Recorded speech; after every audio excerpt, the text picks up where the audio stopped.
Testing 1, 2, 3.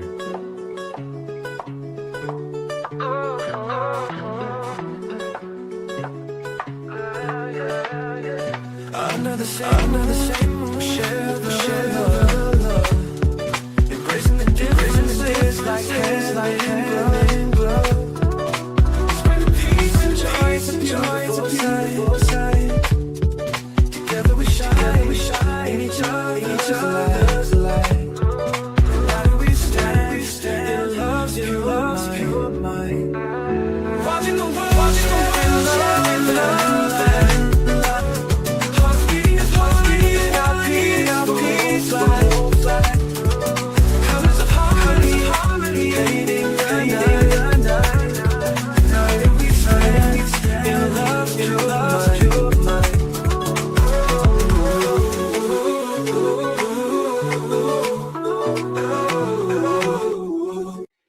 Good morning, everyone. Thank you for tuning in to Watching the World. Today, we're going to be covering a trial out of Massachusetts involving a police officer. It's quite the case. It's quite confusing, so make sure you lock in really good. They will be having the opening statements probably in a few minutes, so we're going to cover it. Yesterday, I told you guys that it was a good chance that the President of the United States would change his position on Iran and perhaps not, drop those explosives that we discussed yesterday. And it looks like he changed his mind, or at least he delayed the tactics. So we're going to cover that later on today. But now we're going to tune in to this trial as it seems like it's about to begin. As you come in, hit the like button, share, and subscribe, and welcome to the channel. We look forward to your comments and the developments throughout the day. We're going to cover this trial for as long as it goes today. I will be live streaming. Feel free to come in and check it out as you feel the need to, but let's check it out.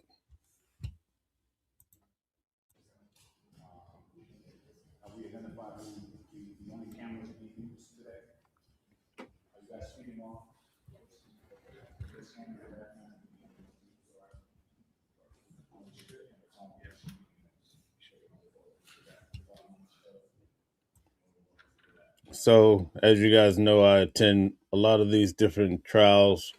This is very typical as they're setting up, waiting to bring in the plaintiff, the defendant, and also the judge. So, this case should probably, I think it's going to be maybe a day or two because there's no jury involved. So, we're going to check this out.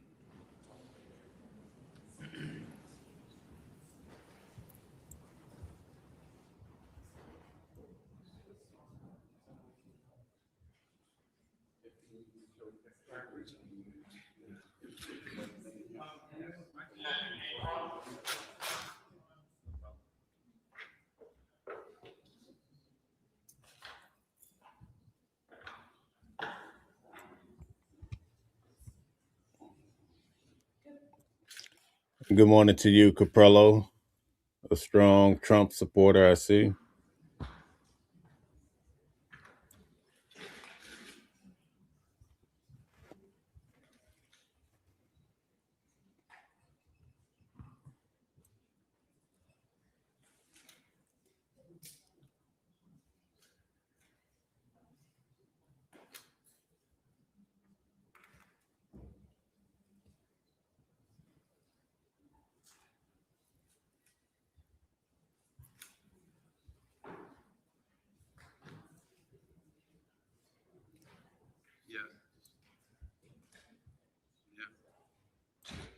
Guys, hit the like button, share, subscribe. Also, you can hit the hearts. That would be great. Thank you.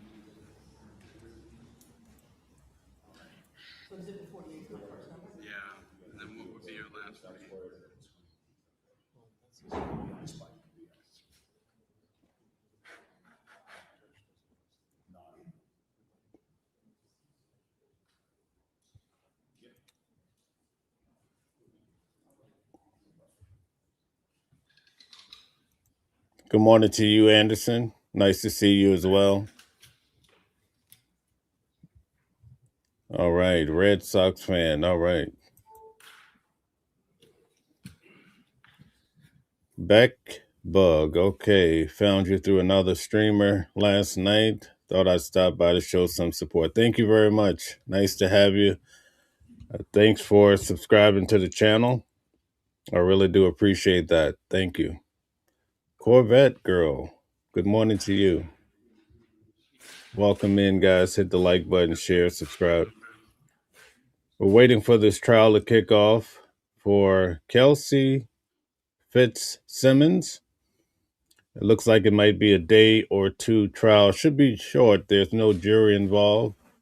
So we will be covering this all day.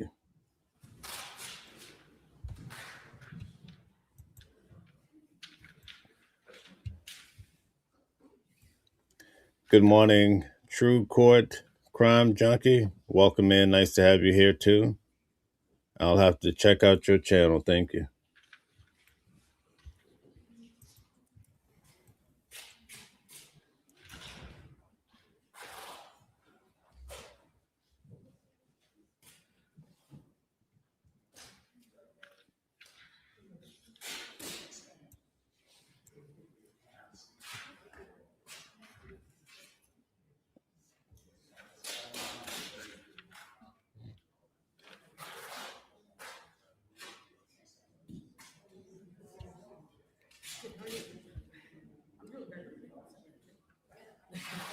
Typically, these cases, they don't allow cameras inside the courtroom, especially here in New York. So we always have to bring in the notepad and pen to take good notes to come back and report on it. Today, we get to watch it together. Good morning to you, Lisa. Welcome in. Nice to see you. Thank you, Corvette Girl. Like, share, subscribe. Thank you so much. Awesome.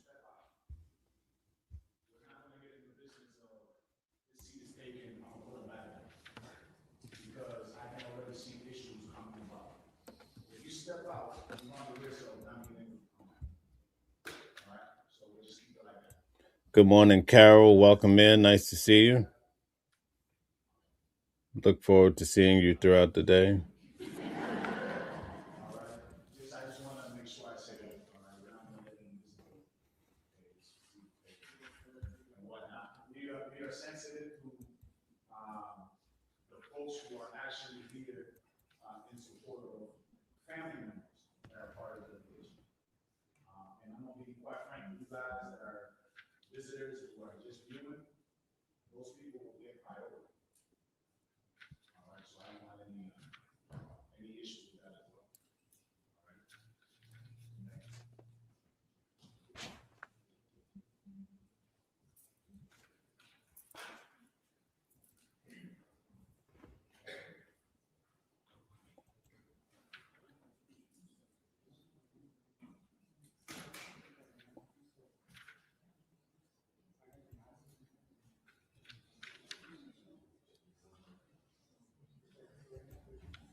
As soon as I'm done marking all this stuff.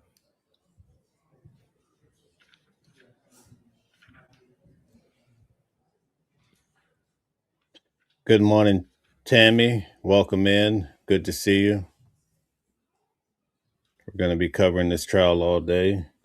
Look forward to seeing you guys' comments, what you think about it.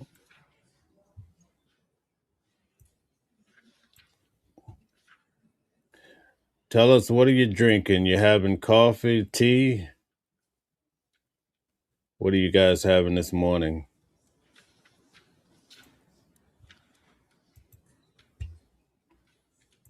You're welcome, Tammy.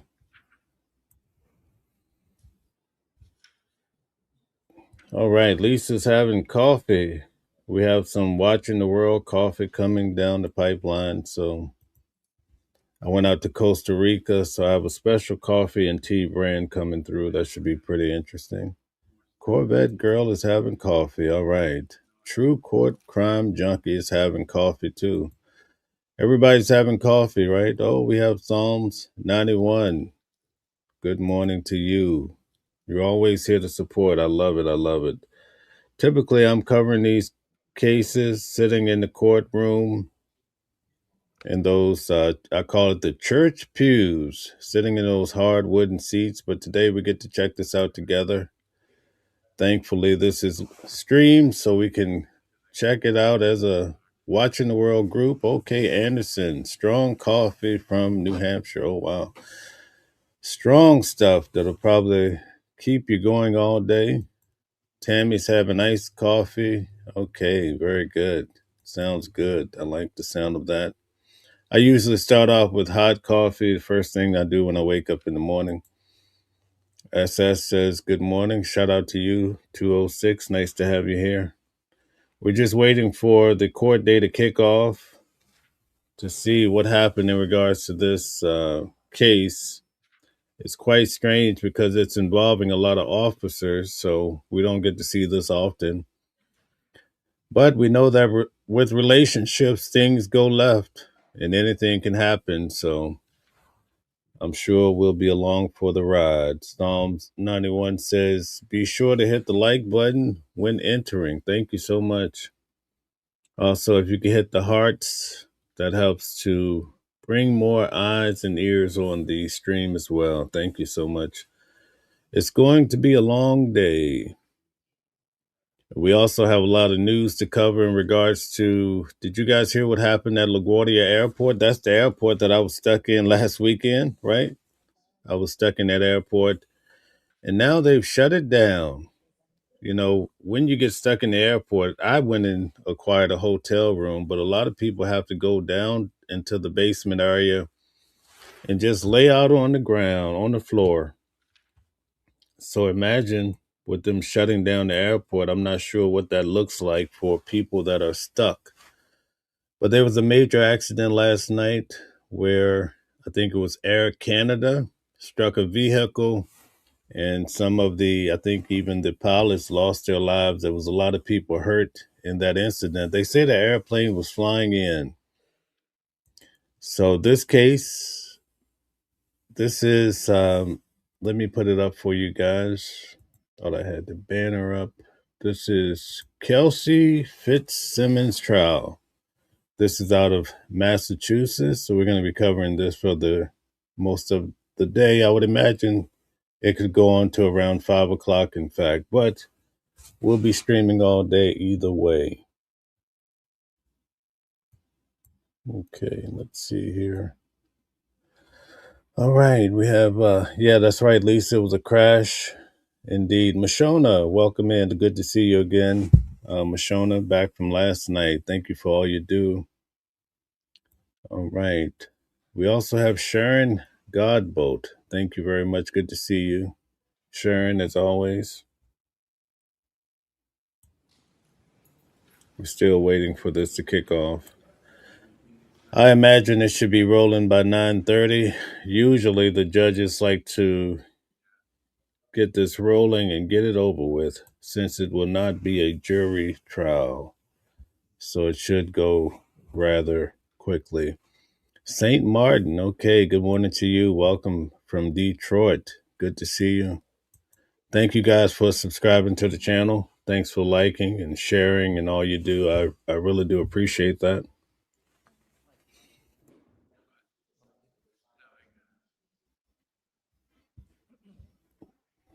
Now, typically in New York, the first thing they do is they give the instructions to those that are sitting in the audience. But in New York, they don't even allow you to have a peppermint. You cannot bring in any type of sodas, juices. They do allow you to have water, and that's about it. And if you are caught sleeping or talking or talking, they will actually kick you right out of the courtroom. So that's something to keep in mind. I'm not sure how strict this particular courtroom will be, but we will find out soon. We probably will hear the instructions that are given.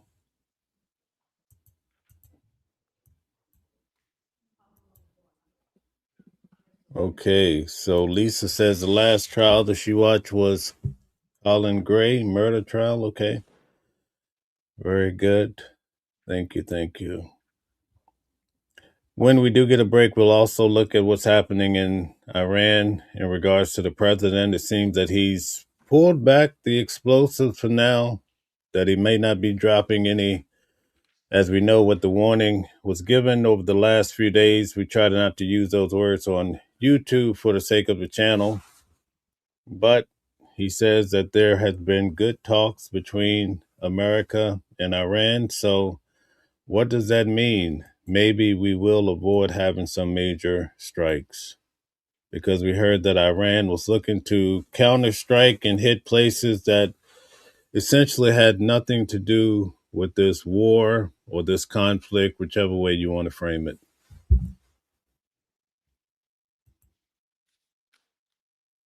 No worries, Lisa. It's all good. No worries at all. I'm not sure if that word, the M word, I'm not sure if that's in violation. I think the K word, though, they'll definitely get you for that one, though.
Okay, good morning to you, Connie. Nice to see you here. Thanks for supporting the channel. Thanks for subscribing. I really do appreciate it. Good morning. All right, you came over from JLR. Okay, thank you very much. JLR is definitely covering these cases at a high level. Definitely. Thank you. Thank you. Everybody, we have to welcome in Connie. Thanks for coming over.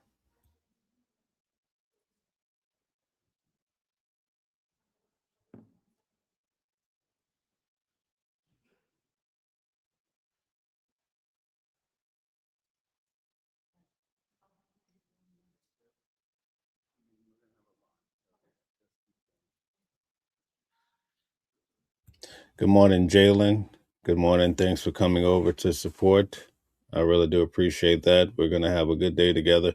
Jeff Springer, welcome back from last night. Jeff, it's always good to see you. What a great supporter you are.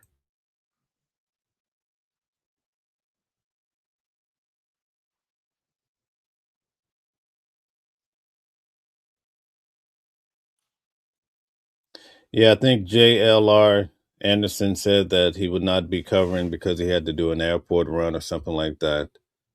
But thank you guys for coming over. That's awfully kind of you. Thank you.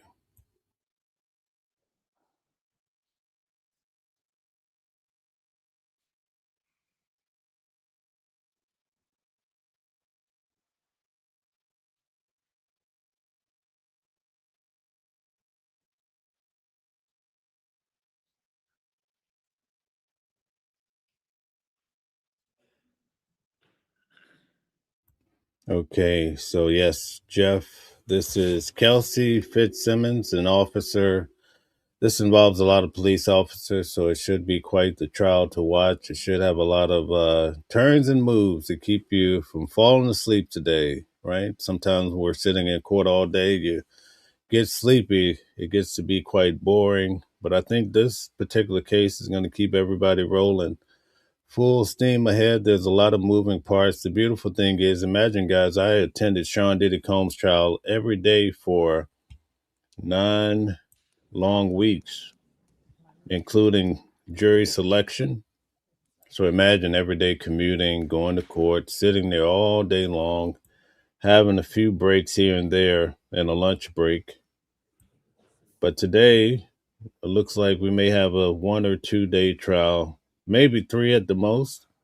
There's no jury, so the judge gets to make all the shots. Oh my, look at that. We have a super chat from Rogue. That's awfully kind of you. Thank you so much. Good morning to you. Thank you. Thanks for supporting the channel. Thank you for subscribing. Guys, hit the like button, share, subscribe. Thank you. All right. Curtis says, my favorite broadcast. Oh man, that really warms my heart. It's good to hear that. That definitely goes a long way when we live stream to hear people say things such as that, Curtis. You made my day. Thank you very much. That's right, Lisa. Thanks for the hearts. Thank you so much.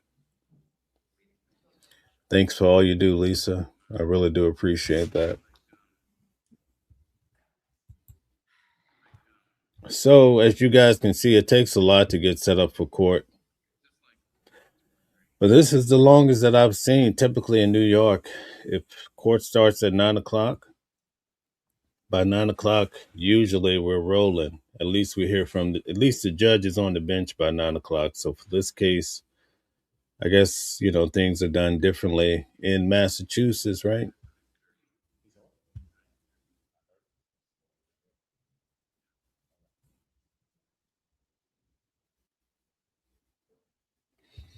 Okay. Thank you. Lisa says, I appreciate Mel in the chat live stream. All right. Thank you. Thanks for that expression.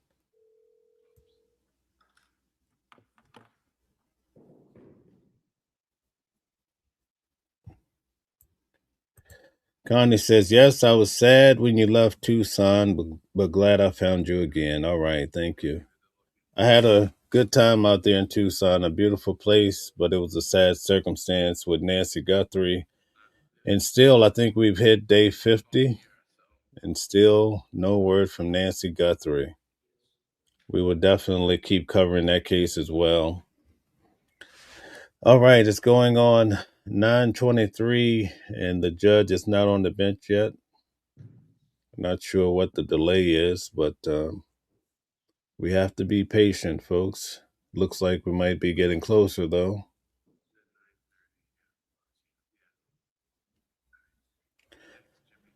I've covered quite a few of these particular trials. Donald Trump, he received 34 felonies. I was in the courtroom with Donald Trump.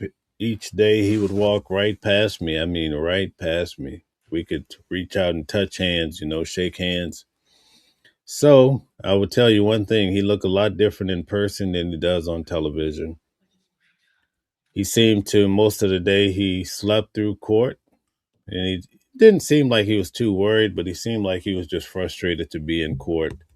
His case went on for quite some time, too. And there was a lot of people. Typically with these major cases, if you want to get in, you have to either stay out there all night long, or you could hire a line sitter to hold your spot, and then you show up the next morning. I did that for 9 weeks with Sean Diddy Combs' trial. Can you imagine that?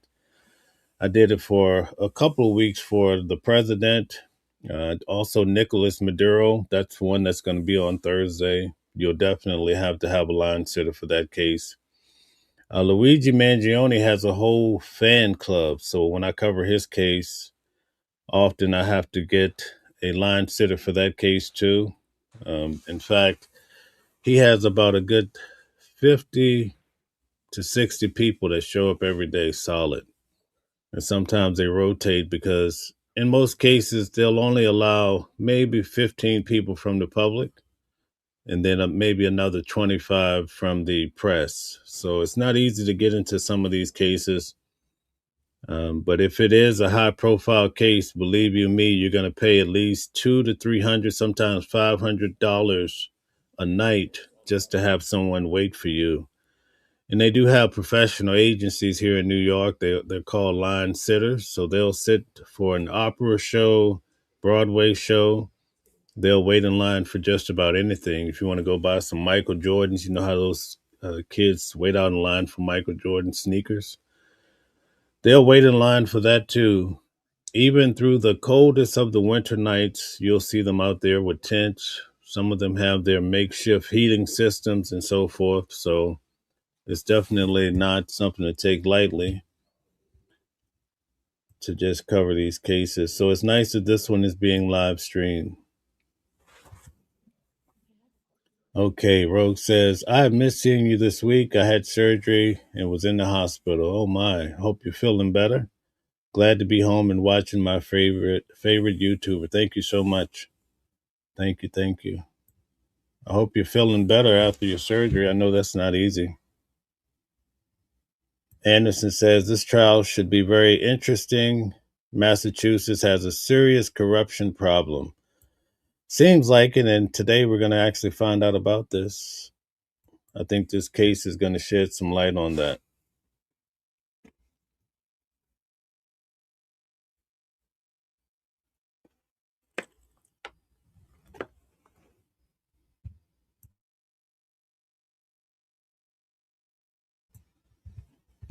That's right, Lisa. Lisa says, poor Nancy. Nancy is going through so much.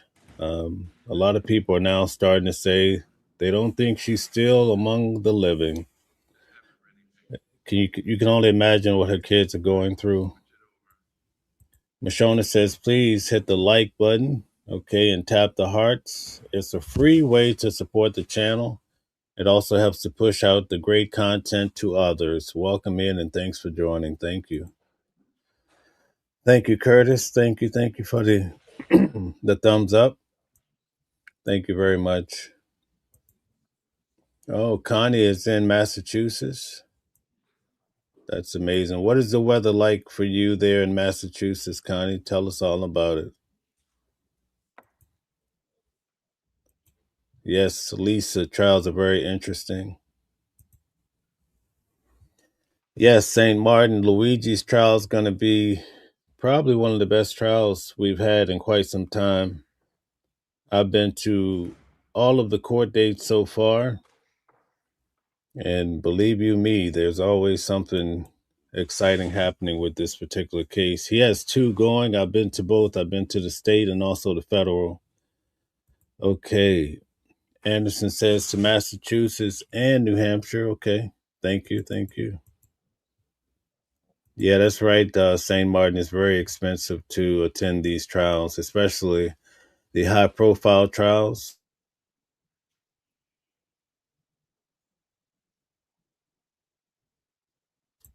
Yes, Rogue. This trial is expected to last one day, maybe two, three at the most, because there's no jury involved. So hopefully it goes rather quickly.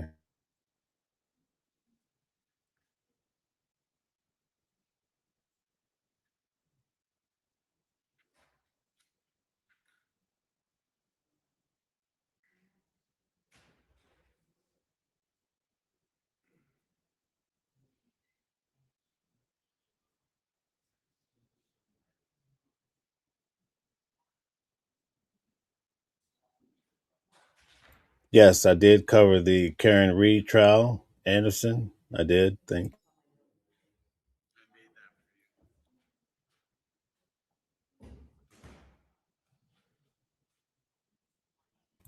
Yes, watching the live stream saves a lot of money. Also keeps you from sitting on those hard benches.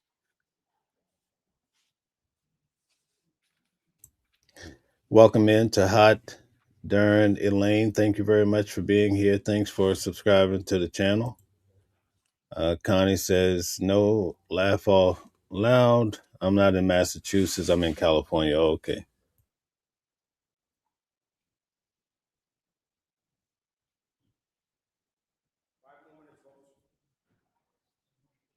I think they just said 5 minutes, folks.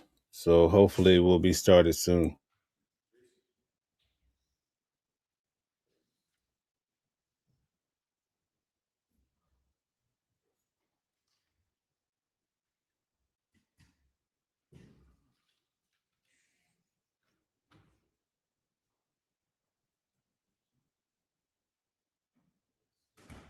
Okay, True Court is a fellow New Yorker. Okay, from Buffalo.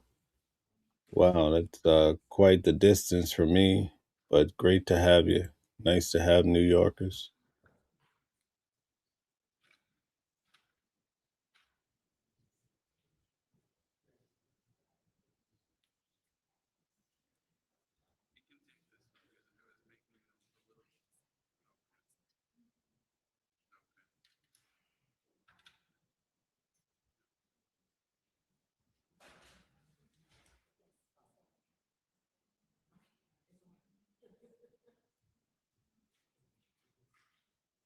Thank you, Anderson, for becoming a new member. That's awfully kind of you. I'm battling a cold, guys, so you just have to bear with me. Trying to get over this cold. Ever since I came back from Tucson, Arizona, I hadn't been sick in quite some time, but it was cold in the morning, extremely hot at noon. Then by 5 p.m. in Tucson, it was freezing again, at least to me at 5 by 5 p.m. And then I came back to New York to 24 inches of snow. So that's probably how I came down with this cold that won't let me go. Keeps holding on. Rogue says I grew up in Albany area. Okay. I'm about an hour from Albany.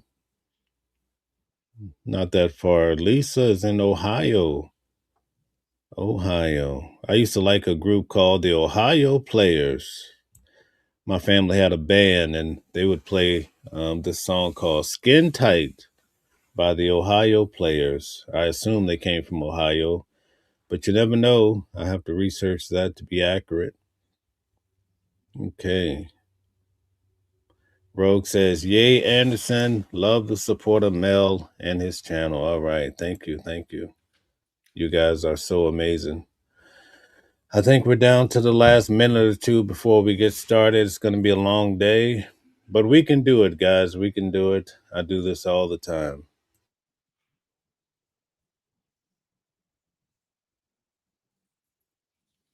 So you see the photographers over to the left. That's very common in these cases. Once the judge comes in, they'll come and take their photos to put, you'll see those photos in their local newspaper, and those guys will be long gone. And you see they're snapping photos. For high profile cases like Sean Diddy Combs, they actually have the artists there painting those snapshots. Diddy wasn't happy with some of the photos that they were painting of him. They've also did some weird ones with Luigi Mangione. So, sometimes it seems like they do it on purpose. But when it comes to the artwork and their painting, these individuals, this is all they do. So their artwork, maybe because I often sit behind them, in 15 minutes, they have the whole picture pretty much framed out. And then it's just a matter of filling in the details. Oh, Connie likes the Ohio players too. We might be talking about our age in a way, knowing about the Ohio players, right?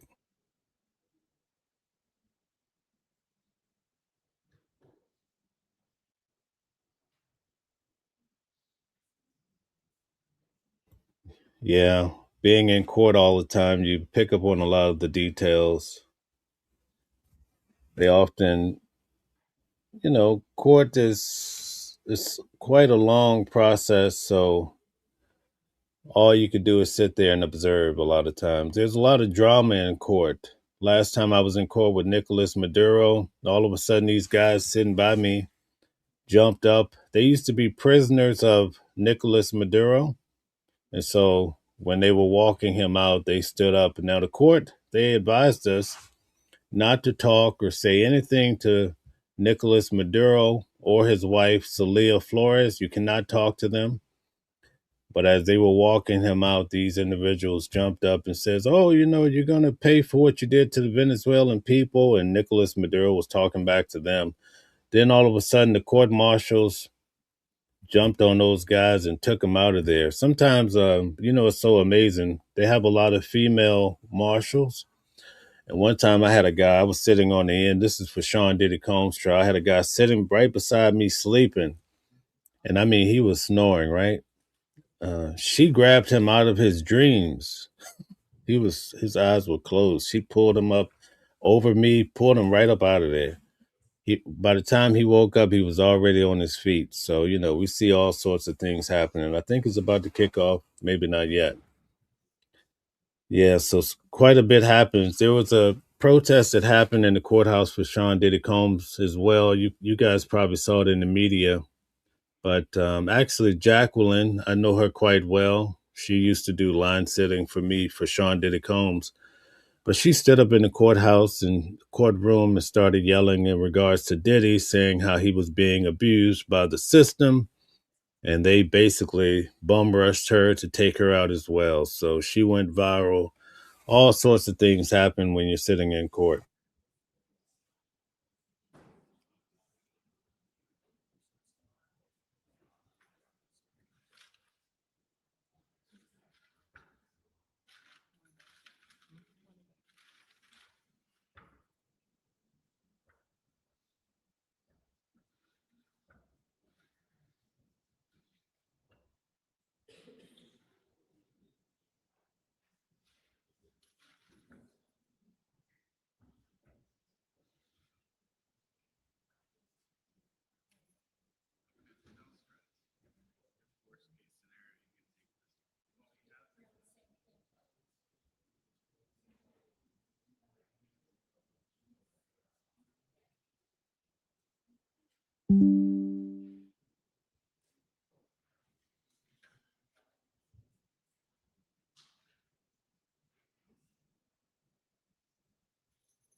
All persons have been entered into the booth for the Honorable Jeff Carter, Justice of the Superior Court, now sitting in Lawrence, bending before the County of Essex.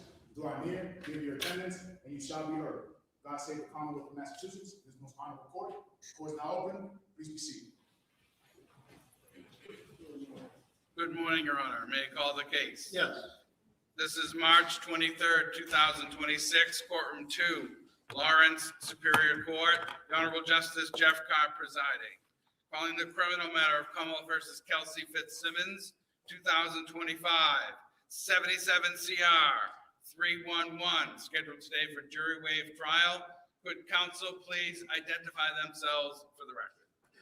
Good morning, Your Honor. James Trustee on behalf of the Commonwealth.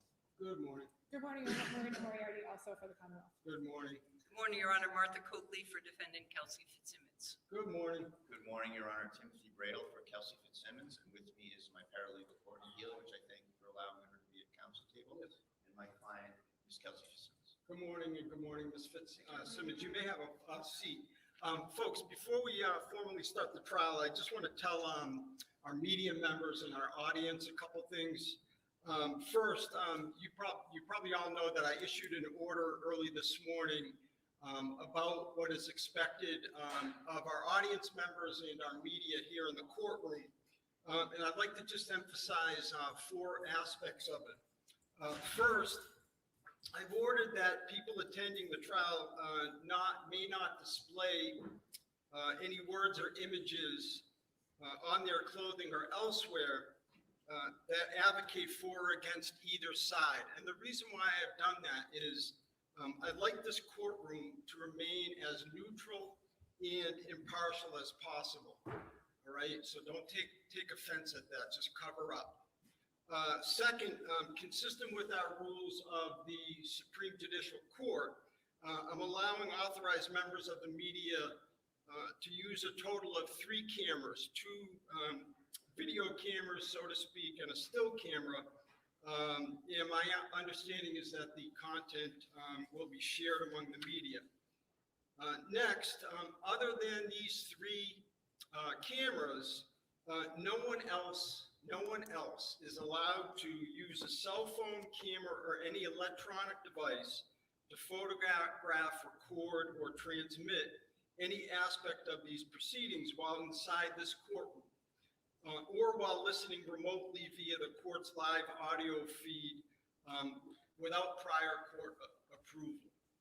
And fourth, no one at all, including our members of the media, may photograph or video anyone or anything at any location inside this courthouse other than this courtroom pursuant to the rules.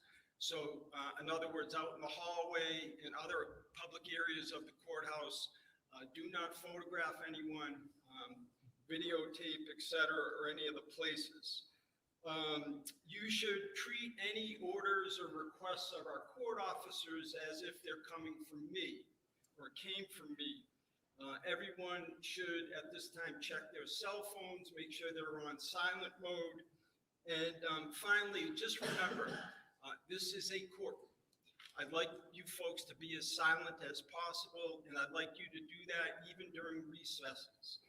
There's business going on in this courthouse, so if you can please, at recess, try to keep your voices down. That would be terrific.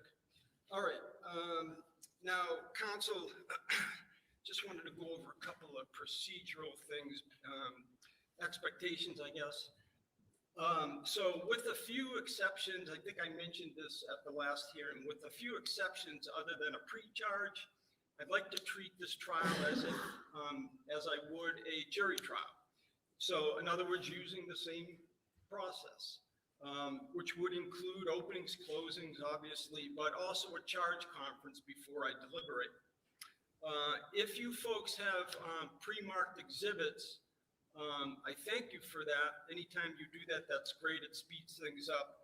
I'd like to have an opportunity to quickly look at the exhibit before it's either displayed in open court or handed to the witness, just so I can familiarize myself. Don't assume I've seen anything because I haven't. Let's try to keep our sidebars to a minimum if we can. I'd like to have Ms. Fitzsimmons at each sidebar. Would be great. And also, you should know that at the end of the trial, after I deliberate, I intend to announce a public verdict. I intend to explain my reasons for the verdict. I intend to have a transcript of my reasons generated and filed in our public record. All right? With that, any preliminary matters that you folks want to go over? No? I have some preliminary matters. Okay, oh, and you know what, and there's, one of them may be, paper, there was a motion for review, and I don't know if I still have it, but, paper 88 maybe? Yep. Okay, so on the motion for review, I'm going to take no action for now. I want to hear the evidence. I want to see the evidence, the Commonwealth didn't request one. I don't know if the Commonwealth will be objecting, but let me just see as the evidence comes in and whether I think it's necessary.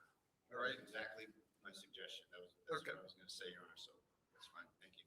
Okay, and what else, Mr. Brado? Yes, Your Honor. The sequestration order. Yes. It's my understanding that there's several folks in here that are on the witness list. And there's also something I took note of, which is that there's several close family members of witnesses in the room that will be under the temptation to speak with their loved ones about what's going on in here. So I would ask the court to issue a order in open court to those people. You don't need to single anyone out, of course, but I'd ask the court to specifically address the notion that you cannot be a conduit to a witness and deliver information to them, even though you're not on the witness list. You're here and you're advised that you may not do so. You can't be a conduit to a violation of the sequestration order. Commonwealth, any thoughts on that? No, I have no problem. Okay.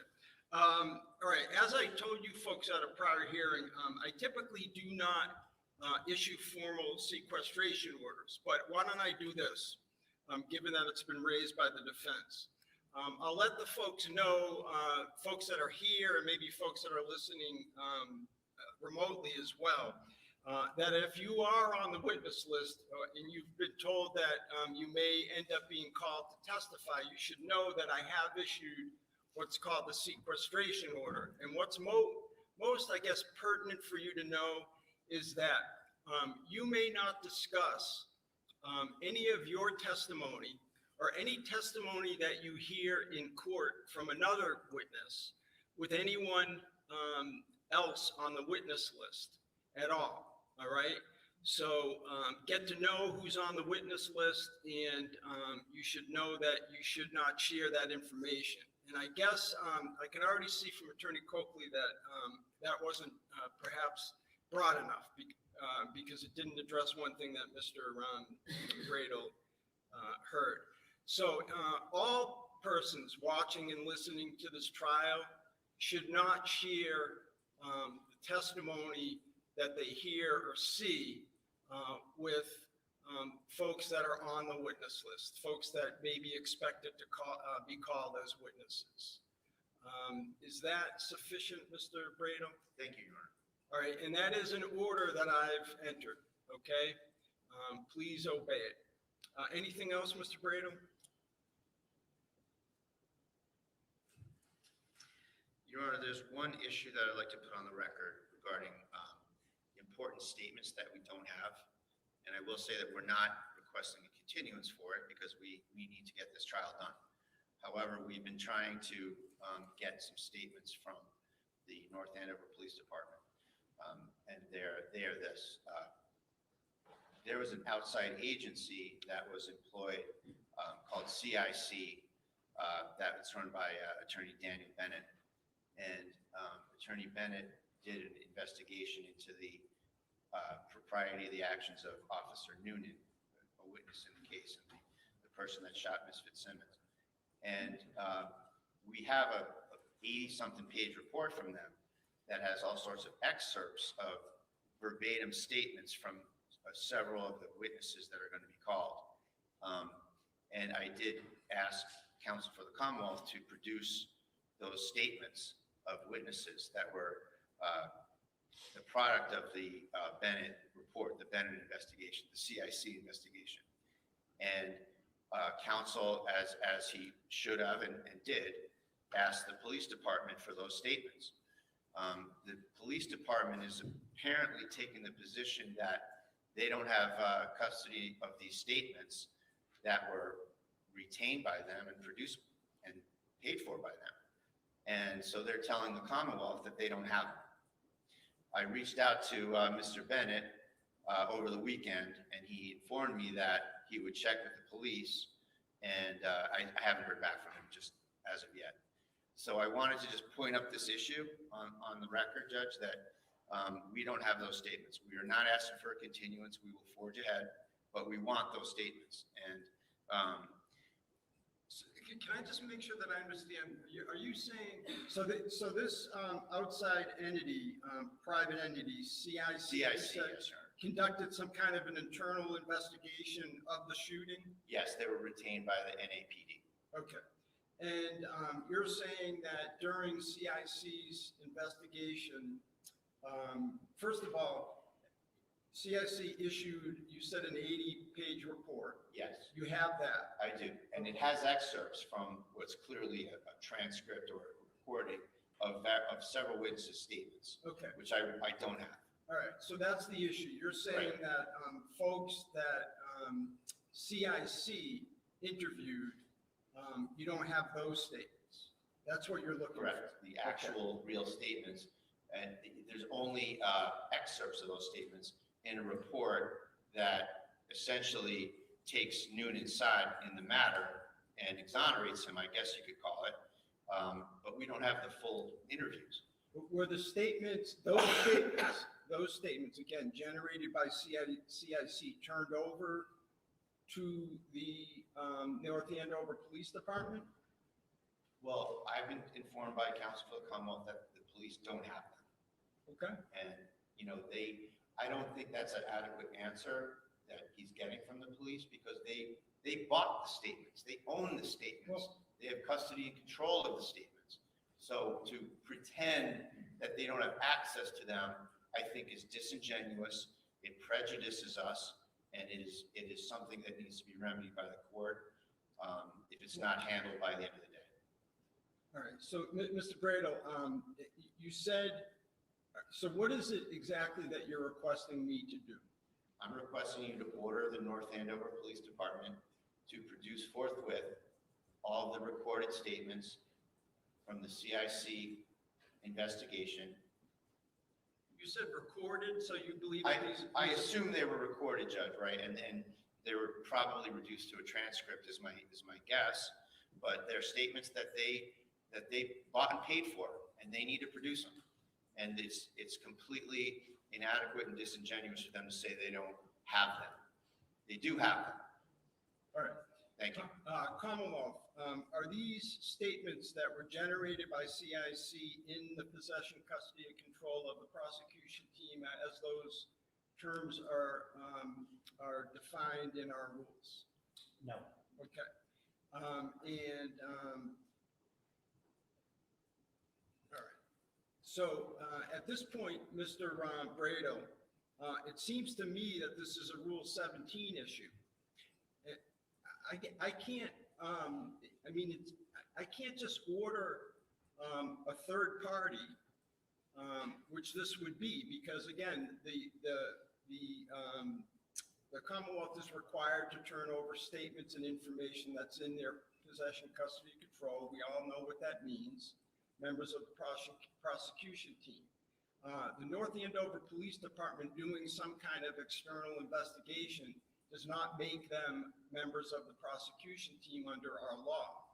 So for you to get those, you would need to follow the Rule 17 requirements.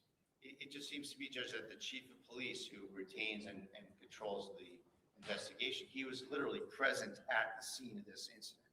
He's a part of the prosecution team. And so he's the one that controls the report. And for him to put on blinders and say, oh, we don't have that. No, that's not the standard. Is do you have it or not? The standard is it in your possession, custody, or control? And it is. And so he was literally at the scene. So he's the guy who's the decision maker. So I don't see how this is a third-party issue. It's really just something that is so germane to the right to a fair trial that the police department in the very case, and the guy that makes the decision is the one who's a recipient witness, is saying, putting on both hats, and now he's saying, oh, administratively, oh, I don't have that. When were you provided the 80-page report? When was it produced? I don't recall, Judge. At some point in discovery, I don't. When was it produced? Not like last week or anything. Months ago. Months ago? Okay.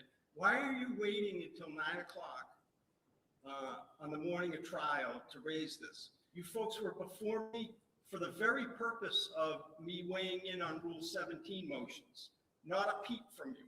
Why not? Because I thought we were going to get it. I asked for it last week, and maybe even before that. And, I got the answer that, oh, they don't have it. So. Commonwealth? It's an independent report. I called the chief at council's request and asked them what they got from Attorney Bennett. They said they got the report. I asked if they had any reporting statements, transcripts, and the chief told me no. Okay. So what I would suggest at this point, Mr. Bradel, is you issue a summons under Rule 17. I mean, it really, at this point, I don't know. I think it's a trial. I'm sorry to talk over you. No, just hold on one second. Let me just finish my thought. Maybe Rule 17 isn't the right vehicle. Maybe just a summons, a subpoena, which then the police department can report whether they, if they don't have them, they could seek to quash or something. But because it seems to me that we're beyond Rule 17. Yes. So that's what I would suggest doing. I'd suggest getting that out ASAP. As I said, I'd like this trial, in a perfect world, the trial and the verdict to be done this week.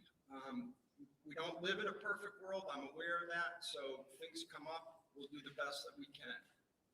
All right. Anything else, Mr. Bradel? That's all I have, Your Honor. Thank you very much. Okay. So like any trial, we're going to start with opening statements. Can I send the defendant to the bar, Your Honor? Oh, I'm sorry. I missed that part. That's Yes, okay. of course. Calling the criminal matter of Commonwealth versus Kelsey Fitzsimmons, docket 2025, 77 CR 311. ADA Gubitosi on behalf of the Commonwealth, does the Commonwealth move for trial? The Commonwealth moved for trial. Attorney Bradel on behalf of the defendant, does the defendant answer ready for trial? Ready for trial, Mr. Clerk. Ms. Fitzsimmons, could you please stand? You are now set to the bar to be tried before the Honorable Justice Jeff Karp, Justice of the Lawrence Superior Court. Thank you, Your Honor. Thank you. Okay. We will now proceed with opening statements. The Commonwealth will go first because they have the burden. Thank you. Your Honor, may the witnesses be ordered to exit the room for the opening statements, please. Okay. Yes, I thought that the sequestration order was that part of the sequestration order was that witnesses wouldn't be in the present during courtroom proceedings. Is that not the case? Is that not what I ordered? That's what I asked for, and that's what you ordered, and that's what I expect. And I don't know why these people are sitting here. Okay. So any objection? No? Okay. So members of the audience, if you are on the witness list, if you have been told that you've been identified as a possible witness at this trial, you must leave the courtroom. And remember my order about what I called a sequestration order. Thank you very much. There may come a time where I need to make exceptions to that rule, counsel. And you'll let me know when those exceptions are needed. Thank you.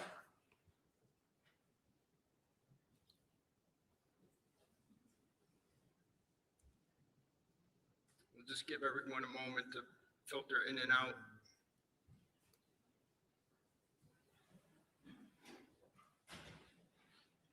Thank you, Your Honor. Mr. Bradel, are you content? Do you want to take a Yes. look around? I believe that. More people came in, so.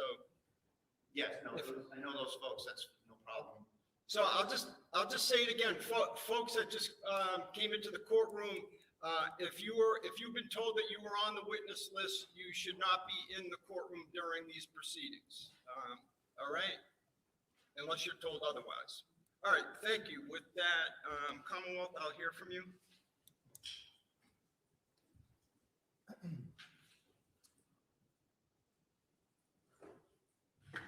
The defendant raised her gun, leveled it at Pat Noonan's face, and pulled the trigger.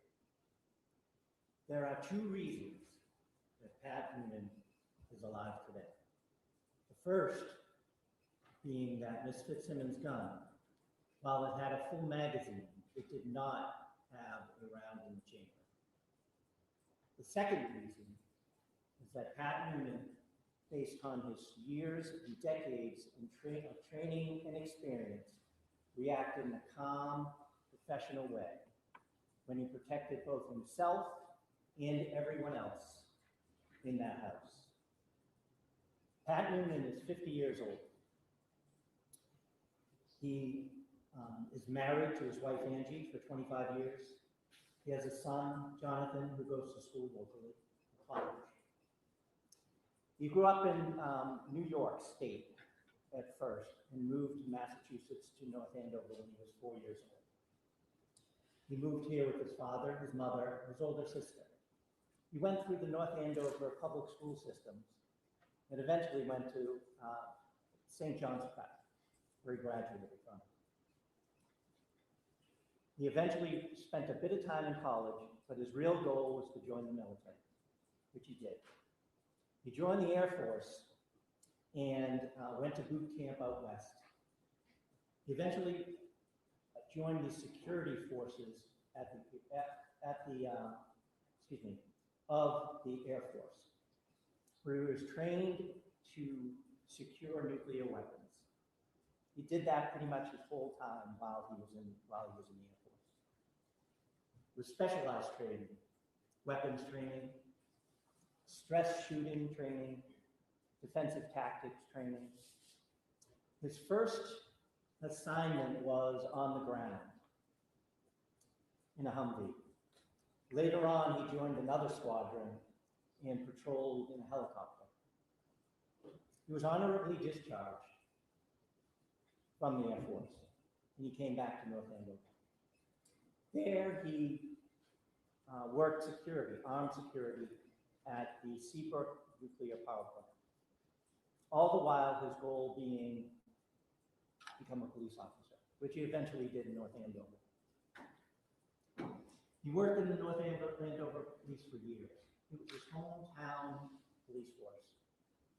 He joined the SWAT team, which is a specialized unit that deals with emergent violent situations. Barricaded people, hostage situations, serving armed warrants and the like. It was during that time that they trained twice a month and 40 hours in a separate block a year. He did that for years at North Andover. He eventually transferred to the Lawrence Police Department. And he did that because he wanted to have a busier atmosphere.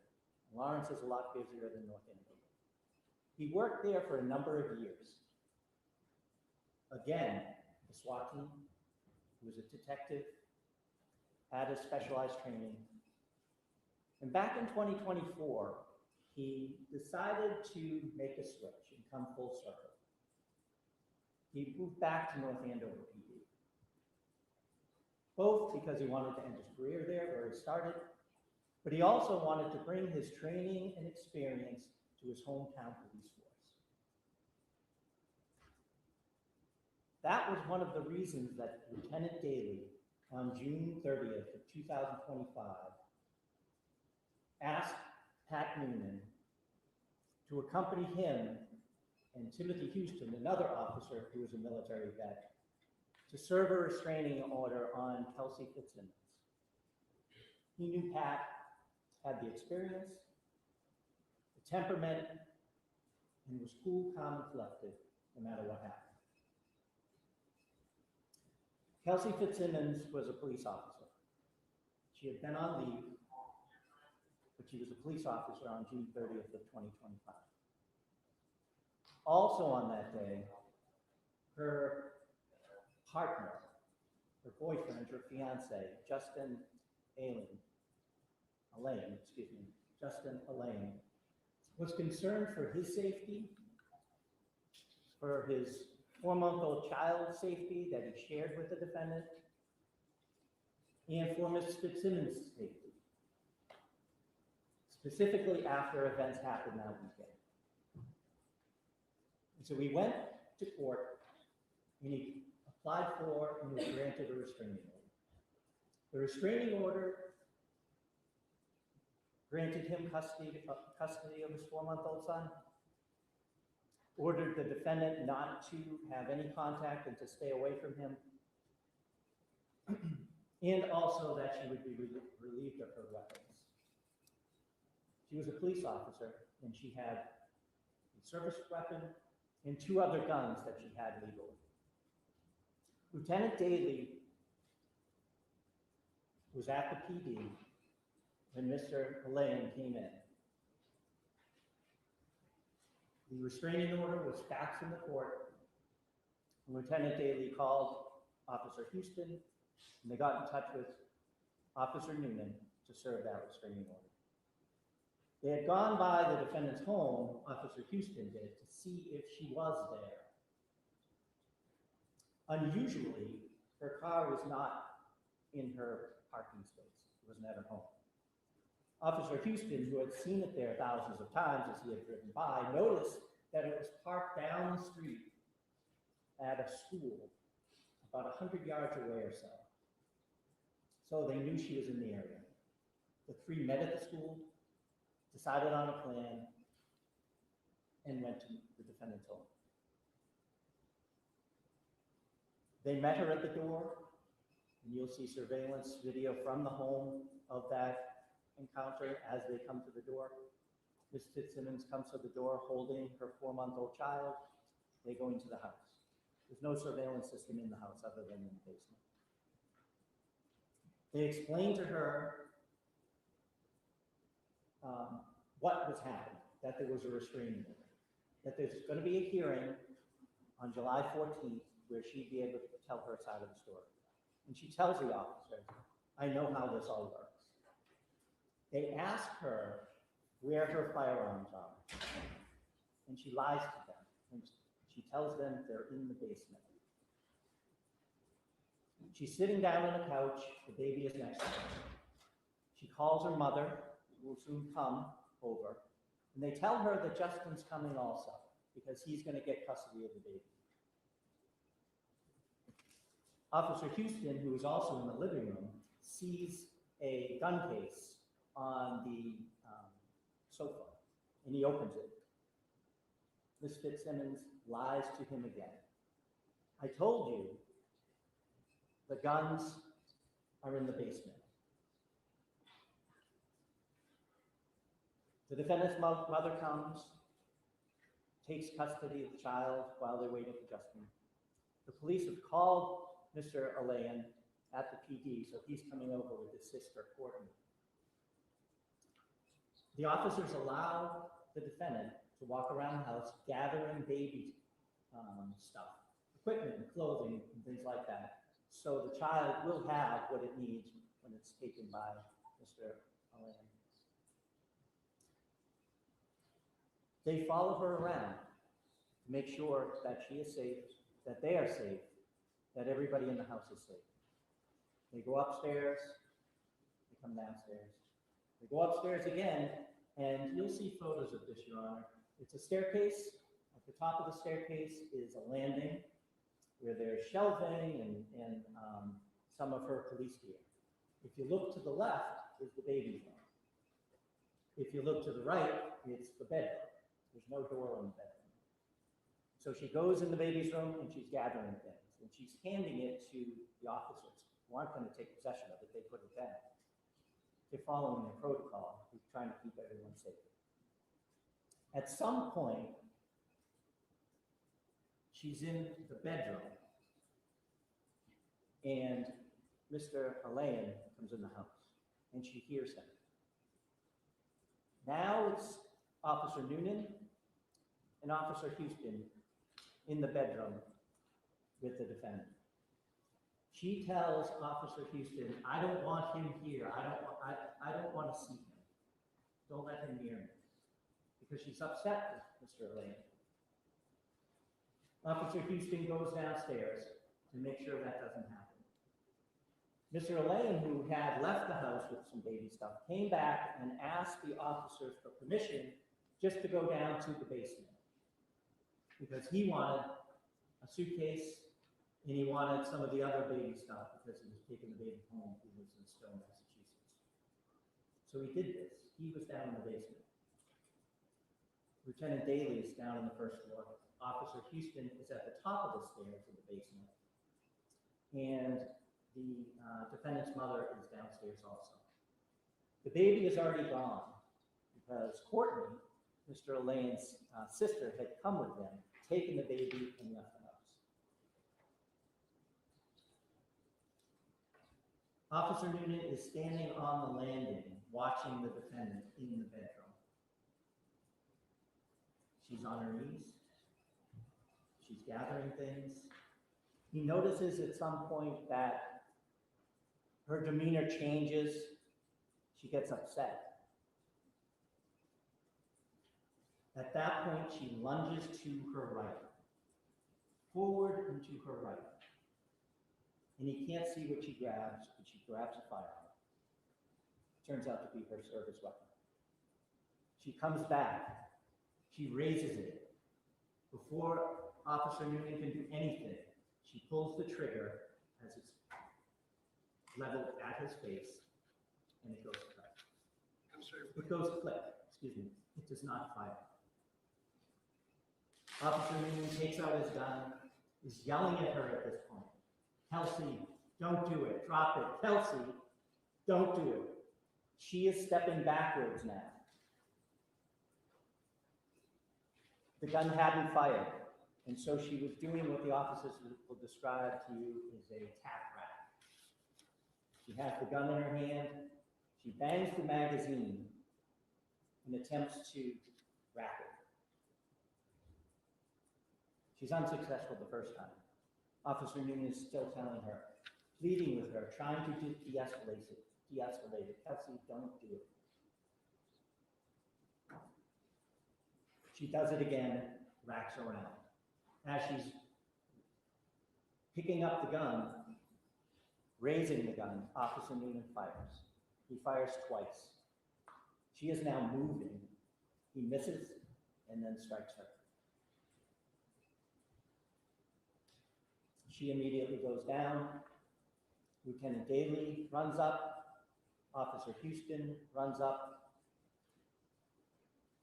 And they treat her. They call for an ambulance in the fire department, and she's eventually taken to the hospital. The gun that she used on Officer Noonan was underneath her. Lieutenant Daly grabs it, puts it on the bed. Officer Noonan, still focused on procedure and what to do, picks it up and moves it farther away from her so it's not a threat. That is eventually collected by Officer Poor, who shows up later. The credible evidence in this case, the only credible evidence in this case, I would suggest to you, Your Honor, will be that Kelsey Fitzsimmons raised the gun and pointed it at Officer Noonan. She pulled the trigger when she did this. The credible evidence in this case, Your Honor, will prove beyond a reasonable doubt that the defendant is guilty. Thank you. Mr. Brandon, would you like to make an opening statement at this time? I would, Your Honor, thank you. And feel free to stay there, or you can go to the podium, whatever, Sure. whatever you're more comfortable with. Thank you, Your Honor.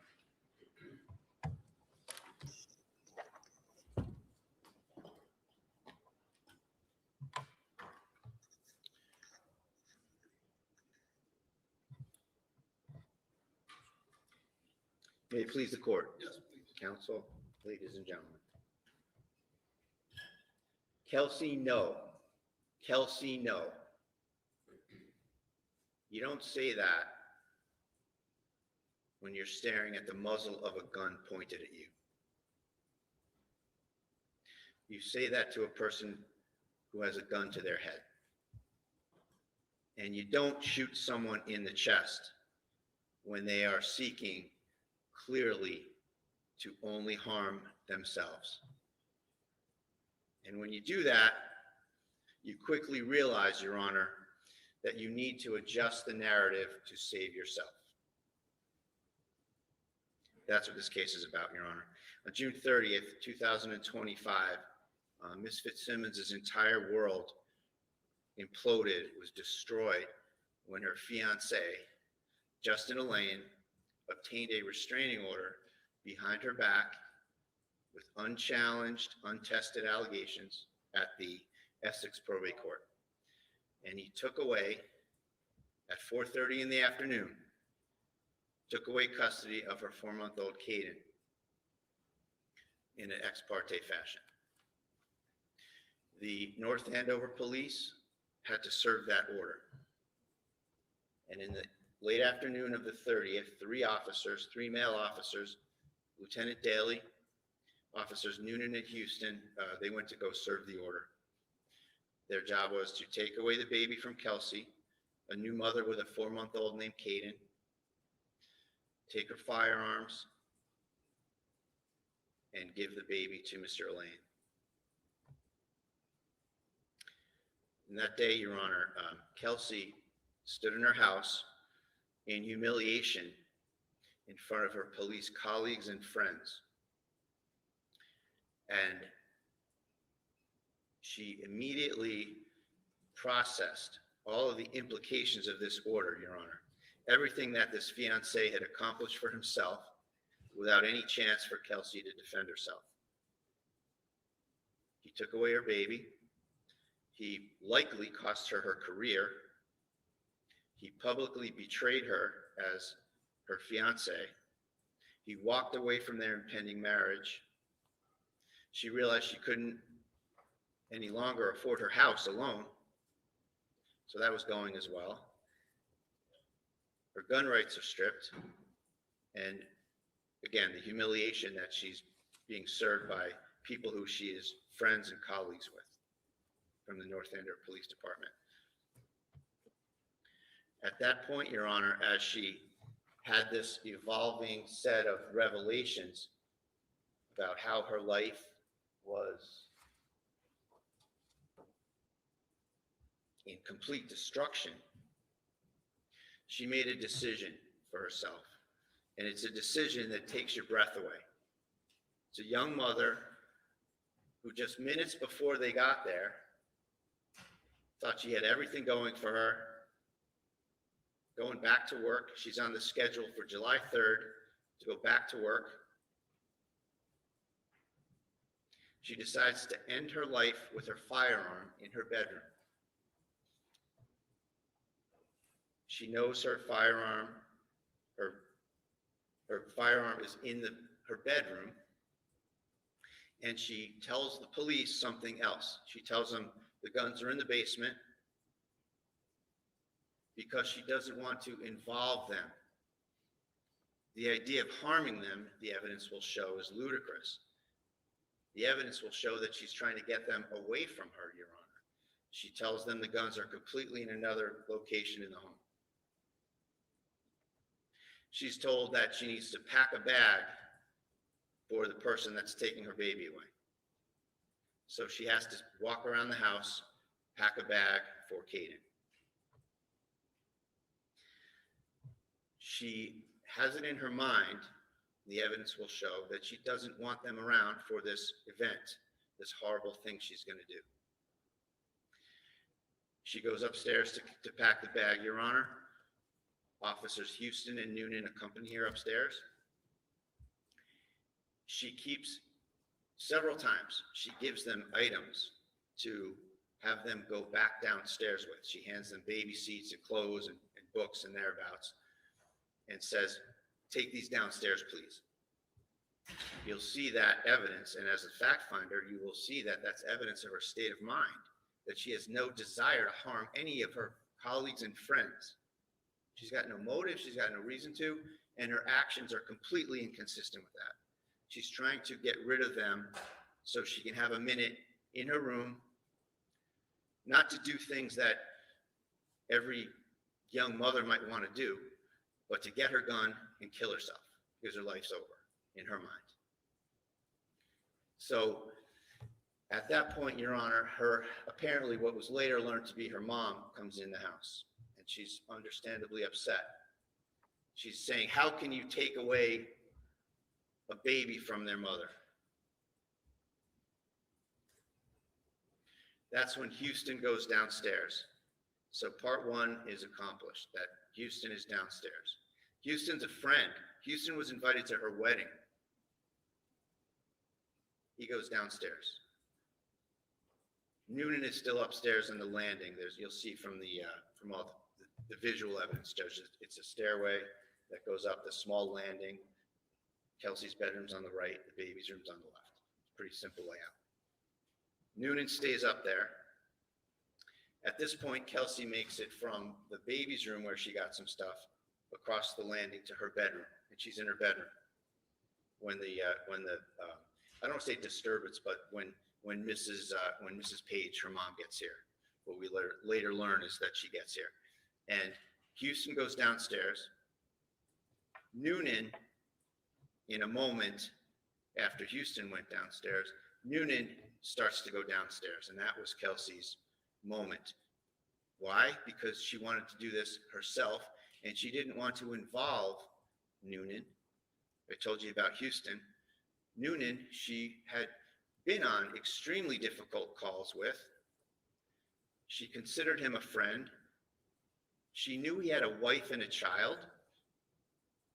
Zero motive, the evidence will show, for her to ever want to harm this gentleman. She's alone in the room. Noonan's down the stairs. She reaches into the corner and picks up one of her handguns. She'll tell you that she is acutely aware as a police officer that she doesn't want them involved. She doesn't want them to be a part of this in any way. She keeps the gun close to her stomach area and walks over to an open spot in the room. She raises the gun to her head. Noonan is not even back in the room yet, Your Honor. So I don't want you as the fact finder to be looking for evidence that, well, maybe she swung it in his direction when he was coming in. Maybe she was pointing it at him at some quick transient time. That's not the case at all, Your Honor. That will not be the evidence. The evidence will be that Ms. Fitzsimmons had the gun to her temple, and then Noonan walks in, and he sees someone who is exhibiting only harm to herself and to no other. And we've discussed this pre-trial, and there'll be some evidence and discussion and cross-examination, Your Honor, about the Code of Mass Regulations that we discussed as it relates to, or doesn't relate to, Noonan's state of mind, Your Honor, that he's, as a firearms instructor and a SWAT team member and a former Lawrence police officer, as well as North Andover, he knew or should have known that he was in trouble, that he was in violation of that CMR, the Code of Mass Regulation that I just mentioned. And he knows he has to adjust the narrative, Your Honor.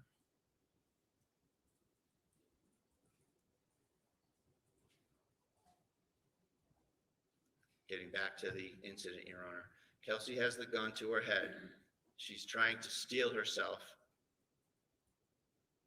Noonan comes around the corner and sees it, and the evidence will show that he is not some super cool James Bond type law enforcement officer, that he has a look of panic on his face, and that he's flustered.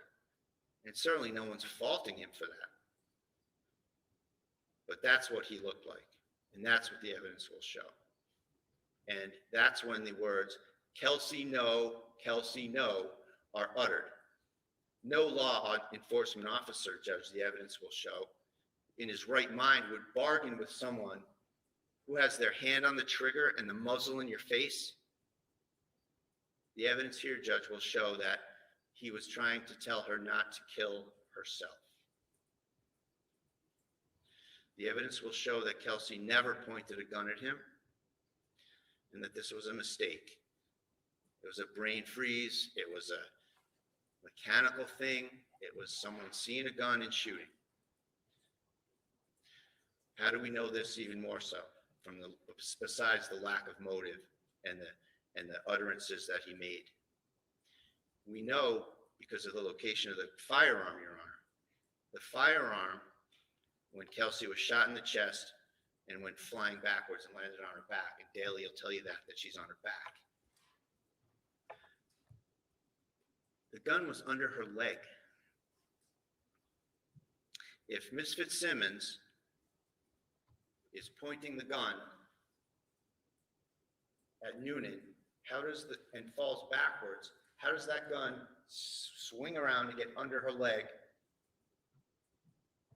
if she's pointing it the way Noonan says? The evidence will show that's not consistent with the laws of physics. It is, however, consistent with somebody holding the gun to their temple, so it's already to the side of your body, if not behind you when you go flying. So the location of the firearm, the evidence will show, is also consistent with what Kelsey says happened. Finally, in terms of the panic, the flustered look on his face, Ms. Fitzsimmons was only anywhere from 3 feet to then maybe 7 feet away from him in this entire incident. And that might be where the view comes in, Your Honor, the room. And he missed her in the first shot. He's a firearms instructor. He's a SWAT guy. 25 years, he misses someone from 3 to 7 feet away. It's the air conditioner. That's panic, Your Honor. That's not cool, calculated action. That's panic.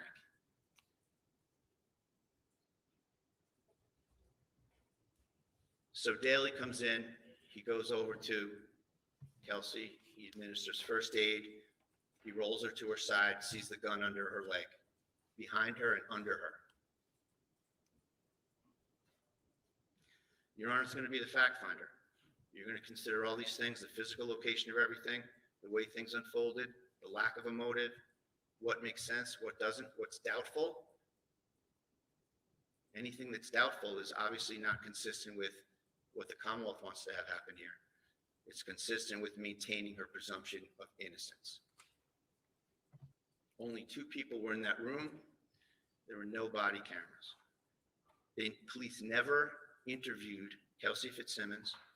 They circled the wagons immediately, right at the scene. You'll see everybody treating Noonan like he's the victim. They circled the wagons immediately around Noonan. And everybody wants to defend Noonan in this situation. And no one even took a minute to think about whether Kelsey may have a different take on things, may have something different to say. Why? Why did they ignore Kelsey and circle around Noonan? Probably millions of reasons for the town. Millions of reasons. Ms. Fitzsimmons will tell you, Judge, she served orders herself. She served restraining orders. She's a delivery person. No one's going to be going after a police officer, no less someone that she knows, cares for, and has made repeated actions to get them out of the room. She will tell you with some indignation, I suspect, that she would never point a firearm at a fellow law enforcement officer. So for all these reasons, Judge, as the fact finder, I request, I ask you, and I trust you to well and truly try the case. And I am confident that after the evidence is in, Your Honor will find Ms. Fitzsimmons not guilty. Thank you. All right, Commonwealth, you ready to proceed? Sean Daly, please. Sean Daly.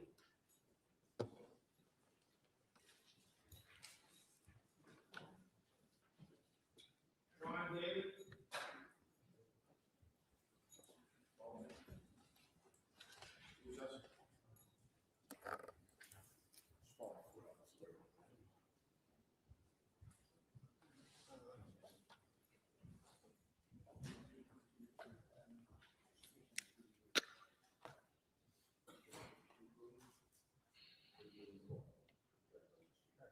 So first things first, why don't you swear the witness? You may need to,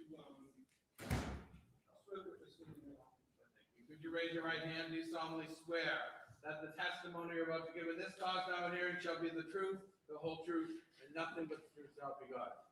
Thank you. Good morning, sir. How are you this morning? Excellent. Good. Folks, can you, I just need to speak with our assistant chief for a moment.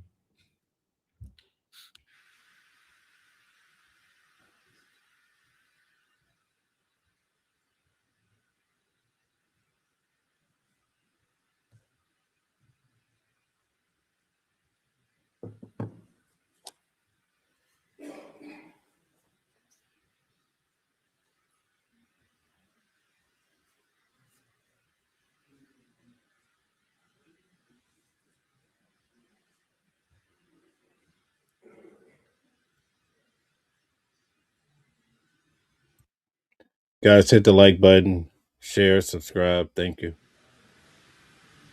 Also, if you could hit the hearts when you can, thanks.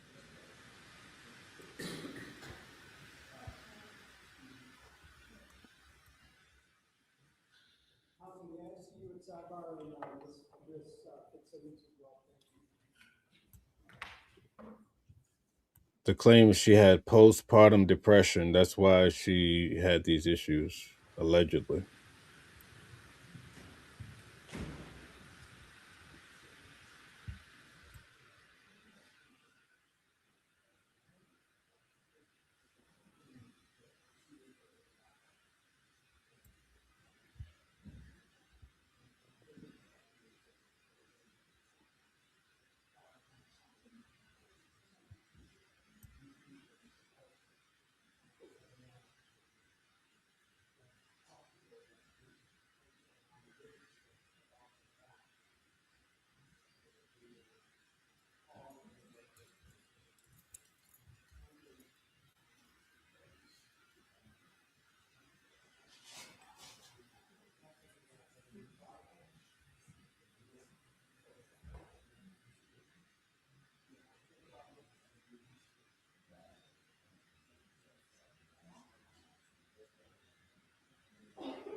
The judge said that they hope that this case is done by the end of the week. Hopefully, it's much sooner than that, right? It's not a whole lot of people involved, so hopefully they can wrap this up.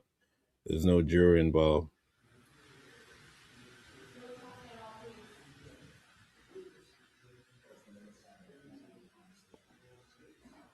Sometimes you're going to hear the judge say, or the attorney say, sidebar. That means they want to have a consultation with the judge over in the corner.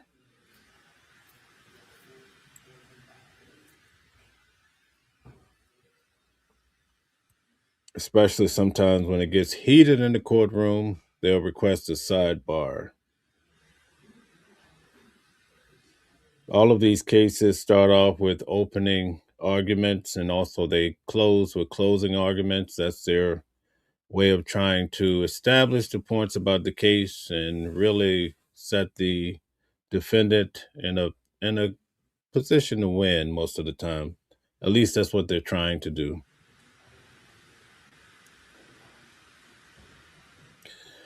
Typically, every 2 hours, there's a 10-minute break, and around lunchtime, there'll be an hour break. So, just giving you guys something to look forward to. Typically, court ends around 5, but it could go later.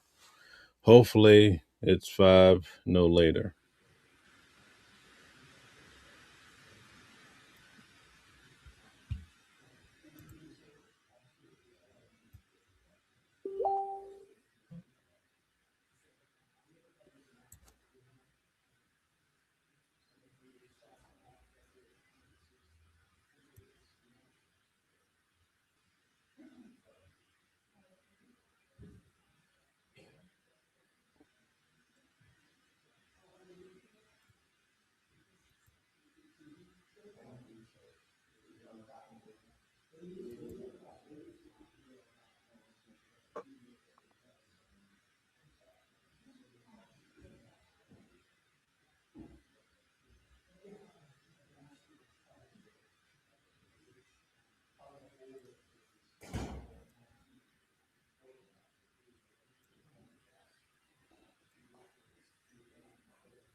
All right, folks, in our audience, folks that are listening on our live feed, it's come to my attention, and I'm not accusing anyone of anything because we're all making our way through this trial, trying to figure out the rules of the trial. My understanding is that these proceedings are being so-called live streamed, and obviously, or maybe not obvious, we also have a public phone line open that's court sanctioned that is broadcasting the audio of the trial. I want folks to know that those folks that are on the witness list may not watch the live stream, listen to the live stream, or listen to our court sanctioned open telephone line of any of the court proceedings. The whole point of removing those folks from the courtroom is so that their testimony will be their own testimony, their own memory, and not that of other witnesses. All right, so I've instructed both sides to tell the folks that are here on their side of the witness list that they are not to watch the live stream, listen to the live stream, while it is going on, listen to our open phone line. That also means that at the end of the day today, they're also, until they testify, they're also not to listen or watch any rebroadcast of those things. Again, we want a transparent, impartial, open trial that where folks are testifying based on their own memories. Okay? Thank you. And Commonwealth, you may proceed.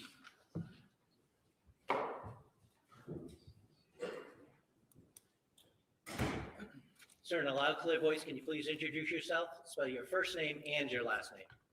My name's Sean Daly, Seandaly. And sir, what do you do for a living? I'm a lieutenant with the North Andover Police Department. How long have you been North Andover Police Department? 20 years. 20 years? Yeah. Can you tell us, bring us from the beginning of your career to present day? And you started as a patrolman? Yes, I started in 2003. I attended the police academy in 2003 with Boston College. I worked there till 2007. I was hired as a reserve in North Andover in 2005, so I was doing both jobs at that point in time. And then I left BC when I got the full-time job in North Andover. Okay, can you take us to your career path at North Andover? Yeah, I was on patrol for maybe 6 months, and then I filled in as the SRO at the school for about a year and a half. Then I was in detectives for about 9 years, 7.5 or so, I was assigned to a drug task force with the Drug Enforcement Administration. I got promoted to sergeant in 2016 and then lieutenant 2 years ago. So what is your role as a lieutenant now?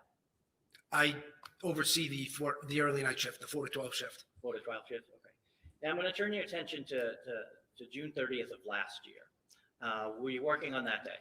I was. Okay. And at some point after your shift started, did you find yourself in the lobby? Yes. Okay. And did you meet anybody there? Yes. Okay. Can you tell us about that? Justin, a alien, and his sister came into the station, into the lobby. He had a copy of his restraining order. Okay. And did you know who he was in connection to the North Andover Police Department? Yes. Who was that? He's a firefighter in town. He was also Kelsey Fitzsimmons' fiance at the time. Okay. Kelsey Fitzsimmons, do you see her in the courtroom today? I do. Can you just point to her and describe something she's wearing, please? She's wearing a pink jacket. May the record reflect he has identified the defendant. Okay. And so what was her role as as far as the town goes? She was a police officer with North Andover. Do you know when she started? In 2024, not exactly sure when, but yes. And what was her role when she started in the police department? She was a patrol officer. Was she a patrol officer back in June of 2025? Yes. Now, do you know if on June 30th of 2025, she was issued a service weapon? On June 30th? Yeah, did she have one? She did. Okay. Do you know if she had any other firearms that were registered to her? Yeah, I believe so, yes. Okay. According to the CJIS printout when we ran her prior to going over to serving it, I believe there were 2 other firearms that showed up. Okay, can you tell us a little bit about the basic procedure of what a restraining order is and what you do as a police officer when you get a copy to serve? A 219A order it's a court order issued by a judge. If somebody's, in imminent fear of harm, their safety, or there's been a pattern of abuse or whatever, they would go in front of a judge. They write out an affidavit describing what has taken place, where they would potentially be granted an order, and they go in front of a judge, and I believe there's questions asked. I've never actually been in the courtroom when they go to get it, but that's my belief. And a judge either grants it or denies it. So on June 30th of 2025, a judge ordered a restraining order to be served on Ms. Fitzsimmons, correct? Yes. Did you know, how did you guys get it? How did the PD get it? Do you remember? It comes through our email to the OIC at NAPD.us. I'm sorry, I didn't hear that. Comes through Our email system through the courts. The court sends it to, I believe every police department's like that now. Okay. You use some letters to the OIC at NAPD.us. Short for officer in charge. officer in charge. Yeah. Okay. And all the supervisors get it. Okay. So you got it? Yes. Okay. Did you know that Ms. Fitzsimmons had a small child? Yes. Were you able to review the contents of the restraining order itself? Not the affidavit, but what the court ordered? Yes. Okay, so what was the court ordering? She was to have no contact with Justin, the alien, or the child. She couldn't go within 100 yards of the residence in another town, I believe where his parents live. She had to surrender her firearms license to carry. Could have no contact with him. As a result of getting that order, were you yourself going to serve it? Yes. Were you going to bring anybody else? Yes. Okay, did you make a decision as to who to bring? Yes. Why? Based on their experiences, the way they've performed in the past, they're both calm, cool, and collected. And they've demonstrated that throughout their careers. Okay, and who are we talking about? Patrick Noonan and Timothy Houston. What did you do to get in contact with them? I called Tim Houston on the phone. I asked him to drive by Kelsey Fitzsimmons' residence to see if the vehicle was there. He drove by, the vehicle was parked away from the house by the Atkinson School over in the corner of the parking lot. He saw the car, and then I asked him to call Pat Noonan or get in touch with Pat Noonan, and I would meet them over at the Early Childhood Center. From that point, you could still see her car where he was situated, but she wouldn't have been able to see the cruisers. Okay, and so you did that. Yes, Did you make your way over to the meetup spot? I did. And who was there when you got there? Patrick Noonan and Timothy Houston. Did you formulate a plan as to how you were going to serve the order? Yes. Okay, and what was that? So I explained the order to both of them, let them know exactly what we were there to do. Explained that we had to deal with the custody of the child or the exchange also, and that she had firearms in the house. We were going to have to seize those. Did you make a plan with Justin Alayan concerning the child? Yes. What was that? I took his phone number. Before I left, I told him to stay in the lobby of the police department until I called him. When I called him, he'd come over to pick up the child. Did you make your way over to the residence? Yes. And what was that address? Do you remember? No. No problem. How did you get there? It's Phillips Brooks Road. I'm not sure of the number. Was it 125 maybe? That sounds familiar, yes. I'm sorry, what road? Phillips Brooks? Is that 2 words? Yes. Thank you. How did you get there from where you originally met up with Noonan and Houston? We drove. Okay. Where'd you park? We parked in the school parking lot, which if you were looking at her house, it would be over on like the right side of the house. There's some trees and fencing there. We parked right over there. And did you walk over? We did. All three of you? Yes. Tell us what happened when you got to the house. We walked up to the house. I believe I rang the bell and I knocked on the door, and she came out holding the baby. And when you say she?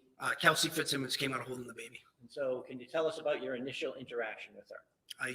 Kelsey opened the door. I told her that we had paid like documentation for her, and if we could come in, and she let us come in. Did you tell her what the documentation was originally? At the door? Yes. No. Okay. So where did you go in the house? So when you walk in that door, it's like an enclosed front porch area. We walked into there, then the front door, the main part of the house is there. We entered that, like if you go to the left there, it's like a living room. We went into that room. Okay. Did you direct her to go anywhere when you got into that room? Yes. So I asked her to put the baby in, there was like a little bouncy rocker next to the couch, and I asked her to have a seat on the couch. Why did you ask her to put the child down? Justin had told us that he had concerns. Justin, the alien, told us that he had concerns that she would potentially harm the baby, us, or anyone else. I didn't want her to do anything or be able to do anything with the child. Did she sit down? She did. Did you then have a conversation with her about why you were there? Yes. Can you tell us what you said and what she said? I handed her the restraining order and explained it to her. That Justin had gotten a 298 order against her. Okay. And did you explain the orders that were contained in the restraining order itself? Yes. What did you say? Well, I told her she wasn't allowed to have contact with him. Couldn't go near the residence. She was going to have to turn her firearms over, and Justin had custody of the baby until the hearing. When you say the residence, it wasn't the residence where she was living. It was in. Yeah, whatever. Justin the alien listed an address, I believe, on the document. Okay. When you mentioned that you were going to need to seize her guns, did she respond to that at all? When I said we were taking your guns? Yep. No, I then asked her, where are your guns? And what did she say? She said they were in the basement in a safe. In a safe in the basement? Yes.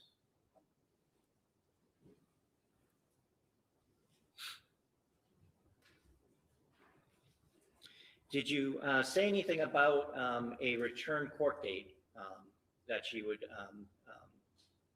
be able to attend? Yeah, the hearing? Yeah. Yes.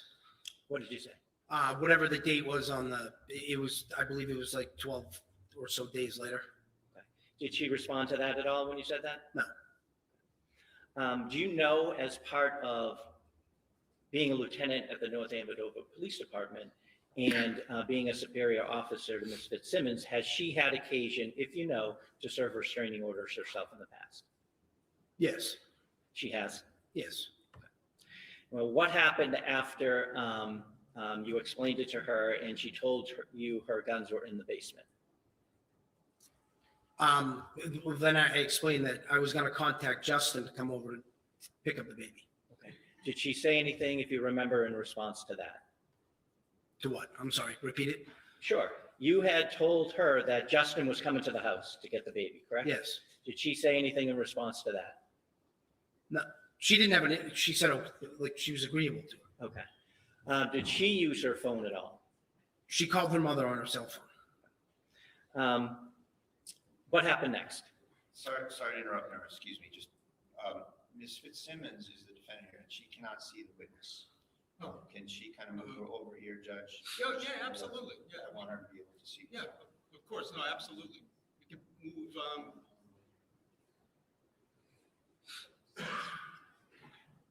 and if maybe you folks slide down a little bit. Is it because of the angle or is The it because of the computers. screen? The computers. Oh, the computers, okay.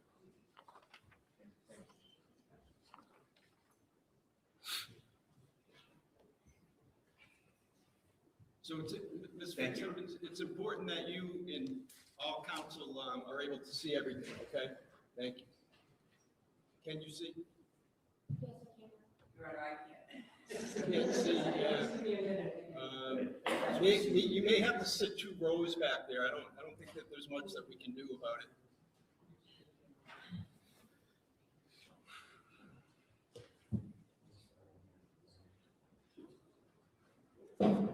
Maybe you can move the table up or something.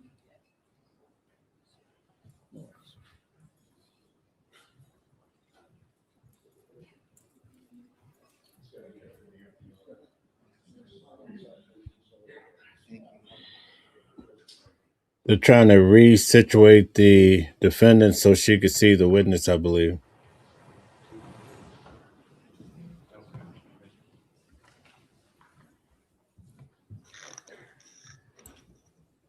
Okay, counsel, you all set? Everyone set in the back row?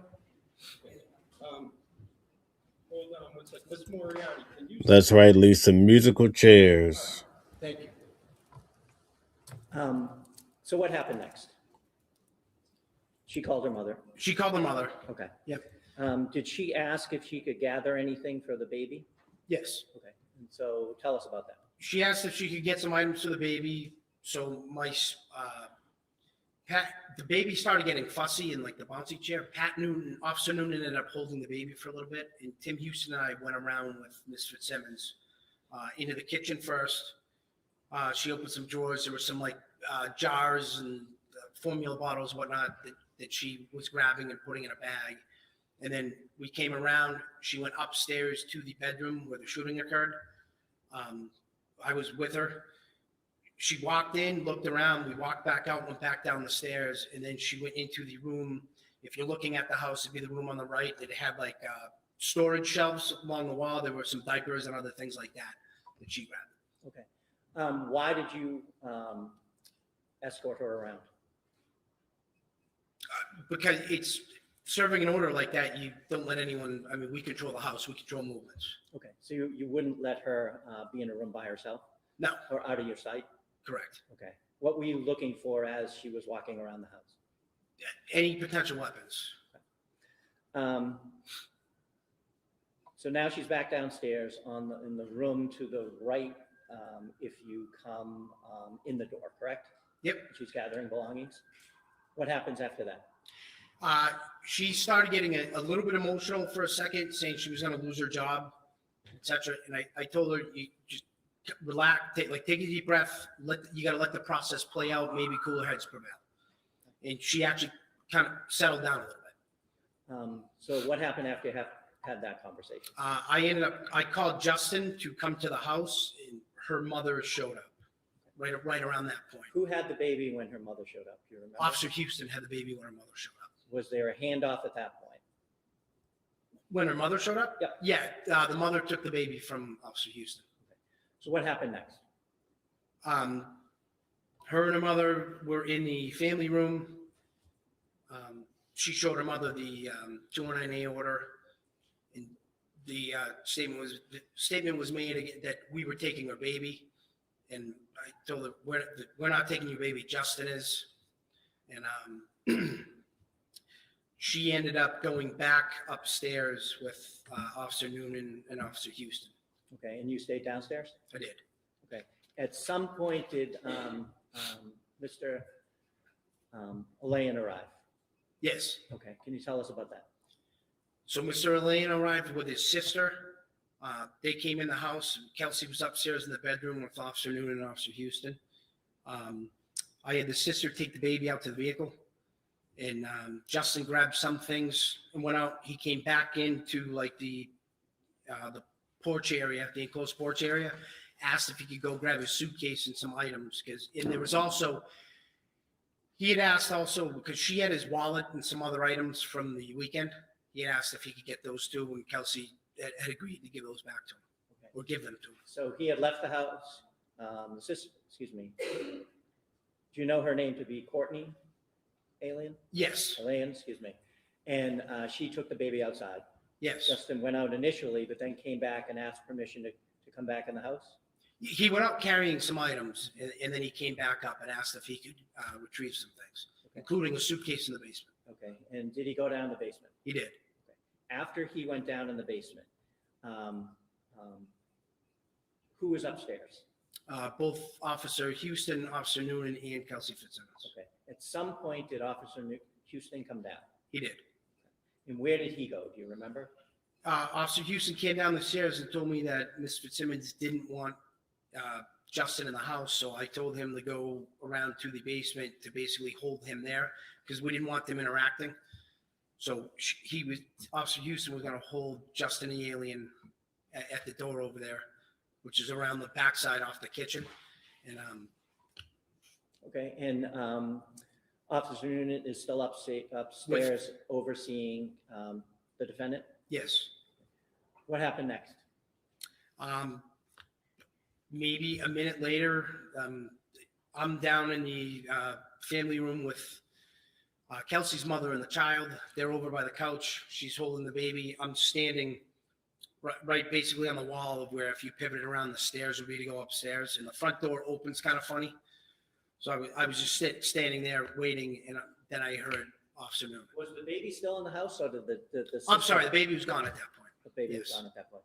Okay, so how close are you? So Kelsey's mother's still downstairs in the living room or family room with me.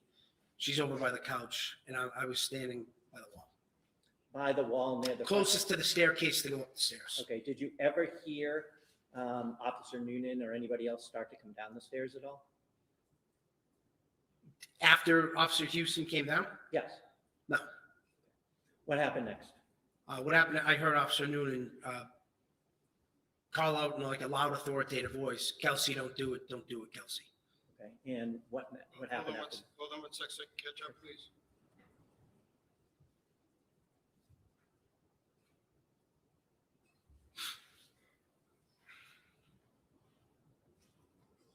All set, thank you. Did you hear anything after that? Gunshots. How many of you remember? 2. Coming from upstairs? Yes. So where did you go after that, when you heard that? So when I heard Officer Noonan call out, "Kelsey, don't do it, Kelsey," I pivoted, looked up the stairs, and started running up the stairs. When did you hear the gunshots? While I was moving up the stairs. Officer Noonan, was he at the top of the landing? He was at the top of the landing in the frame of basically standing at the frame of the bedroom door. Okay. What did you do when you got to the top of the stairs? I looked in the room. And what did you see? Miss Fitzsimmons was laying down. She was on the floor. If you look at the room, she was from the doorway. She was on the opposite side of the room, head closest to the wall, feet closest to us. And she appeared to be injured. Yes. So what did you do as a result of that? I immediately went into the room, got up there. When I got up to her, I could see the gun was, she had a firearm down by her left leg. So I picked the gun up, put it on the bed. I'm between her and the bed, and then we started dealing with it, like rendering it. Where was Officer Noonan at this point? In the bedroom. Did you have your gun out? No. Did he have his gun out? Yes. Do you know what happened to the gun on the bed? The gun on the bed, at some point when I was trying to wrap gauze around her, Officer Noonan picked it up and I believe he handed it to Officer Core. Sorry, Officer who? Noonan handed it to Officer Core, C-O-R-R. Did you, can you describe the injuries that you saw? Yeah, so she had a gunshot wound to her chest or lower, between the abdomen and the chest, like right below like the breastplate. And when I rolled her over to her side, I could see in the back it would appear to be an exit wound. Were the other first responders called? Yes. Who called them? Do you remember? I got on the radio basically pretty fast saying that we had shots fired, female down, and we need medics or something to that effect. And I believe other people also were on the air. Was the defendant saying anything when you got in the room? When I got into the room originally, when she's on the ground? Yes. Yeah, she kept saying, "I'm sorry and I want to die."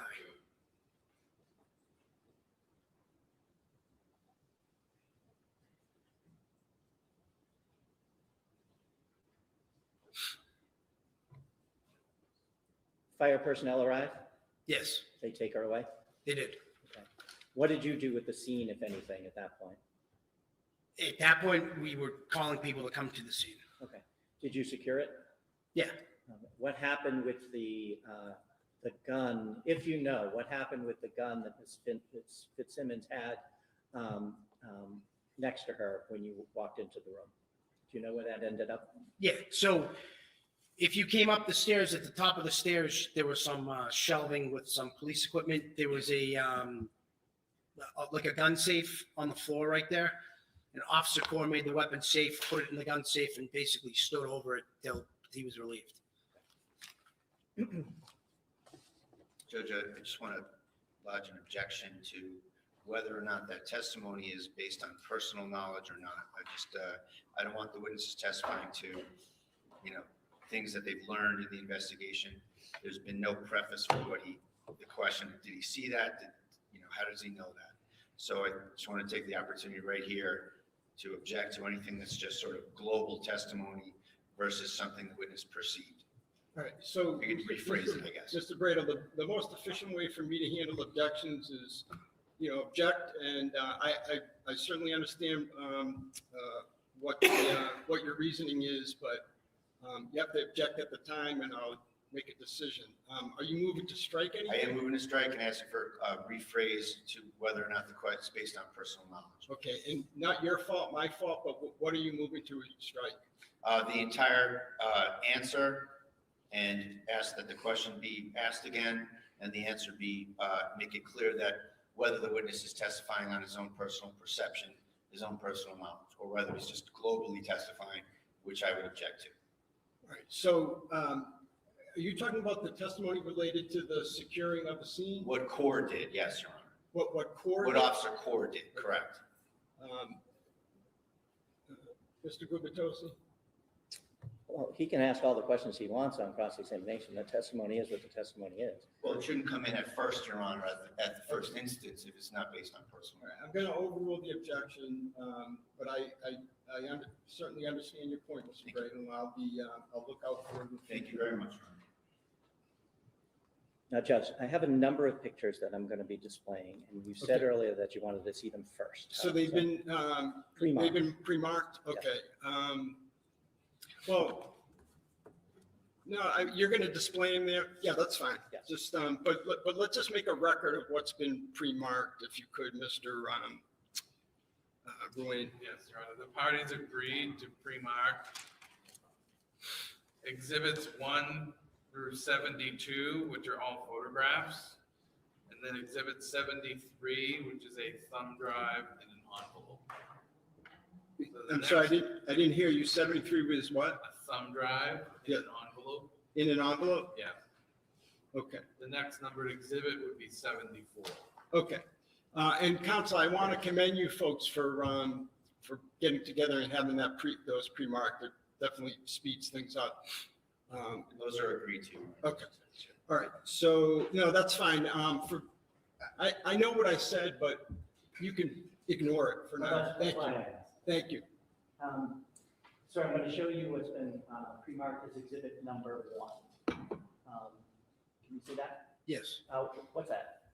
that's the residence. That's the residence that Ms. Fitzsimmons was living in there at the time. Yes.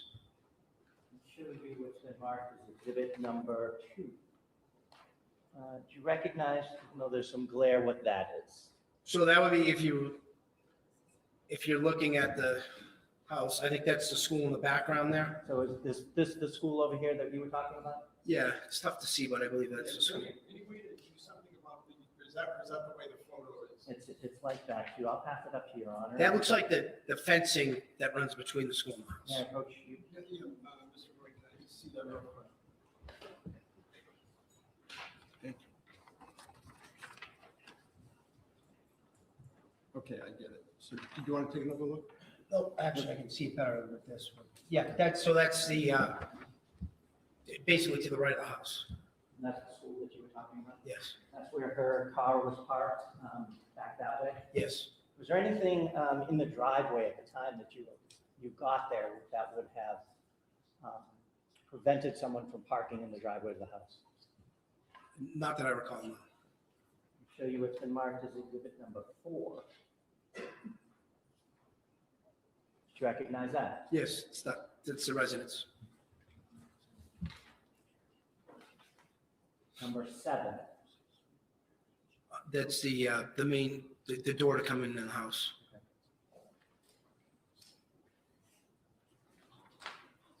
Number 8.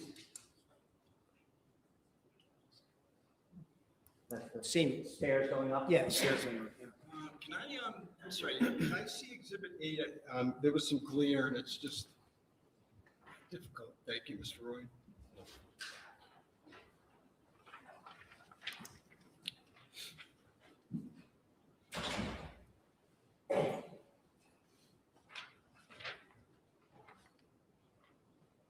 So were these photos taken that night? I guess I'll ask you, do you know, were these photos taken that night? Not by me, but yes, I believe they were taken that night. Okay, thank you. Showing you what's been marked as exhibit number 9. Do you recognize? That's that? when you walk in that first door, it's like a enclosed porch. Exhibit number 10. The main, to get the door to get into the main house. So when you walk in, that from the porch, you see some stairs on the right side of the doorway. Yes, What stairs are those? those are the stairs to get up to the second floor.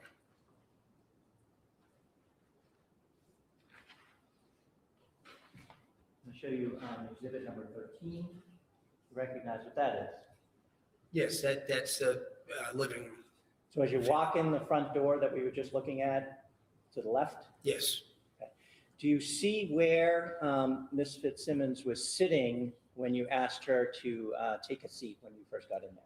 yeah, so where that blanket, the red and black checkered blanket is on the couch, she was just to the left of it. So right here? Let me just excuse for one moment. Can you folks in the back row see the photos? Yes, Your Honor. I'm okay with where it's at. If I could just inquire. Sure. We can see it. Thank you. Okay, I just want to make sure, thank you. Yeah, go ahead. I'm going to show you what's been marked as exhibit number 14. Do you recognize what that is? Same room. Just a different angle. Yep.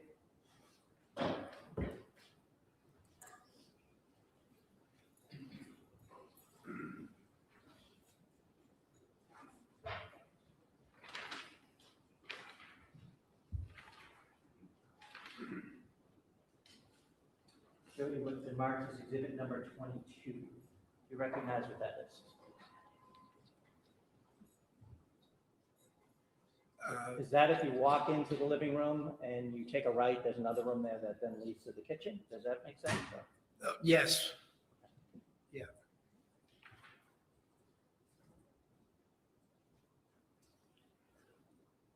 Is that room that we were just looking in? Correct. Same. I'm sorry, what number was that you I'm just? sorry, that's 23. Thank you. I'm showing you it's been previously marked as exhibit number 25. Do you recognize what that is? That is the kitchen. Okay, so right now we've started going in the front door, gone to the left through 2 rooms. Now this is the kitchen. Yes. And is this where you said Ms. Fitzsimmons was gathering bottles and? So just past the refrigerator, you can't see it in this photo, but there was some drawers, in like a cabinet that she'd opened. There were some jars and things in there.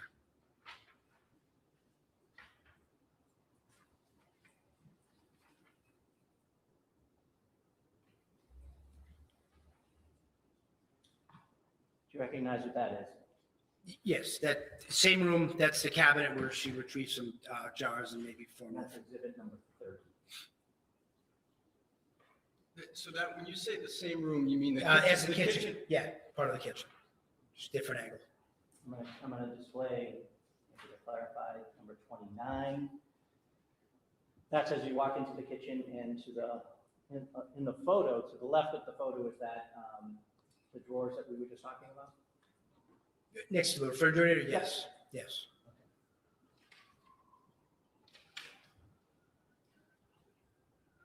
Do you recognize what that is in exhibit number 31?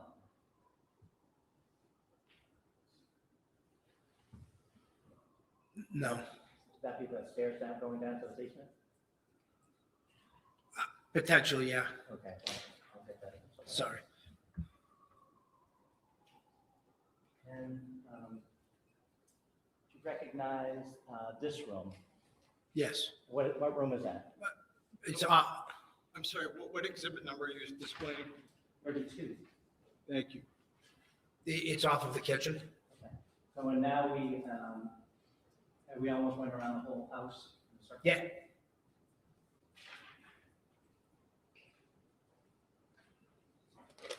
And I'm showing you that's the mark as exhibit number 33. You recognize what that is?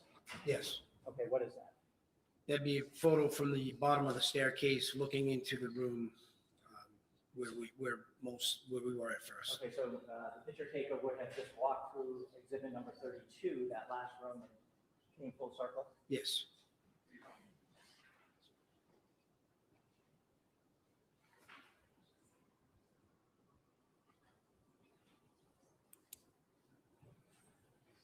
Show you what's been marked as exhibit number 35. You recognize what that is? Yes. What is that? It's the staircase to go to the second floor. Number 36. You recognize what that is? Same staircase. Mr. Gubitosi, can I see that before you, because there's some, it's hard to see. Thank you.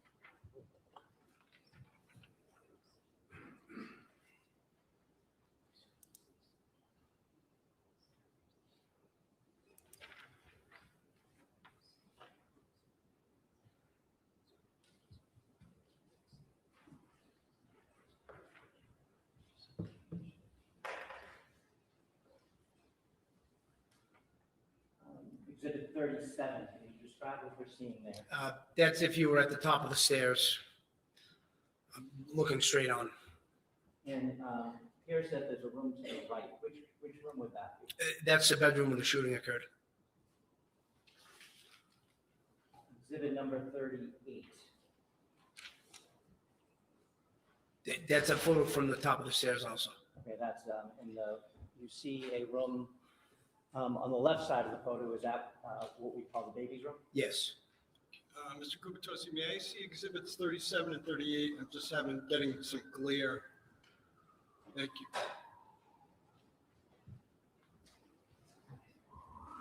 Thank you.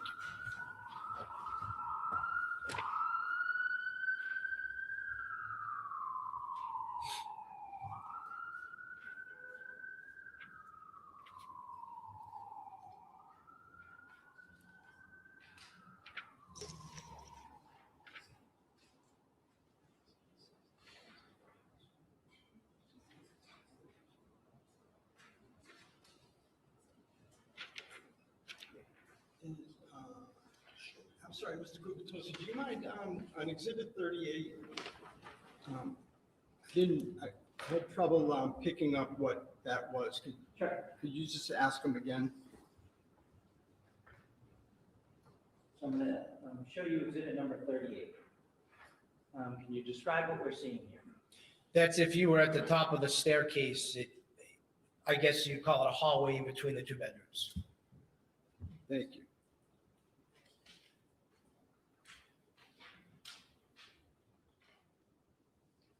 Exhibit number 40. That's the baby's room.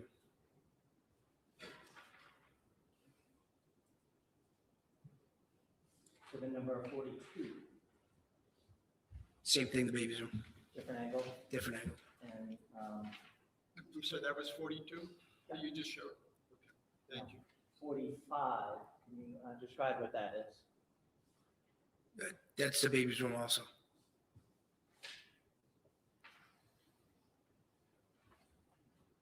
Exhibit number 46. You recognize what that is? Is that the baby's room looking out the door towards the landing? Yes.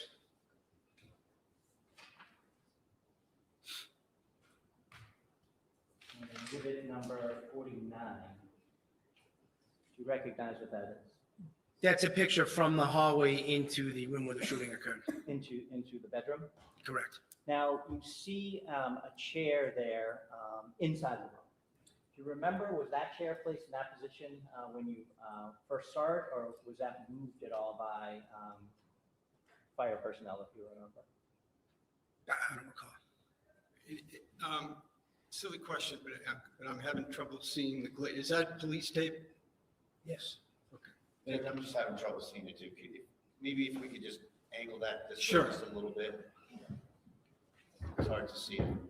Sure, no, you folks should see everything. That's fine. Thank you. And can you still see? Yes. Okay. Exhibit number 50. It's a photo of the bedroom from the doorway. Exhibit number 51. Same, it's a photo of the bedroom from a different angle. So it shows from left as you walk into the room. Yes, it showed like the hard corner if you came in the room. Exhibit number 52. Same, it's the bedroom where the shooting occurred. Exhibit number 53. Same. Okay, now in this photo, you can see an air conditioner. You can see the bed on the right, correct? A bassinet on the left. Yes. When you came into the room, where was Ms. Fitzsimmons? So she was just past the bed, like her head had pretty much, her head was by the wall where the air conditioning unit was, and her feet were angled out just to the left of the bed. Okay, so her head was Furthest from the door, so over here? probably a little to the left of that. Okay, and her feet were facing this way? Yes. So can I ask, so when you say that they were angled, the feet were angled out to the left, that you mean our left as we're looking at the photograph or her left? No, I'm sorry, our left is, we're looking at the photograph. So it would be her right if her head was towards the air conditioning. May I ask the witness to get that down in the purchase screen? Yes.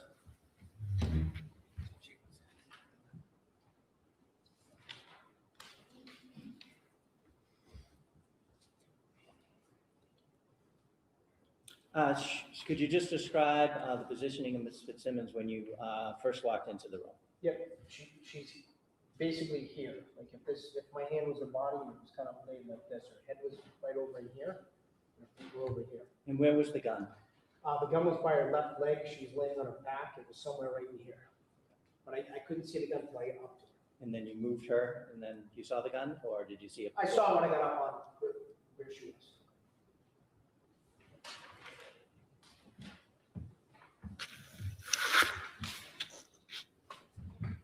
Show you what's been marked as exhibit number 55. Do you recognize what that is? Yes. It's the bed, same bedroom, and that's the area she was laying in. Right. It'd be like the bottom of the screen Okay. or the And bottom of the photo. That's the opposite side of the bed. Yes.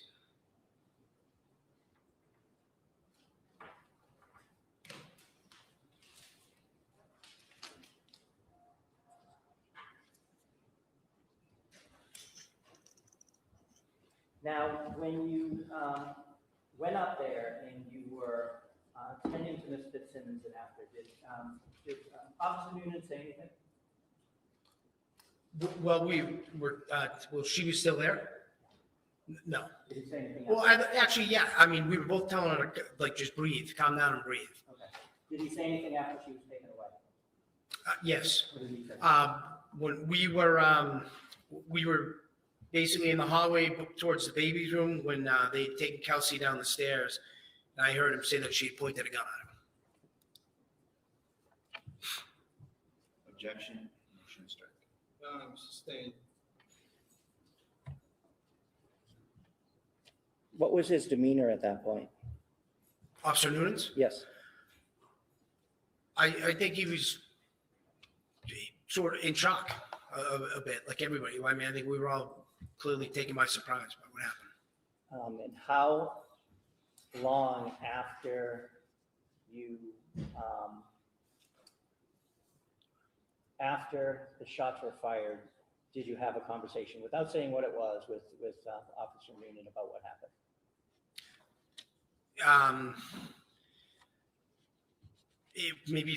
Maybe 5 minutes, just based on however long it took the the medical staff to get her packaged up to get her to a hospital. Your Honor, I would ask for a ruling on an excited utterance at this point. An excited utterance from Officer Noonan? Yes. And Officer Noonan's going to testify? Yes. And counsel? I would object, Your All right. Well, I think I need more of a foundation, but if it qualifies, I'll. Now, you say that it was about five minutes after you heard the gunshots, right? That you had a conversation with him and he said something to you, correct? Yes. In the meantime, you both had been tending to her wounds, true? Yes. And you said he was, seemed to be in shock, which is different than he normally was. When you talked to him at the station. Yeah, definitely. And how so? I think, like everybody else, I think he was overwhelmed and a little bit trying to process what just happened, bewildered. Sustained. As to what, like everyone else, I just need to know what the officer appeared to you. What his demeanor, what was his emotional state, etc. I wouldn't say he wasn't emotional. He appeared shaken a bit. I'd redo my request, Your Honor. Lack of foundation.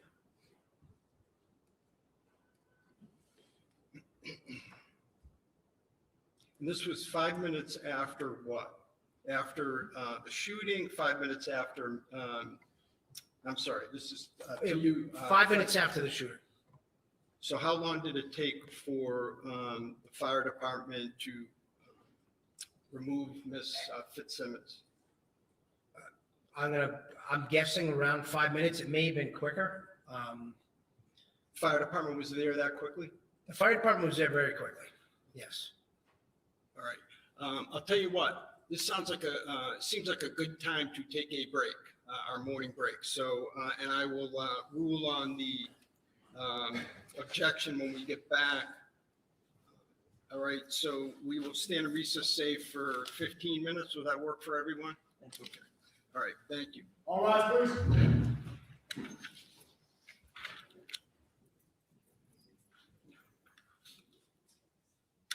Court stands in a 15-minute recess. Please exit quietly.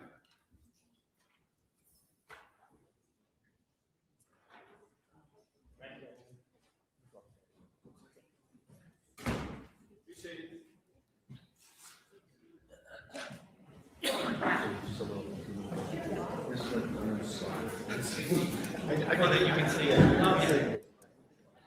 Okay, guys, we have a 15-minute recess. What are you guys thinking so far, for those of you that are remaining? Oh, right. Paper airplane. No, I know. It's We've cool. only heard I can from see stuff. one officer, but how is it looking so far? Still confusing, or is this case starting to take on some sort of shape for you?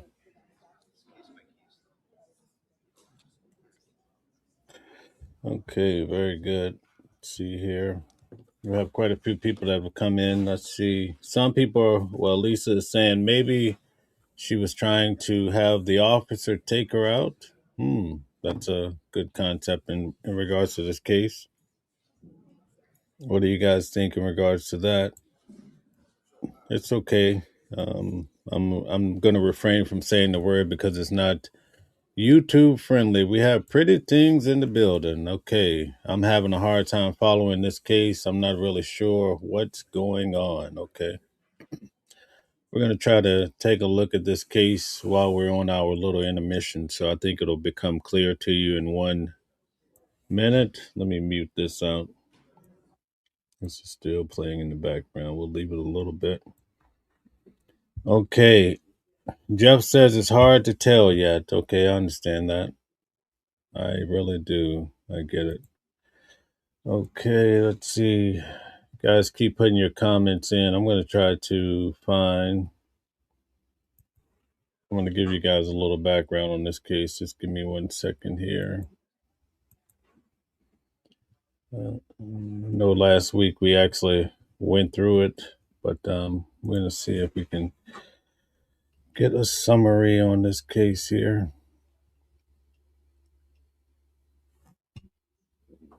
Let's see.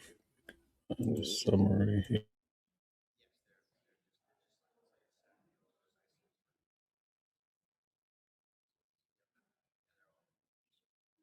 Good morning, everyone. I'm Errol Barnett at the CBS.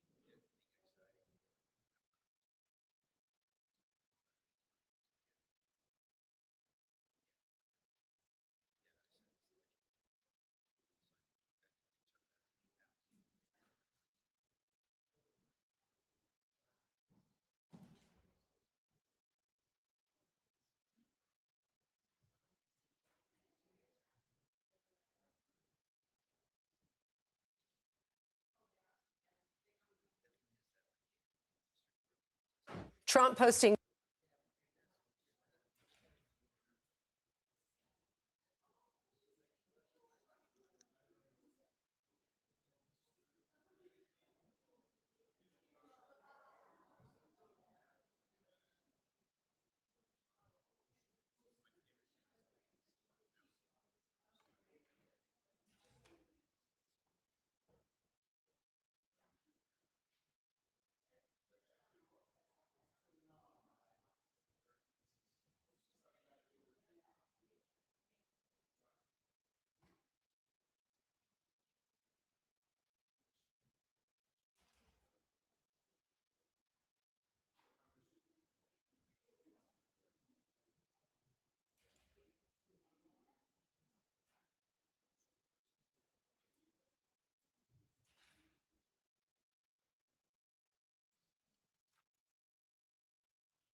Trump posting to Truth Social just moments ago, quote, I am pleased to report that the U.S. and Iran have had over the last 2 days very good and productive conversations regarding a complete and total resolution of our hostilities in the Middle East. Whoa.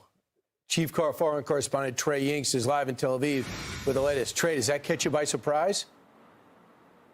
Absolutely. This is a major development. President Trump taking to Truth Social, not only to say there are very good and productive conversations taking place between the United States and Iran, but he goes on to say he's ordered the Department of War to postpone for at least 5 days strikes against Iran's energy and power infrastructure. This comes after the president issued that ultimatum over the weekend about opening the Strait of Hormuz. We don't have any additional information at this point into the president's thinking about this, but this is a president who has applied immense pressure on the Iranian regime through thousands of airstrikes over the past 3 weeks. And this, again, is a president who in the past has indicated he prefers a diplomatic option when one is available. The images you see here are Iranian ballistic missiles soaring through the skies of Israel over the weekend. There were dozens of attacks that took place, the Israelis striking back against Iran's storage facilities for these missiles, going after many of not only the production lines, but where they keep these missiles and launchers. We understand they've been quite successful in those strikes, although the Iranians are still able to get off much of the incoming missile fire here to Israel. In the city of Arad over the weekend, we visited there yesterday, more than 100 people were wounded in a single Iranian ballistic missile attack. But while the focus was there in the south of Israel, regional focus also on the Strait of Hormuz, where President Trump referenced over the weekend the possibility of conducting additional strikes that appear now to be off the table, at least for 5 days. I asked Israel. Can you guys hear this okay? Tell me if you can hear it in the comments section. Israel's Prime Minister Benjamin Netanyahu about that post. President Trump said that if in 48 hours the Iranians don't open the Strait of Hormuz, that there will be strikes against the power grids in Iran. Will you participate in those strikes, and what do you think should happen next in this campaign? I think President Trump knows exactly what he's doing, and whatever we do together, and as far as possible in confidence. So again, the president just breaking some news this morning saying that there will be a 5-day delay to any strikes on Iran's power and energy infrastructure. The Israelis not just looking to the east, but also north to the Iran-backed Lebanese militant group Hezbollah. You can see some of the exchanges of fire there in southern Israel, as a top spokesperson for the Israeli military said this about the length of the campaign. The citizens of Israel, more weeks of fighting against Iran and Hezbollah are expected for us. With each passing day, we are weakening the terror regime more and more. We will not allow the terror regime and its proxies to constitute a threat against Israeli citizens and against the existence of the State of Israel. Again, though, the headline today, President Trump saying in a post on Truth Social just minutes ago that the United States and Iran have had very good and productive conversations over the past 2 days. And again, President Trump is ordering the Secretary of War, Pete Hegseth, to delay any strikes against Iran's power or energy infrastructure for at least 5 days. Guys? So we're still waiting, Trey, on any response from the Iranians, because the foreign minister yesterday said, I'm not interested in talking to the U.S. He usually is the spokesperson that does the American shows. Yeah, absolutely. And look, you have two relatively moderate voices within the Iranian regime that are still alive, the foreign minister and also Iran's president, Masoud Pezeshkian. Many of the hardliner Shia clerics have been taken out in Israeli and American strikes over the past 3 weeks. But there still is this underlying message that we have seen from the IRGC and other officials in Iran that they want to continue the fight. And so we'll have to do some reporting to determine currently what the situation looks like at what appears to be a negotiating table and whether or not the Iranians are serious about creating and referencing a deal with the United States. Ainsley, I know you're going to read that full statement, but I want to ask Trey, because you just talked about a lot of the leadership. They're gone. They're dead. Generals, foreign minister. The foreign minister is still alive. But who's the point person now? Who's the United States communicating with? Do we know that yet? It's a great question, and we don't know that. There are a number of people who could communicate on behalf of the Iranian regime, but again, these are considered more moderate voices. And while the President Masoud Pezeshkian and others have the ability and So, guys, yesterday, remember I told you that Donald Trump was going to change course a bit and probably give them some time because we were coming down to the fire. And typically the president uses strategies for negotiation. But yesterday I was right. I felt like he would change course. He came back today, not necessarily change course. Let me make it very clear.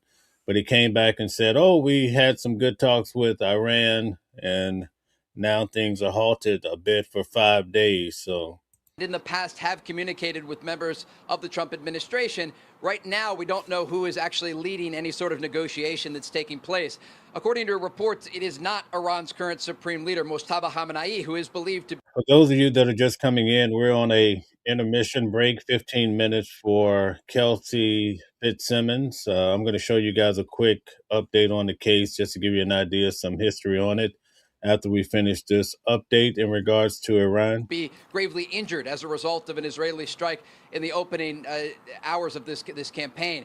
As this is all continuing, though, the thing to look at here is a de-escalation ladder. We have seen over the past several days the Iranians continuing attacks against Israel and Gulf countries. And if they are serious about creating and adhering to a deal with the And guys, hit the like button, share, subscribe. Thank you. Somebody's been really hitting the hearts, and I really appreciate it. It's very heartfelt. United States, you can imagine President Trump and the administration will want some assurances from the Iranian regime that they're not going to continue launching ballistic missiles and drones at U.S. allies and forces across the region.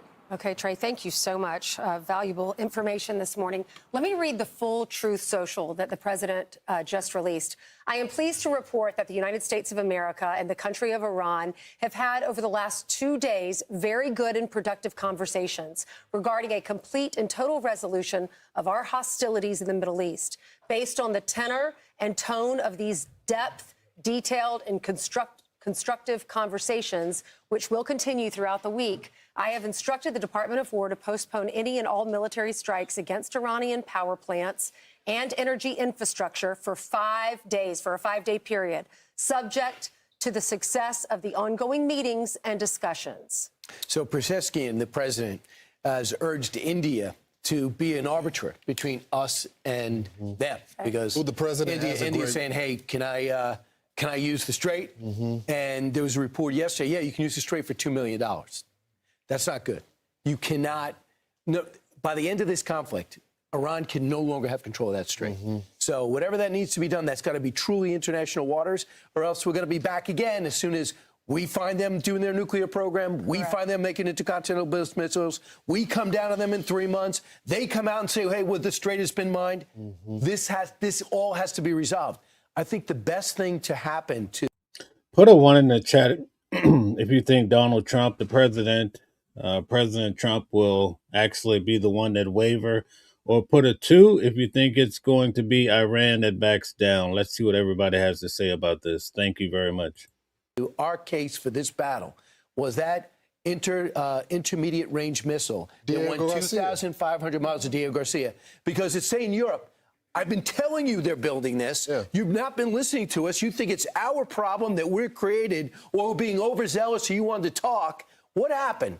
We talked. They weaponized uranium. We talked, and they made intermediate range missiles en route to doing an intercontinental range missiles. Everything they've been accused of, they've been proven. The irony, though, we asked the UK for us to refuel Ainsley, our B-2 bombers there, and they said no.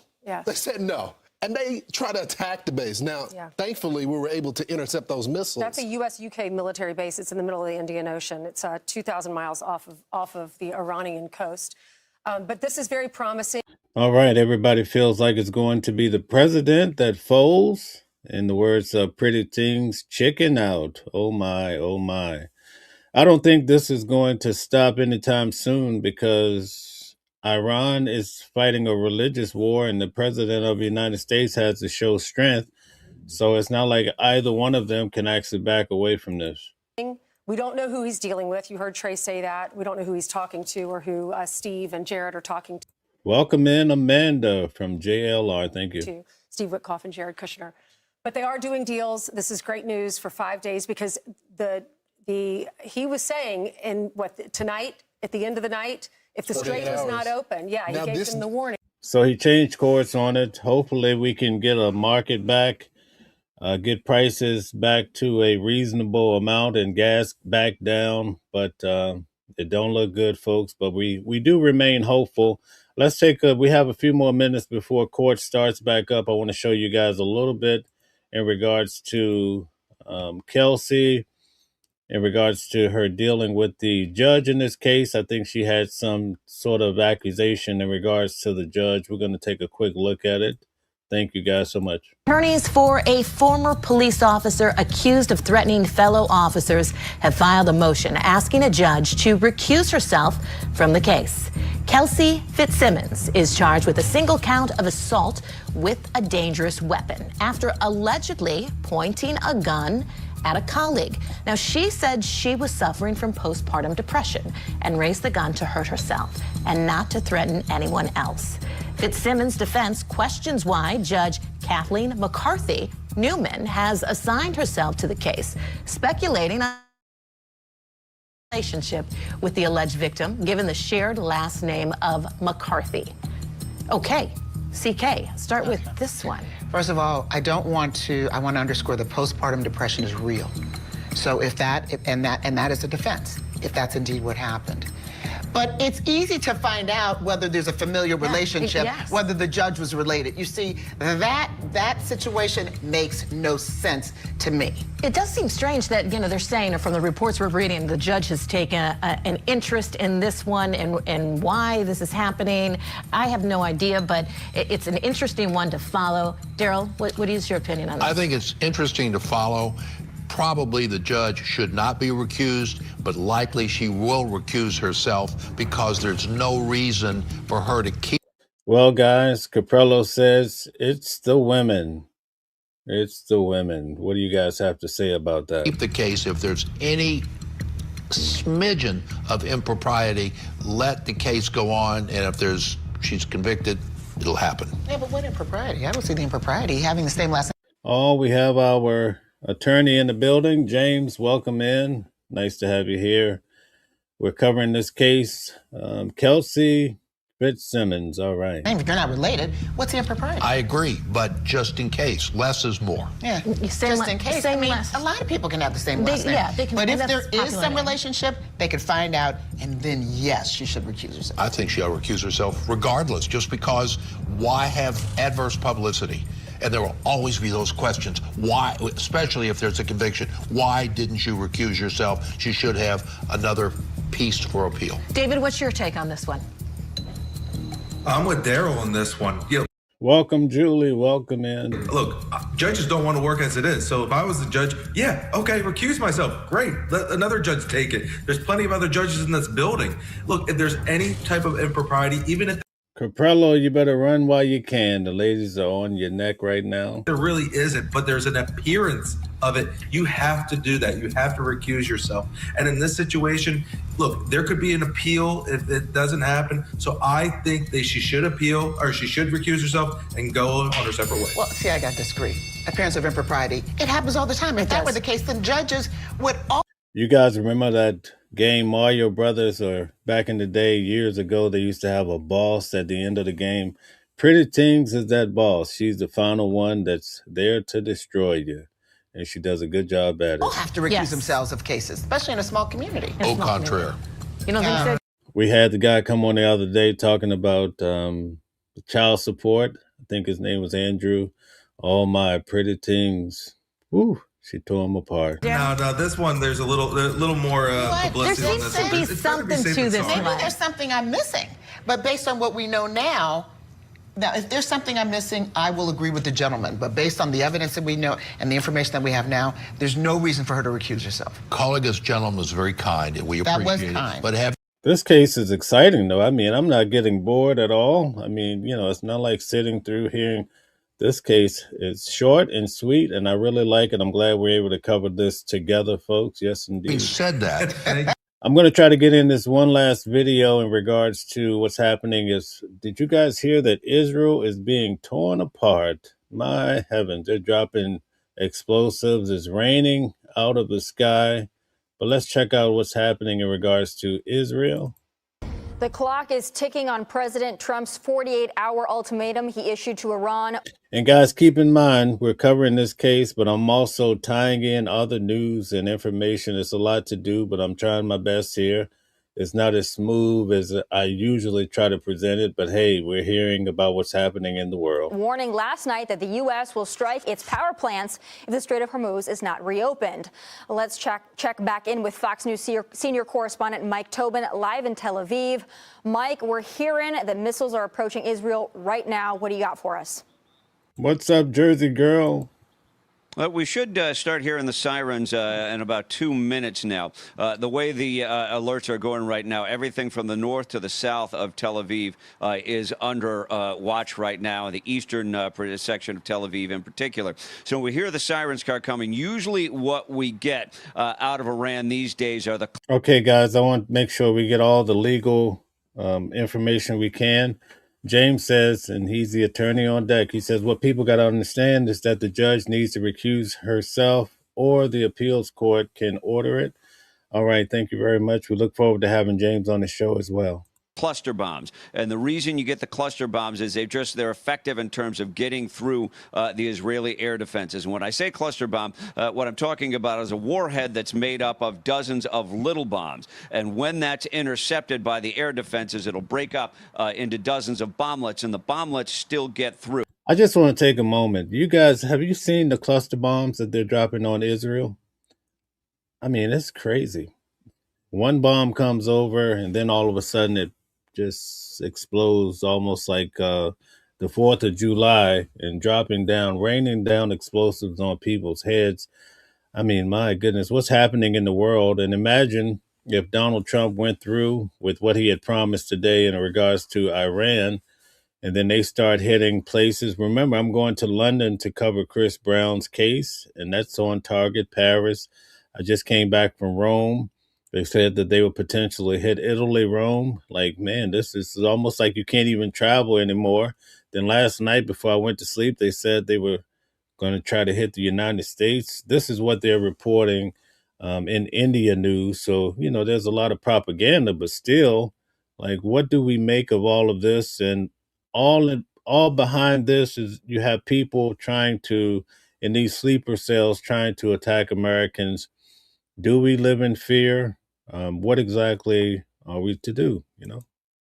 And we've seen them be very effective in terms of hurting people on the ground or destroying property because those bomblets get through. What we saw yesterday was an exception because those were ballistic missiles with big 1,000-pound warheads. For the most part, those big warheads aren't getting through. They get intercepted. So the warheads is 1,000 pounds alone. Just think about what it could do. Last night, 2 of them got through in Dimona and Arad. The IDF did their investigation. Guys, thank you for giving James a shout out. Thank you. He's an attorney spending his valuable time here at Watching the World. Can't wait to have him on the show to hear what he has to say. I'm going to actually see James on Thursday for Maduro. And they simply determined that there wasn't a new type of weapon that was effective in terms of getting through, and there wasn't a failure of the system. It's just the fact that you're shooting missiles out of the sky, which is a very difficult thing to do. So we're keeping an eye on the skies to the east of us right now, because that's where we expect the missiles to appear. That's the direction, where the... What's happening, J-Cat? What's happening? What's happening? Good to see you. The missiles come through, and then hopefully we'll see the interceptors launch and get after them. So that's a situation right now, and this is a drill that the people here in Israel are repeating every day, multiple times a day. You get the alerts over your phone. That's a period. Yeah, I have a whole trip coming up to Egypt. I was supposed to be on the Nile River for 4 days. Oh my goodness, I don't even want to go now, but I already paid. So I don't know how this is going to work out going to Egypt for my tour. But anyway, we're going to see. Period we're in right now. Once you start hearing the sirens wail in the background, that's an indication that the missiles are getting close. And what people have to do here, again and again and again, stop what they're doing, get up and go into what is called the mamad in Hebrew, the bomb shelter. You go into the bomb shelter, and that dramatically increases your chances. And now here. That's the sound of the sirens going off. That means the missiles are inbound. And we look off in the direction of Iran right now and wait to see where these missiles will appear in the sky.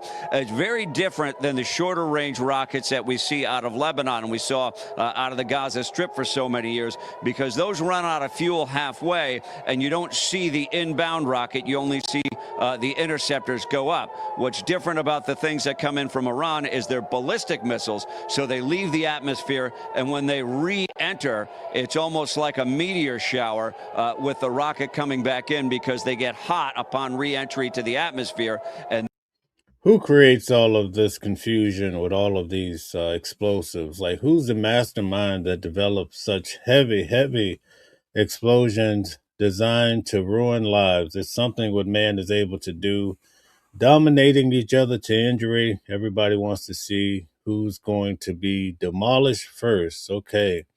All right. Fantasy says also became a fan through JLR. Thank you very much, guys. We're back at it. Let's get back to the court proceeding.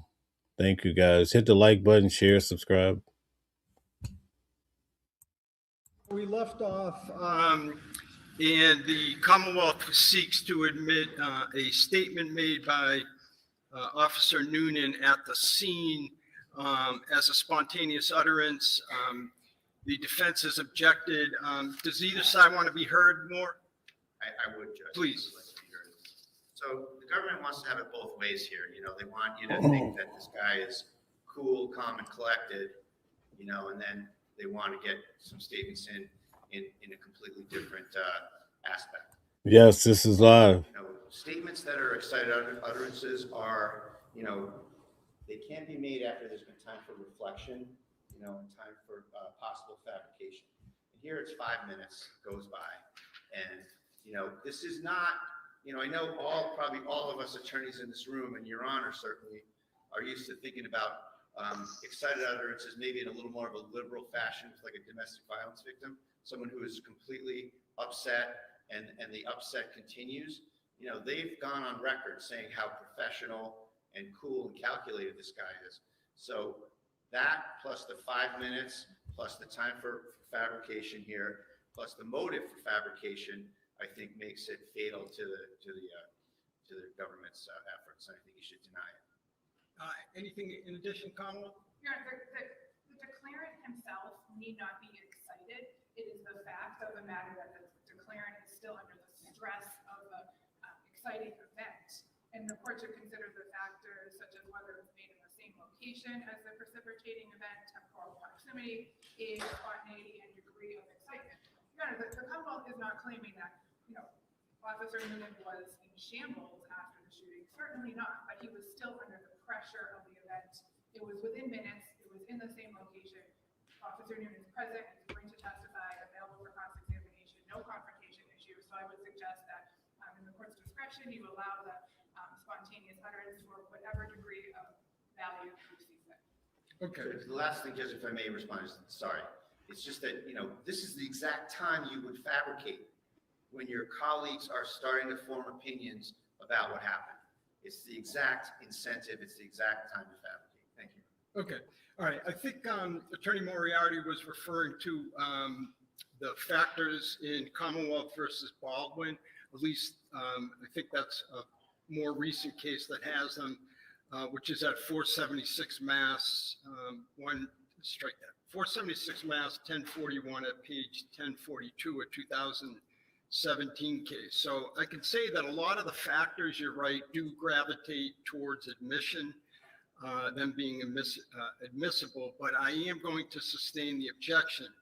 This will be somewhat of a double negative, but I'm strike that. I am unable to find by a preponderance of the evidence that the statement was not the product of reflective thought. So the objection sustained. All right, you may continue, Mr. Gubitosi. Thank you. Hello, Crystal. You were on scene at the time of the shooting, correct? Yes. Was your gun checked after the shooting before you left the scene? Yes. At this time, Your Honor, I would be playing exhibit number 73. Okay, which is what? A video compilation of Mr. Randless outside of the house. Outside of the house? Well, outside of the house, including the basement. Okay. And this has been jointly admitted, right? Yes. Okay. Yes, you may play it. Is there sound too, or is it? No. Hello, S. Ballot. Thank you for coming over from JLR.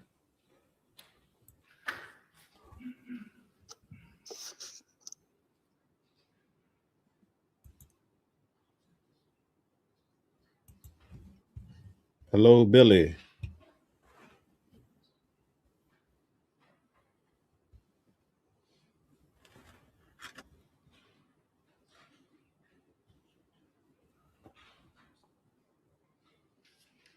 They have a small little house, right? Jeez. Apartment.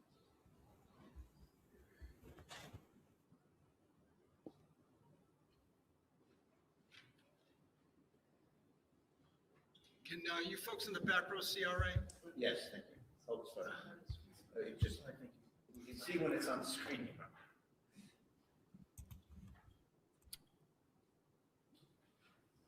That's okay.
Well, Your Honor, I wasn't going to ask any questions of this witness during the video itself anyway, so I think I can end my questioning. I can play it after when we have it all set.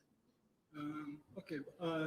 Well, Mr. Wayne, you think you can just in a couple minutes, or you're not sure? I'm not sure. Okay. All right. All right. So, yeah, why don't we maybe try to fix it at the lunch break? Would that work? Would that work for the Commonwealth? Sure.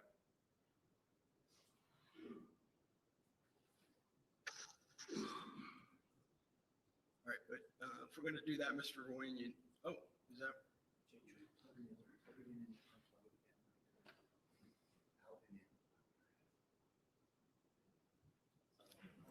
That's okay.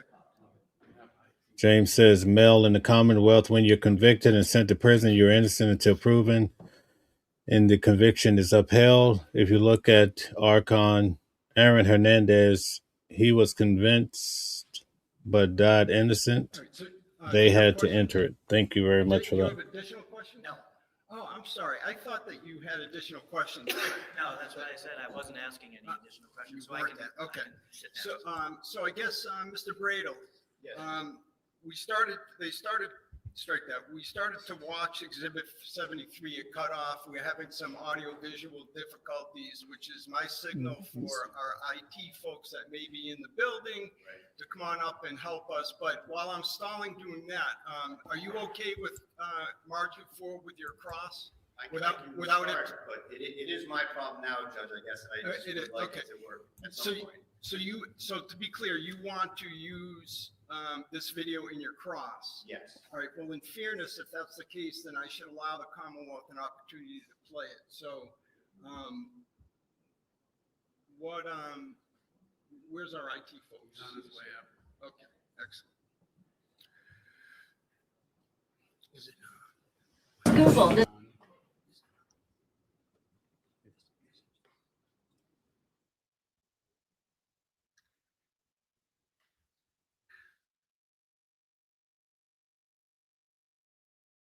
You know what, while we're doing that, can I see counsel at sidebar? Sort of chief among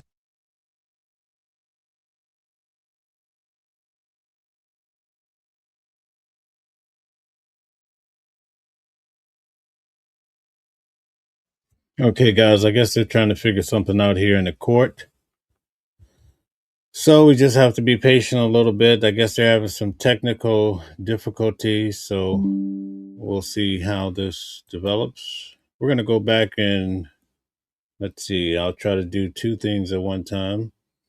We're going to pause this for a second and go back here. Then you'll see the interceptors go up after them. So right.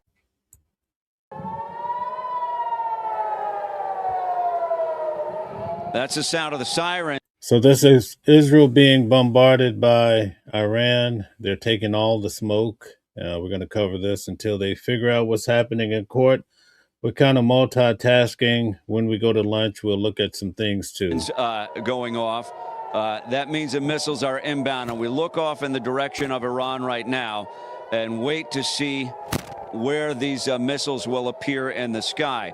It's very different than the shorter range rockets that we see out of Lebanon and we saw out of the Gaza Strip for so many years, because those run out of fuel halfway and you don't see the inbound rocket. You only see the interceptors go up. What's different about the things that come in from Iran is they're ballistic missiles, so they leave the atmosphere, and when they re-enter, it's almost like a meteor shower with the rocket coming back in, because they get hot upon re-entry to the atmosphere, and then you'll see the interceptor. Guys, give us a like, share, subscribe. Thank you so much for all the support. Thank you to all the people coming over from last night. JLR, thank you. Go up after them. So right now what you hear over Tel Aviv, I'll hold the microphone now. Oh, he's having microphone problems too.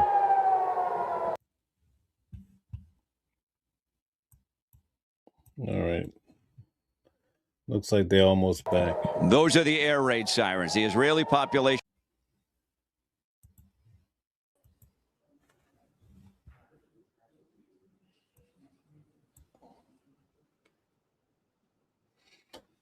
All right. The court is having some issues, technical issues, but it looks like they're almost there, I guess. We'll see. And again, this is the Kelsey Fitzsimmons case, the trial. Hopefully it only lasts maybe 2 or 3 days. The judge says he would like to see it ended by the end of the week. Let's see what happens. Yeah, more technical difficulties. You'd think they would have this all together, knowing that we had trial today. But this is how it goes, as Jeff would say. Anderson says, technically, it's a technicality. That's a good point.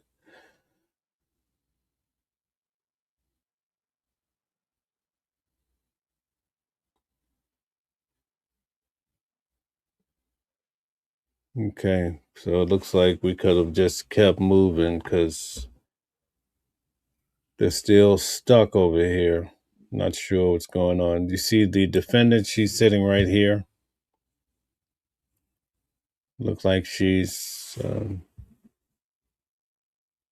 trying to hold it together, hold it in the road, I guess you could say.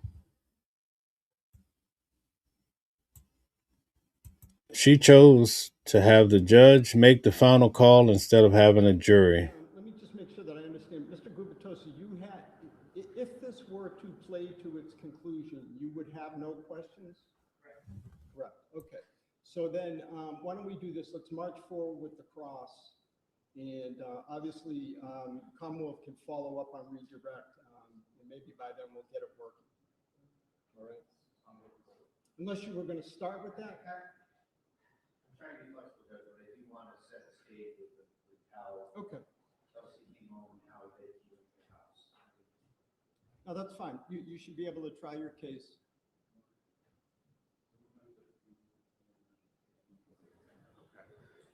Judge, just an idea is we have the actual DVR from the house, and so we have the same stuff.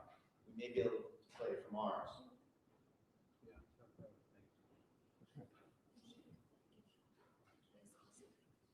Actually, it's even better. We do have their compilation that we can play from here, maybe. Right. You have the exhibit. You're just putting it in a different computer. Okay. Right. Is that right? Can you just confirm that? That's right. I think she's going to get off lightly. That's my opinion. It's what we received. All right. So let's see if we can get it moving, and if so, we have enough time.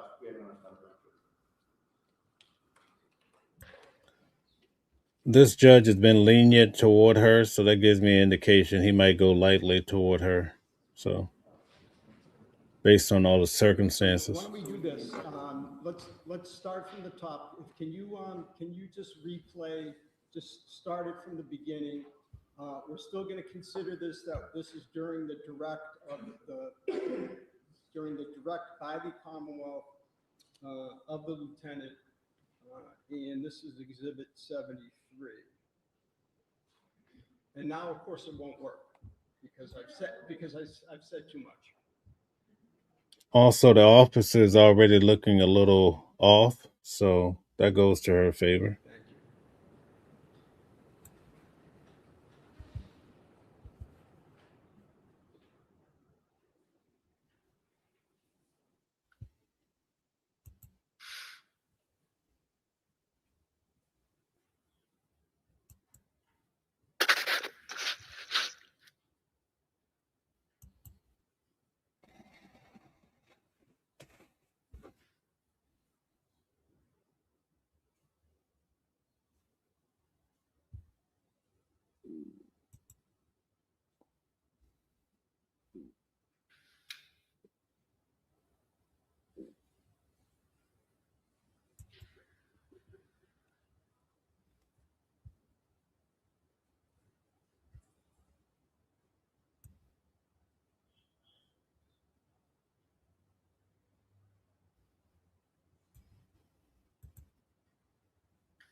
That's the defendant's mother.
That's it. Is that the conclusion? Okay. And, all right, so we've ended Exhibit 73. The Commonwealth has no further questions on direct at this time? Okay. All right, so cross-examination. Thank you.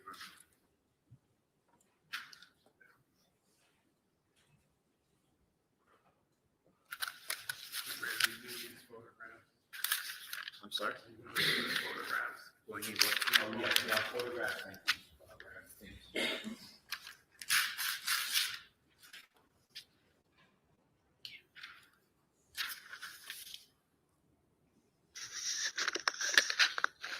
Lieutenant Daly, good afternoon or good. All right, that's all right. I just need to be able to see Mr. Brado.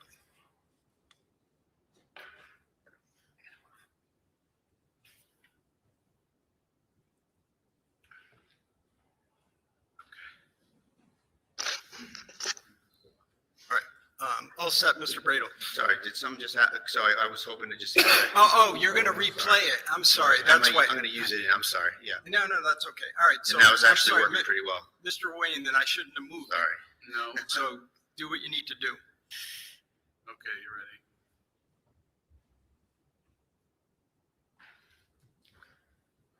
All right, may I inquire, Your Honor? Thank you. Yes. Good afternoon, sir.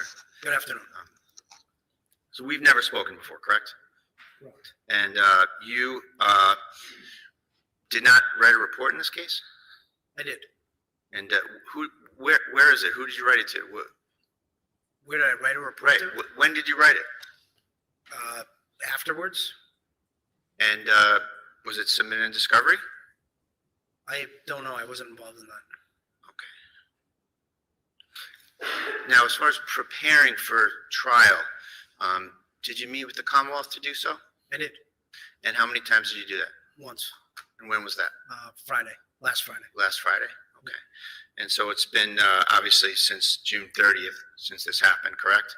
Correct. And you've been on the job with Officer Houston? Correct. You've been on the job with Officer Noonan? Yes. Now, in terms of this incident, isn't it true that you spoke with Justin Alayan at the police department before going to Kelsey's house on June 30th? Yes. And was that in person? Yeah, in the lobby.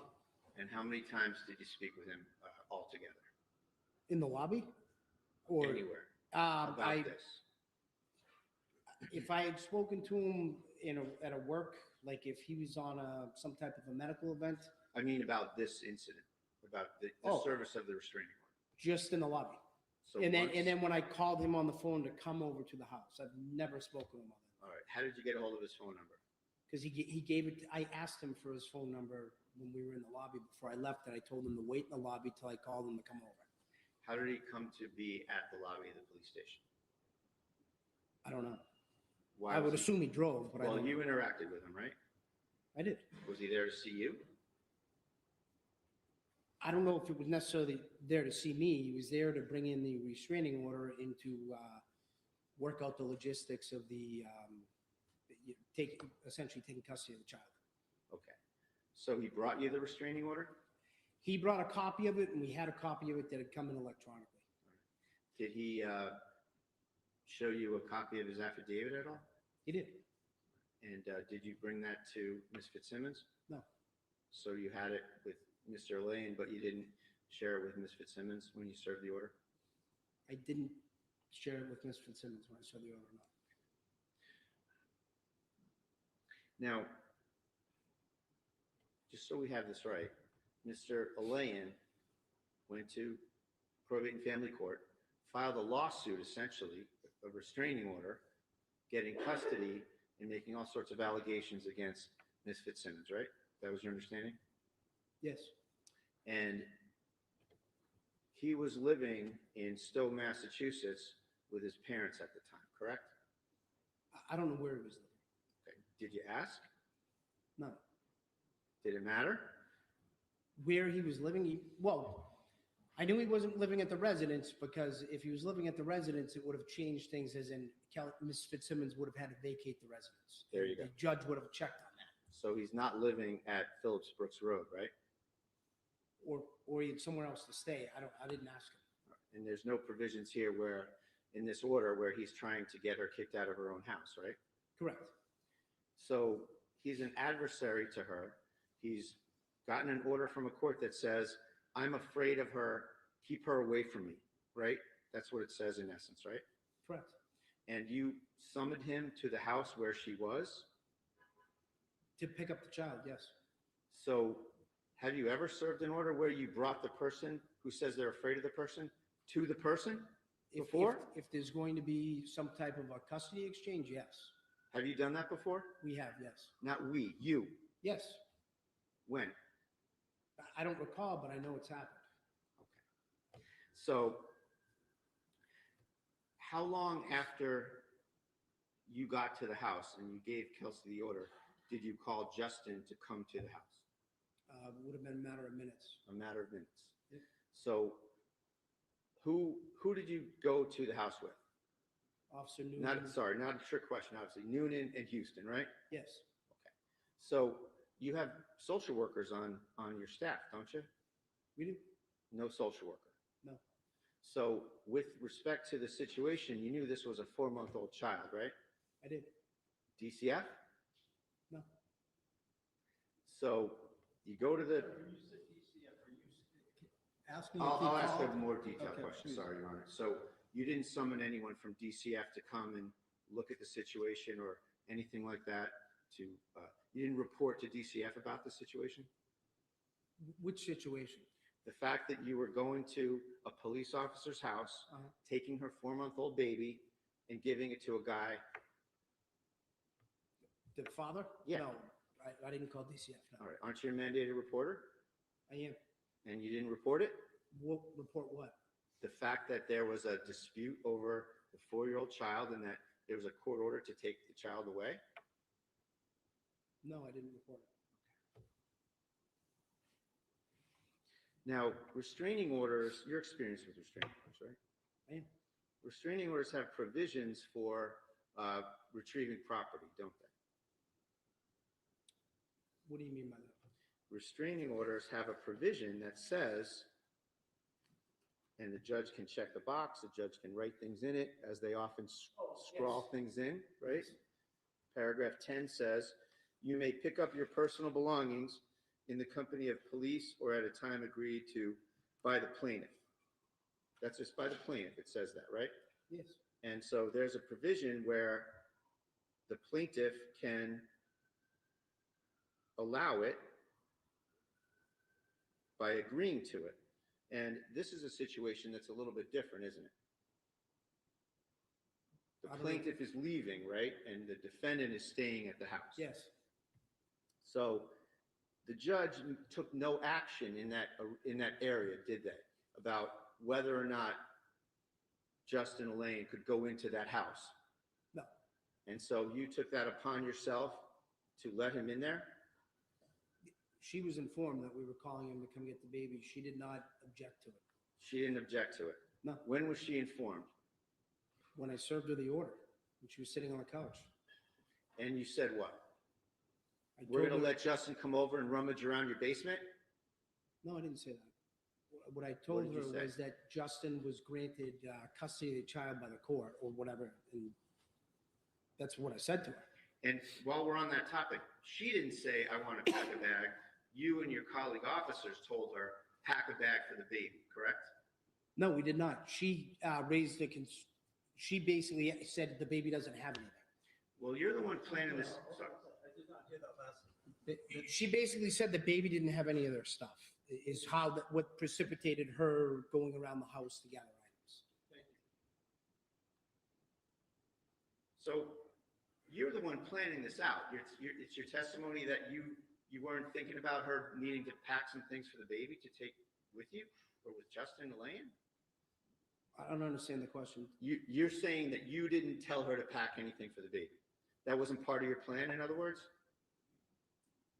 No. The fact is not Noonan, not Houston, you told Kelsey Fitzsimmons, pack a bag for 2 weeks for your baby, didn't you? No. And so it's your testimony that you had no plan, no thought process about getting things for the baby. Is that right? I don't know that I didn't have a plan, but what precipitated her going around the house and grabbing items was her bringing it up to me. So you're saying that was just sort of a spontaneous thing that she took upon herself? Yeah. Okay.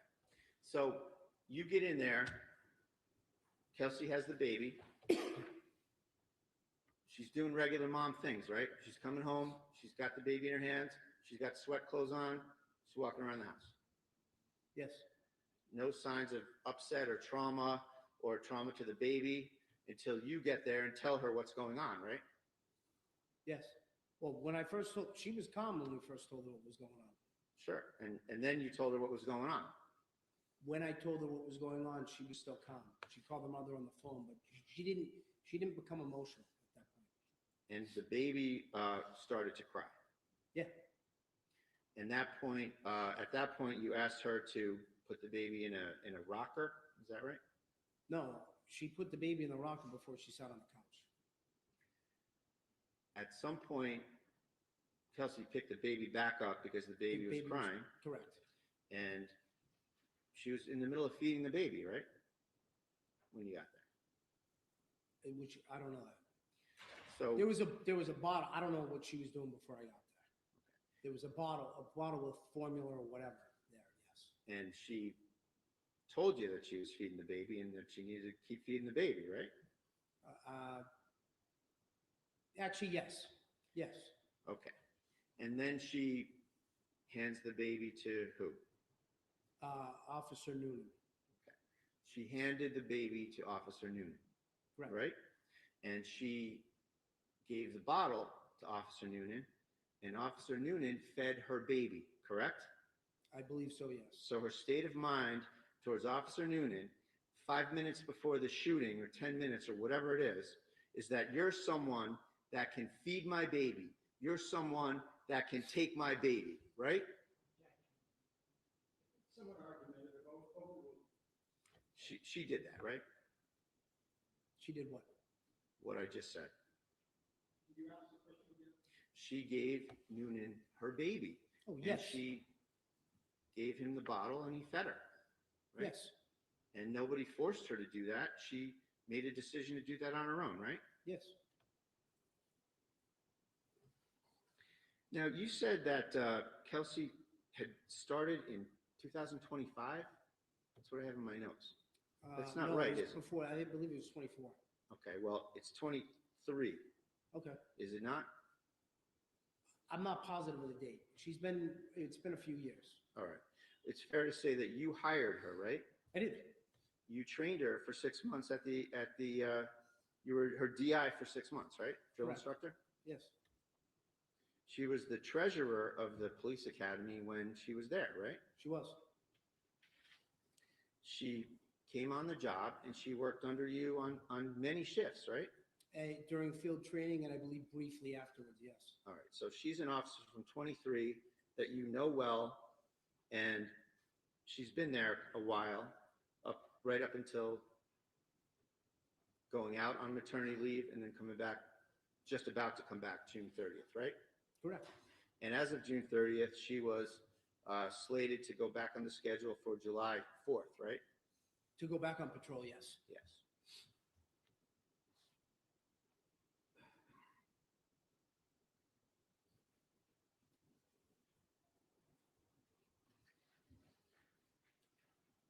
So at some point in this incident, Mr. Alain asked you if you could go in the basement and get some things, right?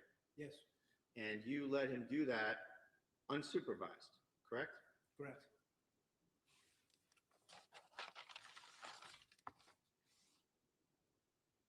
Isn't it required that an officer accompany the person with the consent of the homeowner?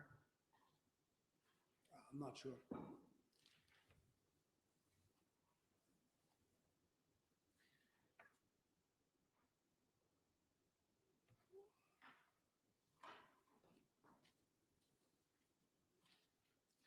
Now, at some point, Kelsey's mother comes in, correct? Correct. Where were you and where was Kelsey when that happened? When Kelsey's mother came in, I believe we were in the living room. And Kelsey was nowhere near that, correct? Kelsey was nowhere near where? Her mother. I don't understand the question. When Kelsey's mother arrived, Yeah. Kelsey was upstairs with Noonan and Houston, wasn't she? No, when Kelsey's mother arrived, no, I believe at that point, Officer Houston had the baby. Officer Houston had the baby. And Officer Houston gave Kelsey's mother the baby, correct? Correct. And then Officer Houston went upstairs? I'm not positive at that So point. at some point, you're downstairs, Houston and Noonan are upstairs with Kelsey, correct? Correct, yes. All right. Where was mom at that time? She was in the living room With who? with the baby And where were you? in the living in the living room. So you're with her. Yes.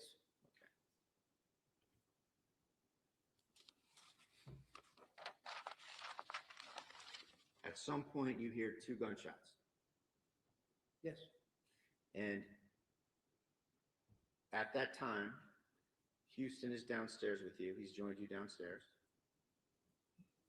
When the gunshots happen, he's downstairs, but he's not joined with me. He's around in like the kitchen right at the top of the staircase, So he's, according to him.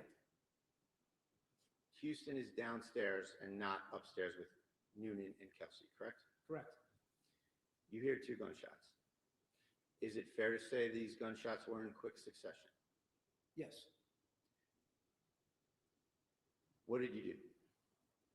I was running up the stairs when the shots were fired. Did you see the shots? No, I heard 2 loud bangs as I was running up the stairs. Where was Noonan, if you know?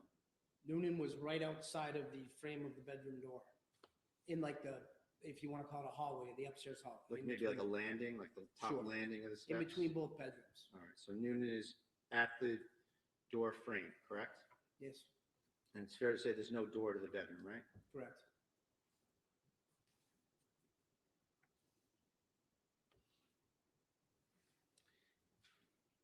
When you get up the stairs and look into the room, what's the first thing you see? Her feet Where were they? over on the other, the far end of the bedroom by the bed. Kelsey's feet. Correct. And she was on her back. Yes, She had a gunshot wound to the lower chest. yes.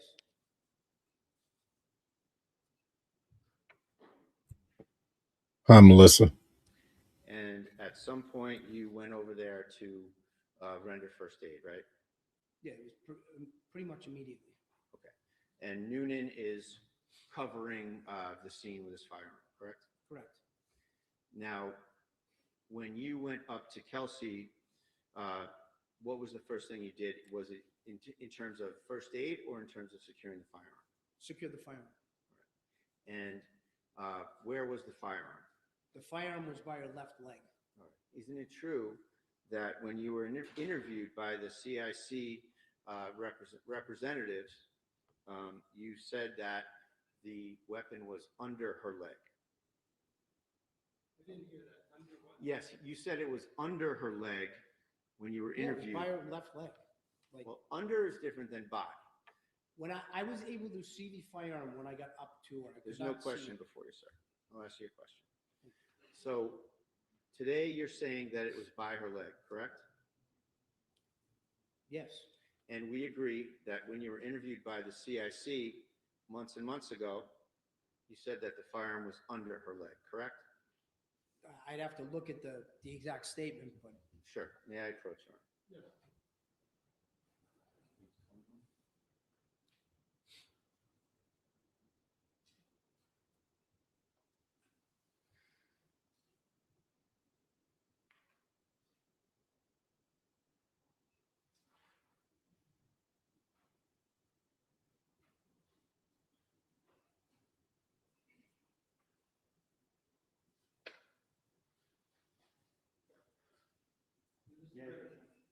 Approach, can you just make a record of what it is that you're Yes, showing him? sure, Judge. For the record, I'm proffering the witness page 21 of the CIC report that was commissioned by the North Neighborhood PD.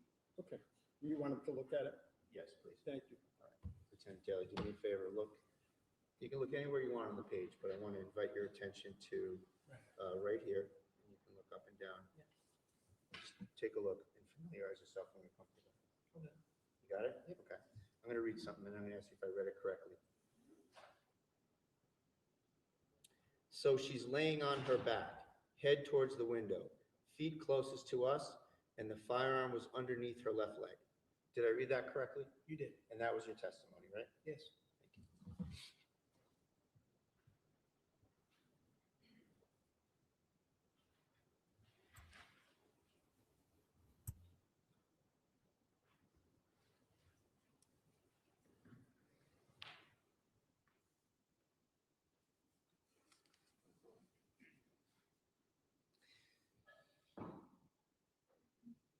Why did you roll her over?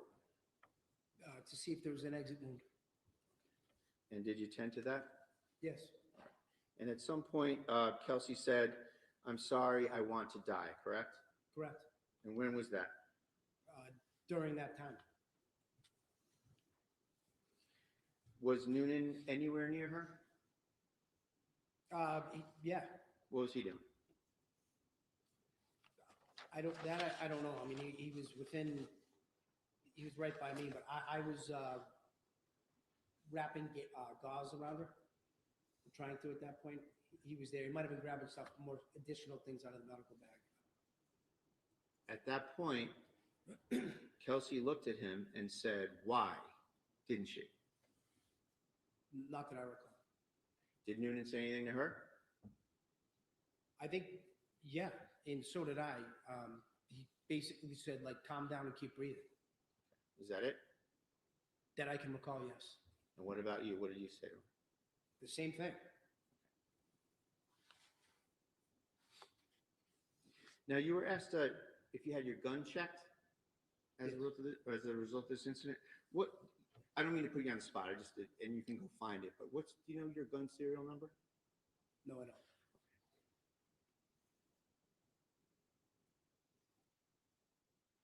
What were the circumstances of you getting your gun checked?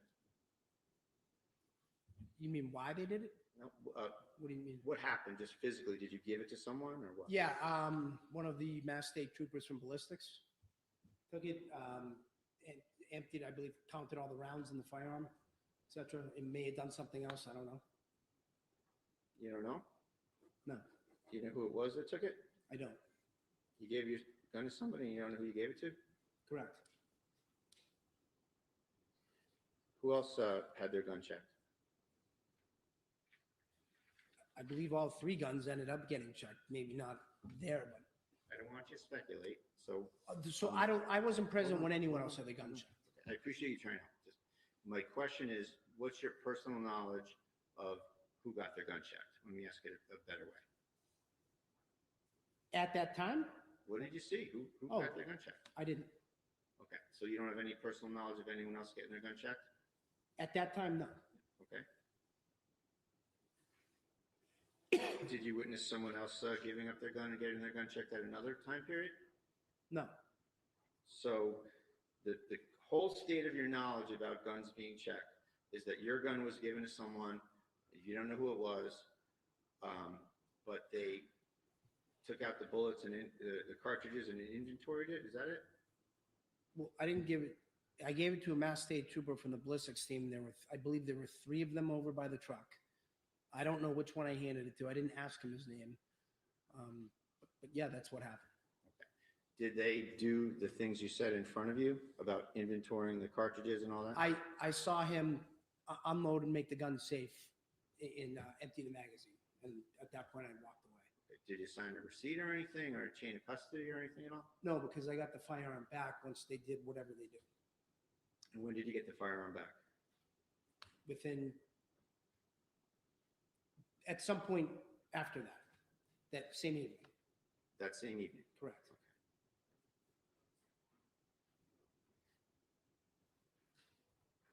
Okay. Sorry if I asked you this. You don't have any personal knowledge of the circumstances of anybody else's guns being given up and checked? I never witnessed any of the other people's guns getting checked. I know that Tim Houston had already left, and they were trying to he had already left the scene at that point. So they were trying to make, logistically plan out someone going over to pick up the gun from his firearm. Okay. So I knew that it got checked. I just don't know exactly when. You assume it got checked based on the circumstances. How about that? You Fair agree enough. on that?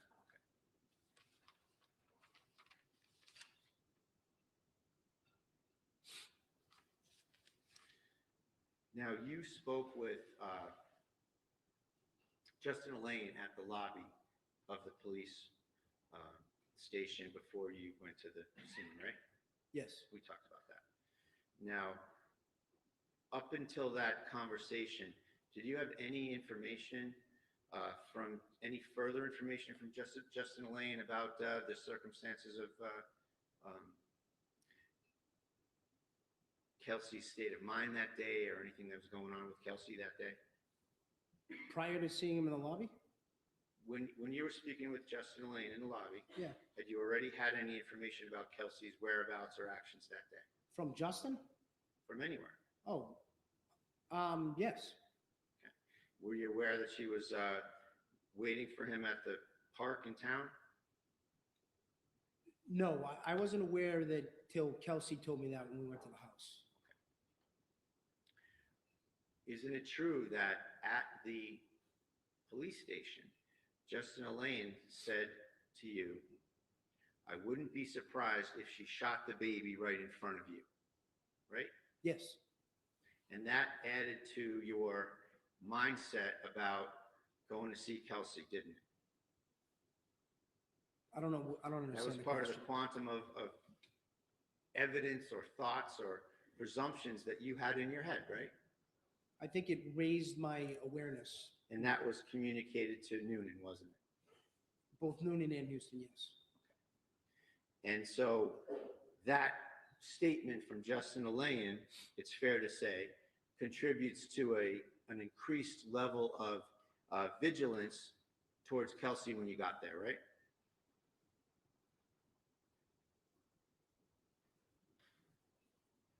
No, I would think. It's your testimony that that's not a factor in your mind? No, Is that it's a correct? fact. It's a factor in my mind, but I think from a tactical perspective, I think everyone was actually, yes.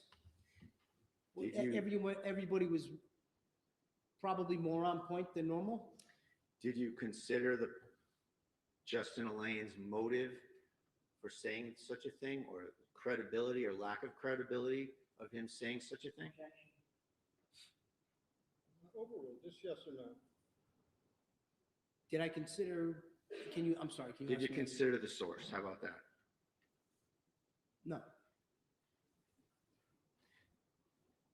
He was a plaintiff in a domestic situation seeking to get custody of his baby and her baby through an ex parte restraining order, right?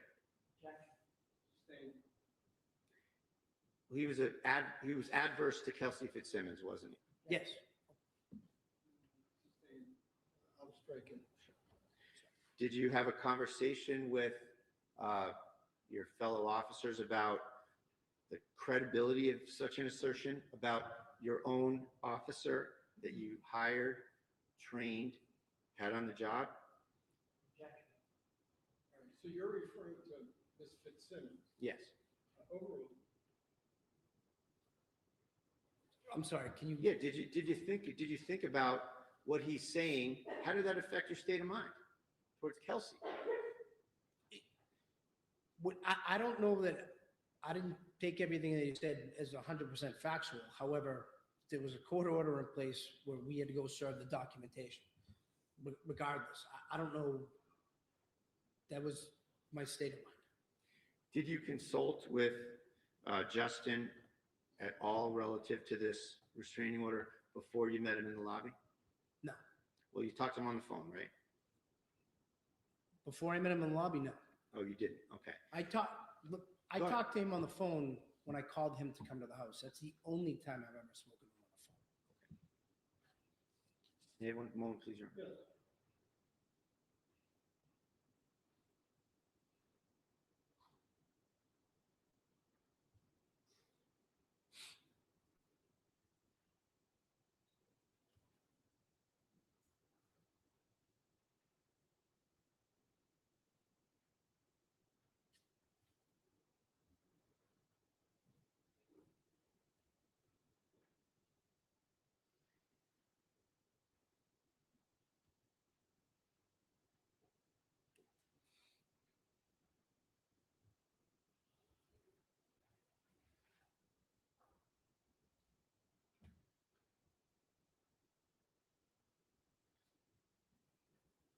So, Lieutenant Daly, after this shooting and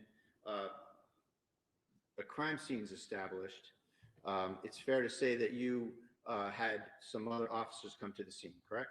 Yes. And some of those officers were trained mental health officers, correct? Everybody's a trained mental health officer in some capacity. Well, there's Officer Seaway. Yes. And he has some special training with mental health Yes. issues, correct? And Seawade? Seawade, SEWADE. And he came to the scene after the fact, right? Yes. He didn't come for Kelsey. He came for Noonan, right? Yes. Nothing further. When you provide when you're serving a restraining order, you serve the order itself, correct? Yes. You don't serve an affidavit. Never. It's just the court order is being given to the defendant in that order. So they're on notice as to what the judge has decided, correct? That's correct. Now, you talked about your gun being checked. How many rounds do you typically carry in your gun? 17 in the magazine and 1 in the chamber. So 18 total rounds. Thank you. Any recross? Just one or two questions, Your Honor. So counsel asked you, you don't serve the restraining order. I'm sorry, affidavit. You don't serve the affidavit, right? Correct. I never have. So is there some rule that says you can't? Not that I'm aware of. So you had the affidavit in this particular circumstance, right? Yes. And you didn't give it to him. That's correct. And you could have. I don't know. My understanding, we've never, I think as a general rule or practice within our PD, I'm not familiar with anyone ever serving a restraining order, including the affidavit. Well, when someone walks into the police station with the order and the affidavit and shows it to you and uses it, it's not a big deal to make a copy and hand it to the defendant, is it? Well, the document I served was a document I printed that was sent to me directly from the court, not what he gave me. I just made a copy of that and remained in the OIC office. It's fair to say that in the circumstances where you don't give an affidavit, it's when you've gotten something from the court via the system, the OIC email, and they don't give you the affidavit. So you just serve what you get, right? Right, which is what I served at. Right, and this situation is different because you had the affidavit in hand, right there, and you could have brought it, couldn't you? And you know no rule that says you shouldn't. Not that I'm aware of. All set? Well, you're not getting involved in the matter. Hold on. Are we going on to redirect? I'd like to. All right, a couple questions. You're not getting involved in the matter that the court decided, like a probate matter, correct? Correct. You're simply going and serving the restraining order for what the judge found, right? That's correct. Do you have any No, you're. Sure. All right. Hello, Bree. See if I have a question or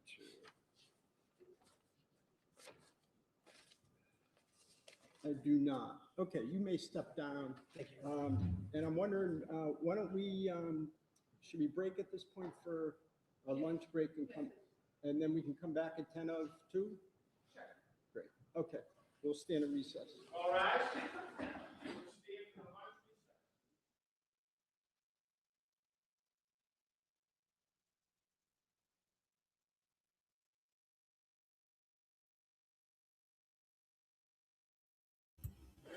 Okay, so we're going to be away for lunch. I'm going to monitor this to see what time it comes back on. Now we're going to check out something different here. Just give me a second. I'm going to pull this up here for you guys. Just bear with me for a second.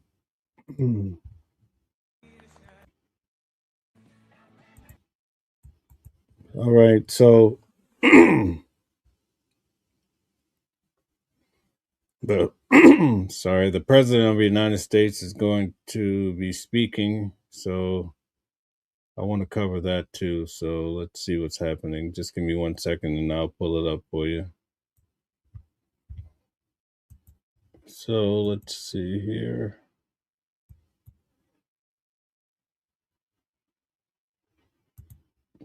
Now we're going to check out something a little bit different, see what's happening. While we were watching that, something else is brewing with the president. Make him, Lisa. Well, This is a nice place with the best sound system. I don't know. Who did? Sounds like the finest opera hall in anywhere in the world. Let's come back here more often. So often you have sound systems that aren't the greatest. And there's nothing worse, making a speech when nobody can hear you. This is beautiful and it's a great place. And Memphis has to like me because I have a lot of friends here and they were not happy a year ago, 2 years ago, 4 years ago. And now they said, we can't believe what's happened in terms of crime, in terms of. Guys, the court case starts back in about an hour, a little under an hour, so you can come back around 1:50. We'll be back to the case. Audience have done. And that's why I'm here today. In fact, we were going to cancel because we have a couple of events going on, as you probably noticed. So they said, oh, we'll cancel Memphis. I said, we're not canceling Memphis for anything. We're not canceling.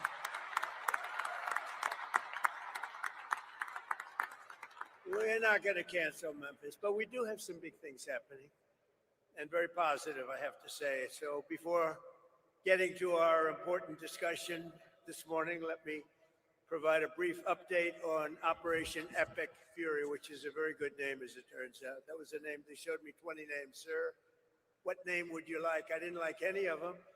And then I get toward the end, I said, you got to be kidding. What?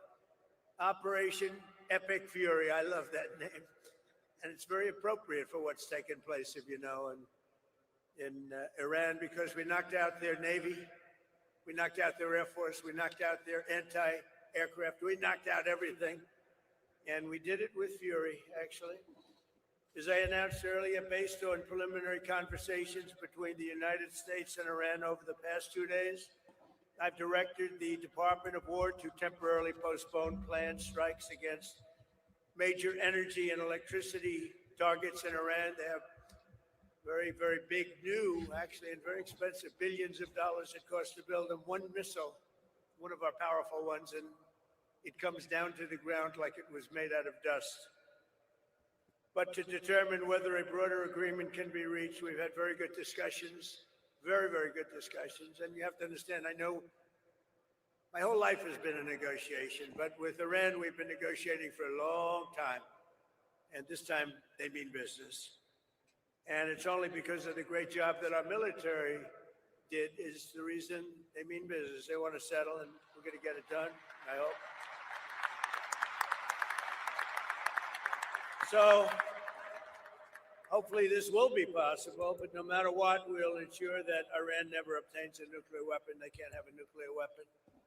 They would have had one if we allowed the Obama deal to stand. That was the Iran nuclear deal, they called it. They would have had one. Marcia 3. I'll tell you what, Martha, we would have nuclear weapons up there when, would you say, 2 years ago, 3 years ago, or 4 years ago? We would have been in a position that nobody wants to be in. We won't allow ourselves to be in that position. Over the past 3 weeks, the United States military and our partners have been decimating Iran's military capabilities with overwhelming firepower, skill, lethality, and force, and we're destroying their ballistic missiles and drones programs with launchers down by more than 90%. We're hitting their launches at a level that nobody even thought of before, 90%. They can't launch them, and they don't have very many of them, because most of them have been annihilated. But we've annihilated their defense industrial base, eliminating their Navy. We had 158 ships down. I said to my people, why didn't you capture the ship? I said, were they good or not? They said, they were great, sir. So why didn't you capture it? We could have used them. They said, it's more fun to put them at the bottom. Sub D-Cran. But they're not there anymore. So we eliminated their Navy, Pete, right? And that's gone. We eliminated their Air Force. We eliminated all of their air defense, everything. We eliminated everything there is to eliminate, and we eliminated them. We eliminated their leaders. We had the first set of leaders. They're gone. Then they met, 88 people met. And it's sad. I mean, it's sad they couldn't have made a deal. We could have made a deal with them a long time ago. Then the second set, 88 people met to pick a new leader, and they're now extinguished. and then they're meeting again, but now nobody wants to be the leader. It's one of the few political jobs that nobody wants anywhere in the world. Nobody wants it. It's a very dangerous job. My job is dangerous too, but their job is worse. In other words, we're systematically dismantling the regime's ability to threaten America. They're not threatening us anymore. As Commander-in-Chief, it's my sacred responsibility to protect our country from all threats. For decades, Iran refused every opportunity to renounce its nuclear ambitions, and in recent months, its own negotiators bragged to our representatives about having enough material to make nuclear weapons. And that was supposed to deter me, but it didn't deter. It made me more anxious, and it just made it much more important. This mission that we're all on together was much more important, and we did it quicker. Iran's missile capabilities were also growing so fast that it would soon have become virtually impossible to stop them. Once they have a missile, once they have what they were building was incredible. And you got a little glimpse of it by the fact that when they came out, they started shooting all of their neighbors. Their neighbors weren't fighting with them. They were getting along okay with their neighbors. And I was surprised. Everybody was surprised. And it actually worked in reverse because their neighbors then turned against them. Now Iran has one more opportunity to end its threats to America and her allies, and we hope they take it. Either way, America and the entire world will soon be much safer and will be a much more secure planet. In addition to all of this, we're working on so many different things. You know, our economy was fantastic. We had a Dow at 50,000. They say it couldn't happen in 4 years. It wouldn't happen during my term. But if I got anywhere close, it would be a great success. Well, in my first year, we hit 50,000. And with the S&P, they said, even more difficult. They said it would be impossible to hit 7,000 on the S&P. And we hit that in our first term. And then, unfortunately, I called Pete, I called General Kane, I called a lot of our great people. We have great people. And I said, let's talk. We got a problem in the Middle East. We have a country known as Iran that for 47 years has been just a purveyor of terror. And they're very close to having a nuclear weapon. We can keep going and get that 50,000 up to 55 and 60. There's no end. Or we can take a stop and make a little journey into the Middle East and eliminate a big problem. And Pete, I think you were the first one to speak up. And you said, let's do it, because you can't let them have a nuclear weapon. So we are now having really good discussions. They started last night, a little bit, the night before that. And I think they're very good. They want peace. They've agreed they will not have a nuclear weapon, et cetera, et cetera. But we'll see. You have to get it done. But I would say there's a very good chance. And it began when I said that we were planning tomorrow on shooting down some of their power plants, and we're going to hold that up. Hopefully we won't have to do it. And hopefully we can make a deal that's good for all of us, including the Middle Eastern allies that have been very good to us, including Israel, that's been a great partner in this fight. They've really been a good partner in the fight. They fought hard. But we'll see what happens. I think there's a very good chance we're going to end up in a deal. And so we're giving it 5 days, and then we're going to see where that takes us. And I would say at the end of this period, I think it could very well end up being a very good deal for everybody. As good as if we went all the way and just literally annihilated the place, which if we don't have to do that, that would be a good thing, not a bad thing. In addition, after the appalling lines and massive disruptions at major airports nationwide last weekend, I am again demanding that Democrats in Congress immediately end their disgraceful shutdown of the Department of Homeland Security and restore the full funding for airport security and the TSA. They are holding it up because they want to take care of illegal immigrants coming into our country. They want to take care of criminals that are in sanctuary cities. They want to take care of transgender for everybody, literally the mutilization of our children, men in women's sports. But what they don't want to do is give us anything to do with citizenship for voting or voter ID. Can you imagine? We're the only country that doesn't do voter ID. Every country does voter ID.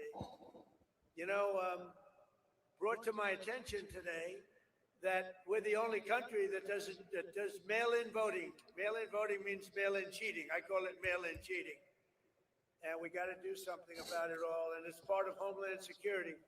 And I'm suggesting strongly to the Republican Party, don't make any deal on anything. The most important thing we can have is what's called the Save America Act.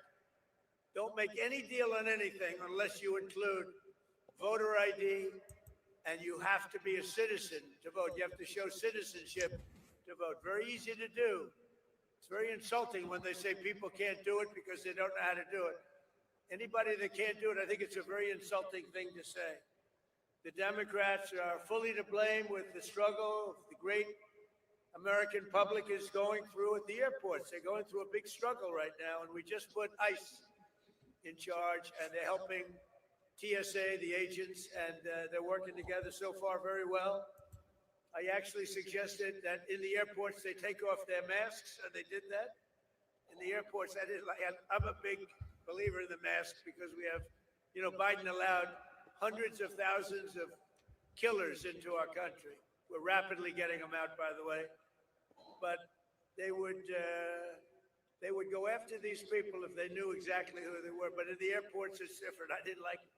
Guys, let's get the likes up, share, subscribe, please. Thank you. Hit the heart, please. Request and they agreed to it, so they're not going to be doing that. We would also bring out, if we don't have enough, we will bring out the National Guard, and you know where we need it to help out at the airports. But we're not going to let this happen.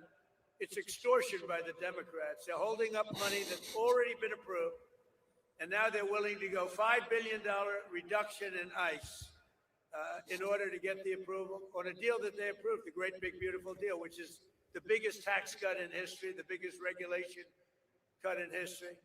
They want to basically renegotiate a deal that they already approved, and they're doing it largely for a criminal element.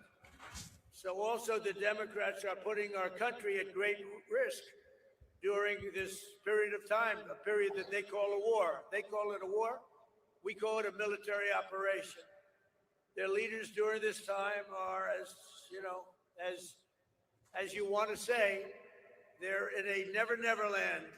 Schumer is gone. I mean, he's a Palestinian. He should be fighting on the side of Palestine. He's actually become a Palestinian leader. I don't know. I've never seen a man change so much. He used to be. Guys, we're supposed to be on lunch break. I'm just playing this to fill in the space. I understand for people that want to leave, but we're going to start back at 1:50 with court. Depends if anybody runs against him. If anybody runs against him, he'll lose. But he's gone very wacky and very dangerous for our country. But we want all of those things. We have to have them. We want voter ID. We want proof of citizenship as part of our funding. We want to merge them so that we can get the great, big, beautiful bill in action, and we can get the America and Save America. You know, they called it the Save Act, but nobody knew what the Save Act was. So I said, you have to call it. You have to, under any circumstances, you have to call it the Save America Act, because everybody knows what that is. So they want funding taken away from the ICE patriots who are responsible for getting rid of the criminals that Sleepy Joe Biden, the worst president in the history of our country, and his gang of thugs in the White House. You talk about weaponization. They weaponized everybody. You know, when Pam looks at somebody, oh, it's weaponization. They've indicted me. What they've done to me and everybody else, it's a disgrace. They're the weaponizers, and what they've done to people, we can never let that happen again. We can never let them get away with it again. They are the greatest weaponizers. Fortunately, it didn't work because here I am with you. So it didn't work out too well. Didn't work out too well. But they want to have people come into our country. And so many of these people are murderers. They're drug dealers. They're the worst criminals anywhere in the world. They want them in our country. They don't want them to come out. They make it almost impossible, but we get them out anyway.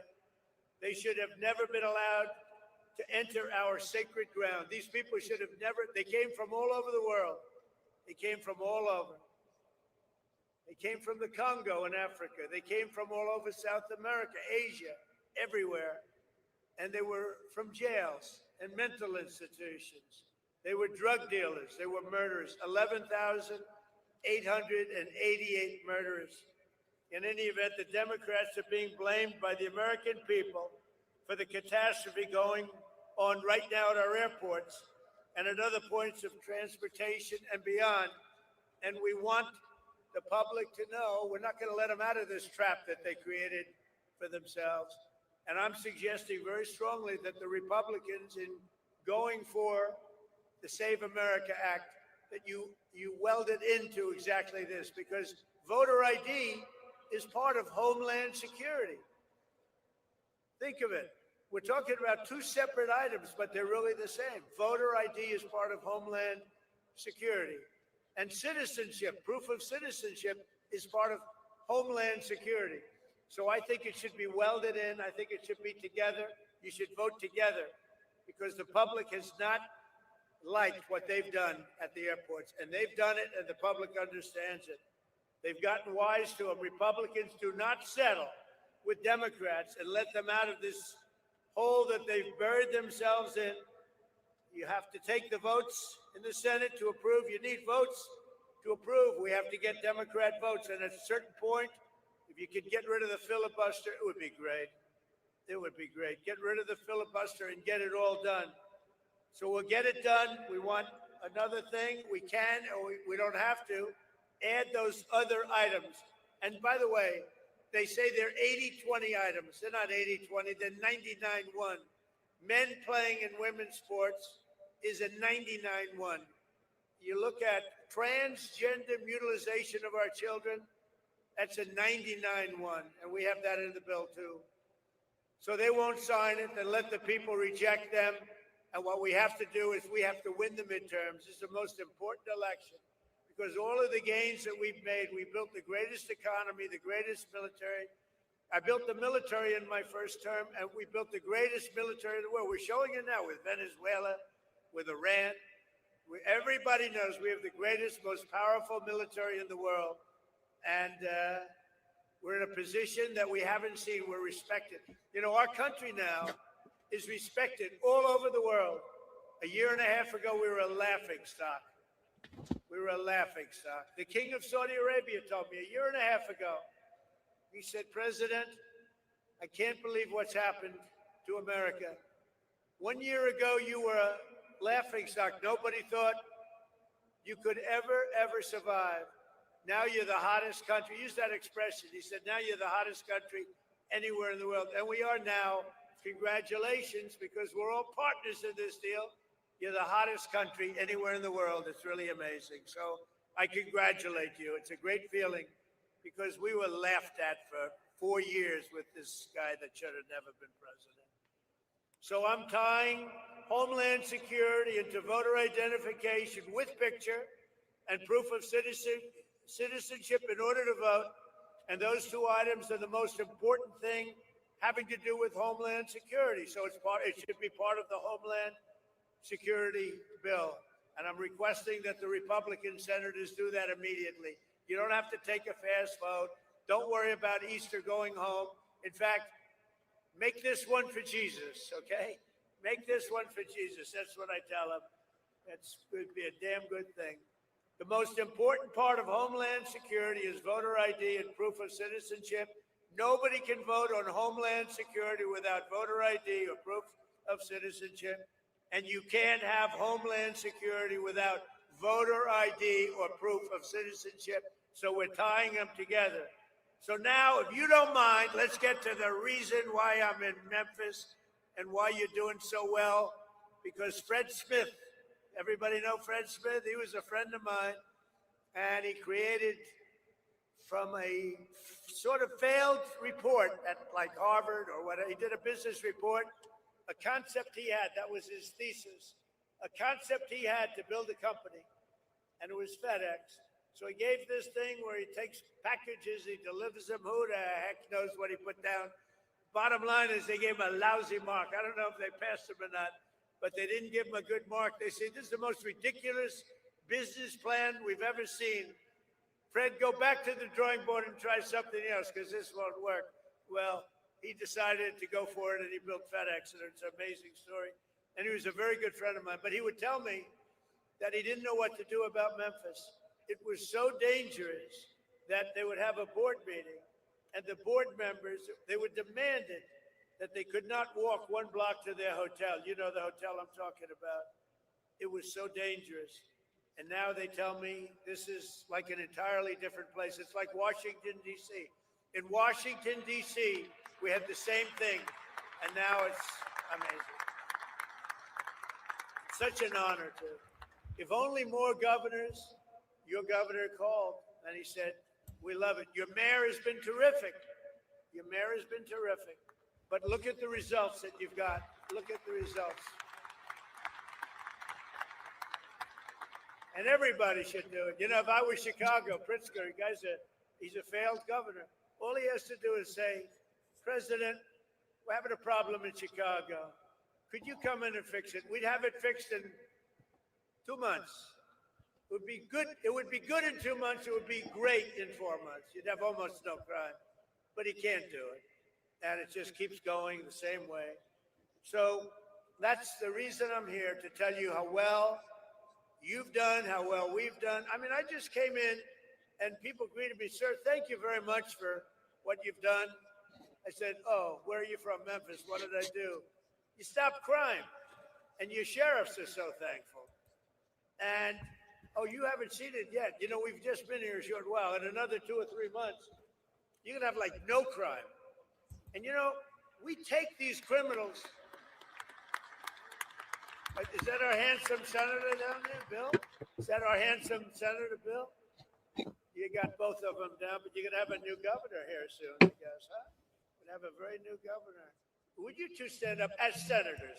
Please stand up. Two of the greatest people. Two of the greatest people. They never let me down, you know? Some let me down. They never let me down. Thank you.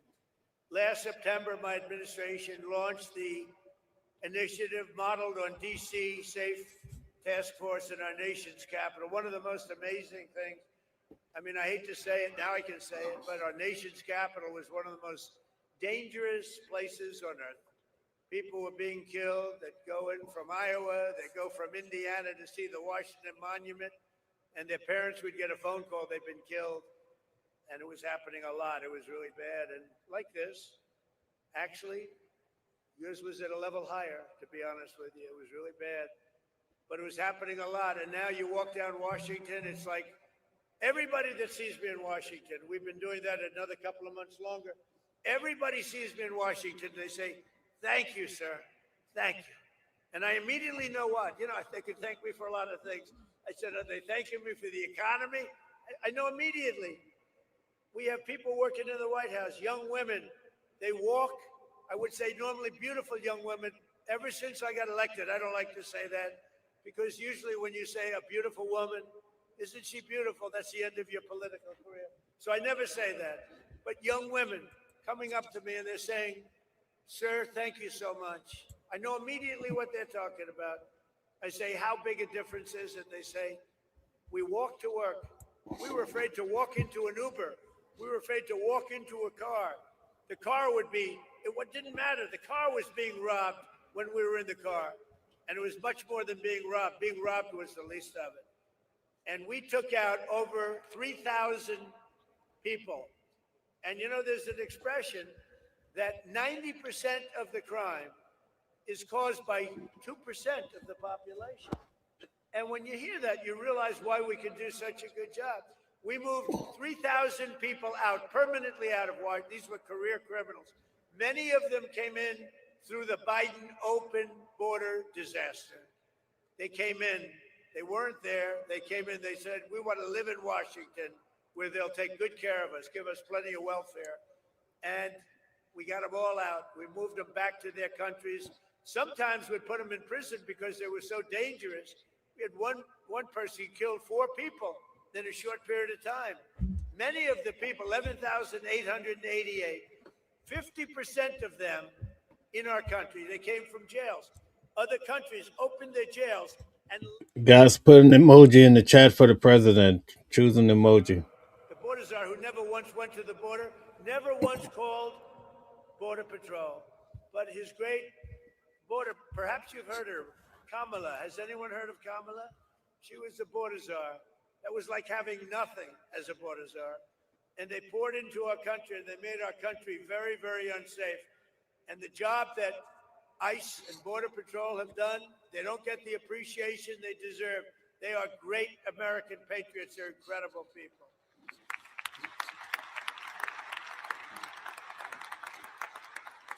So we brought together 22 federal agencies, state and local police, and 1,500 members of the incredible National Guard to smash the grip of the violent criminals on this iconic American city. The city is incredible. People love it so much, but they're just fed up. They can't stay, and now they're staying. I had somebody backstage say, "Sir, I was ready to leave, and now we're staying." I said, "Don't worry, it's going to get much better.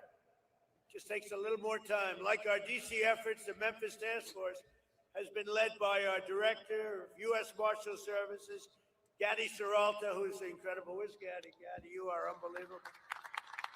And I want to thank you for the work. He did a job in Washington. So when I heard Memphis, I said, I want the same guy that did Washington. Because that what you're going to tell us when you get up, which was more difficult, all right? But members known all over the world as the home of Graceland. You know I'm going to see Graceland after this? I think, is that right? I love Elvis. I never met Elvis. Everyone said, did you? I met them all. I met Sinatra. I knew all of them. I never met Elvis. Sometimes I feel I should tell the little fibs and I knew him well. I love Elvis, but I never met him. But I'm going to go see Graceland after this, I think. I'm sure it's not going to be a very long stay, but I want to see that. But for years prior to our involvement, Memphis had become known for something else, being the murder capital of the USA. That's not a good title. It was averaging far more than one murder per day, with a crime rate higher than Colombia, Mexico City, or Baghdad. Wow. In the year, I shouldn't be saying this, but here's the good news. It's been fixed, all right? I hate to say this because it's so negative. It's so negative. In the year before I took office, Memphis saw more than 12,500 violent assaults, 429 rapes, and 7,600 burglaries and armed robberies. I mean, it was, and getting worse. This catastrophe was a result of years of local politicians, judges, and prosecutors who sided with violent criminals over law-abiding citizens. Basically, liberals, or now they like to go with the word progressives. You don't hear liberal. They're liberal. I don't like progressive because it's a beautiful word. You know, they use progressive because that's the only thing they're good at, politics, I guess. You know, they're bad at policy, because all these policies are bad, but they're great at politics, and they do stick together. They stick together, they're good at politics, but they're bad at policy because they can't sell open borders, they can't sell transgender for everyone, they can't sell men and women's sport, so they can be the greatest politicians in the world, and that's why I'm here instead of them, I guess.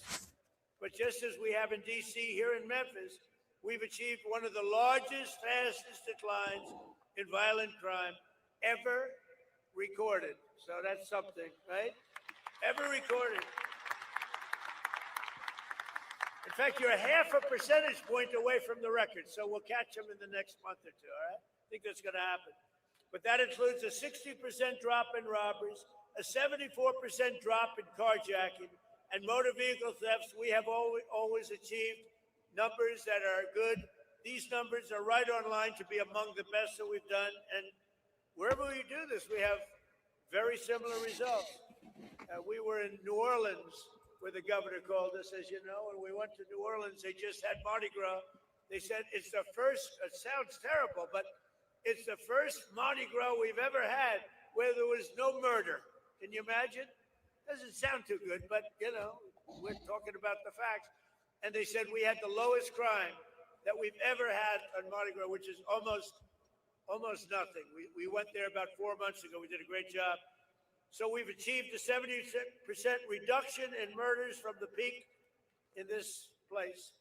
In total, we've arrested 7,000 criminals, seized more than 1,100 illegal guns, taken more than 1,000 pounds of illicit narcotics, and rescued more than 150 missing children, making their parents beyond happy.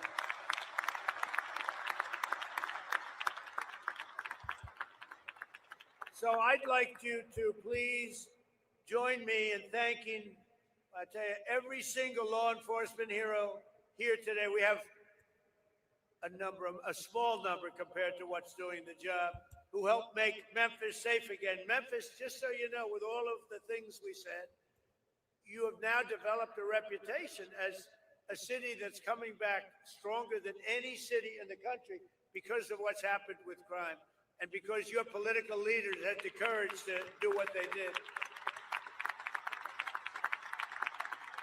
So I'd like you to also say a special welcome and hello to the Tennessee National Guard, the Memphis Police Department, ICE, CBP, the ATF, DEA, Homeland Security Investigations, the U.S. Marshals, the Tennessee Highway Patrol, and all of law enforcement. Everybody got together and they said, we're going to make Memphis great again. And they really did. It's so good. But, you know, I talk about how good it is. We're at 75%. Some people say 80, 81%. That still leaves 20%. You're going to be down in another 2 months, 3 months, I think, Addie. We're going to be down. We're going to be down to almost no. You're going to be an almost crime-free city. You're going to be so proud of it. People are going to stay. They're going to actually come back because you have everything going, but you have that one horrible cloud over your head. And essentially, people know it's happening, but essentially in another 2 months, you're not going to have anything. You're going to have a virtually crime-free city. So today I'm pleased to announce that the Secretary of War used to be the Secretary of Defense. We made a minor change. We like the sound of it better. That the Secretary of War just signed a directive to ensure that all National Guard members serving on this task force, as well as in D.C., New Orleans, and our border security missions, will receive the same benefits as active duty troops because you deserve it. That's not fair. That's not fair.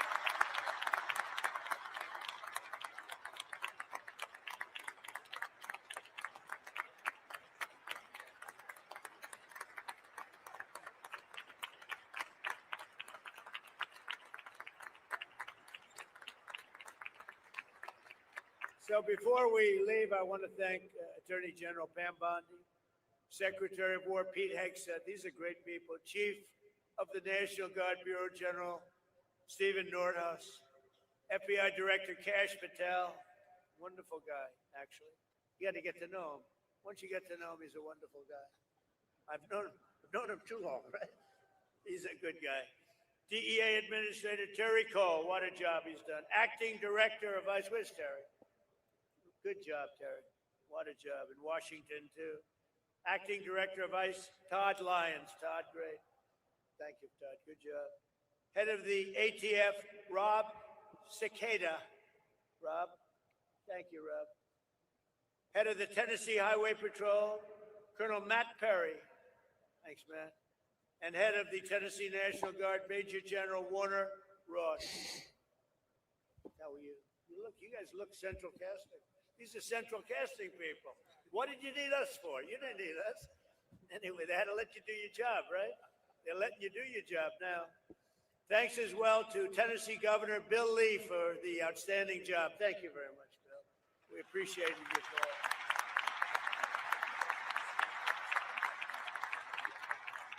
Bill called me up. He said, we need a little help in Memphis, sir. Would you get over here, please? He said, I have no pride. We just want this thing straightened out, right? So thank you very much. I'm glad it worked out. Oh, you haven't seen, what do you see? In 90 days from now, you're going to see numbers that blow these off. You're down 70, 75%. You're going to see numbers that you're going to be very proud of. Senators Bill Hagerty and Marsha Blackburn. Great people. Great people. You have some real warriors, too, as your congressmen and women. David Kustoff, Andy Ogles, Diana Harshbarger, John Rose, Matt Van Epps, and Chuck Fleischman. Will you all stand up? Warriors all. Everyone. Great. Everybody stand up. I want everybody to stand up. Get better. It's not the easiest job, is it? Huh? Speaker of that, you know what I like about them? They're not 3 o'clock in the morning. Sir, I get a call from Mike Johnson, Speaker. Sir, we have a problem. What time is it, Mike? 3 o'clock, sir, morning. We voted 9. We need, it's always the same, it's like 8 or 9. Sir, could you call them for us and see if you can get their vote? 3 o'clock. Call them up. Hey, Jim, how you doing? Hello, sir. I'm not there. Well, you got to get there. 9 o'clock, you got to vote. Sir, could I have a little breakfast so we could discuss this bill? Like a perfect bill, like, voter ID or something.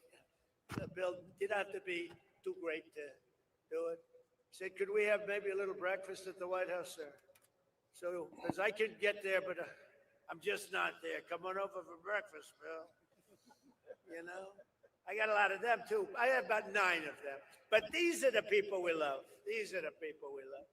So I want to thank you all. Speaker of the Tennessee House of Representatives, and I hear this guy, he's fantastic. Cameron Sexton, where is he?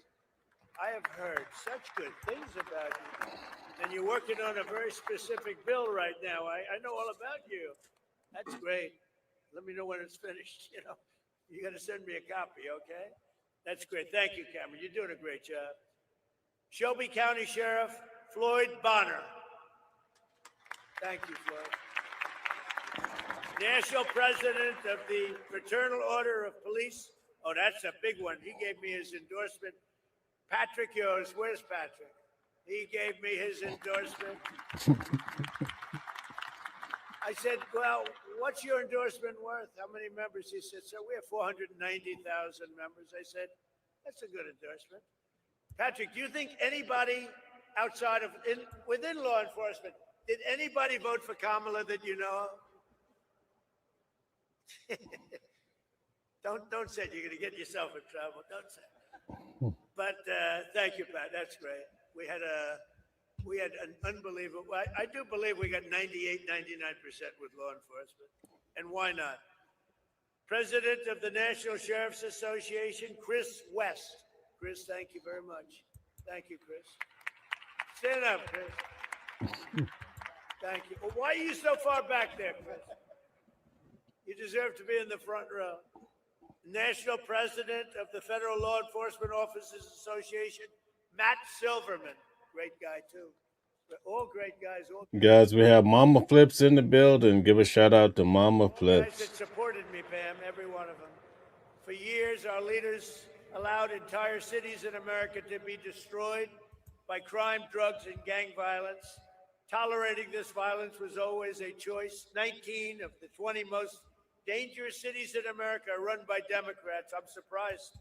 I thought it was 20 of 20. I don't know why it's 19. I don't believe it. It's like, I heard it was 25 out of 25. Well, I'll find out about it because I don't believe it's right. Whoever wrote that statistic is wrong.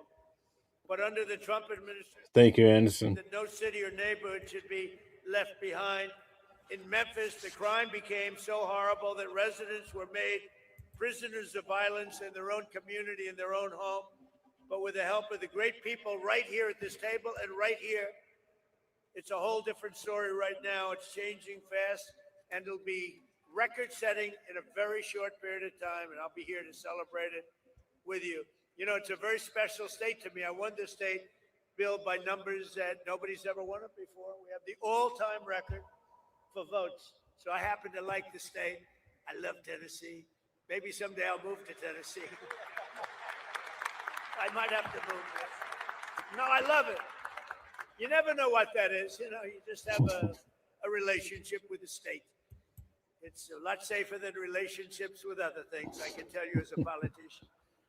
But I especially want to thank Speaker Sexton, who's working with the task force to pass model bills that will be tough on crime to deliver permanent safety to the people of Memphis. And really, I don't know if you know, but they're looking at this all over the country, what you're doing. They're studying it. That's why I know your name so well.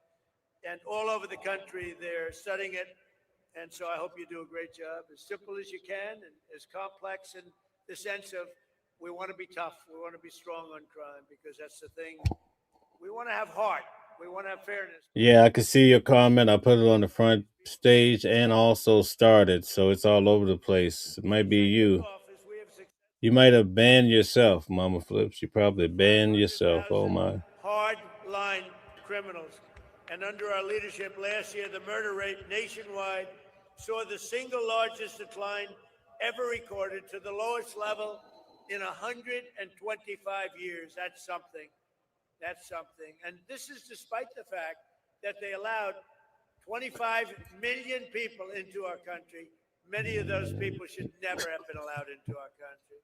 So now I'd like to ask Director Gaddy Seralta, who's really a special guy, and I've lived with him because of Washington, D.C. I saw what he did, but to say a few words. And congratulations for what you've done everywhere. But today we're only interested in one place, Memphis, Tennessee. Thank you very much, Gaddy. Thank you, Mr. President. Thank you very much. So good morning to you, and thank you, Mr. President. Today we celebrate the successes of this incredible mission and all our federal, state, local, and National Guard teammates who have contributed mightily to the Memphis Safe Task Force. Mr. President, it is an honor to be entrusted by you to lead this amazing task force as Director of the United States Marshal Service. Your decisiveness in responding to state and local leaders' requests for federal assistance is inspiring.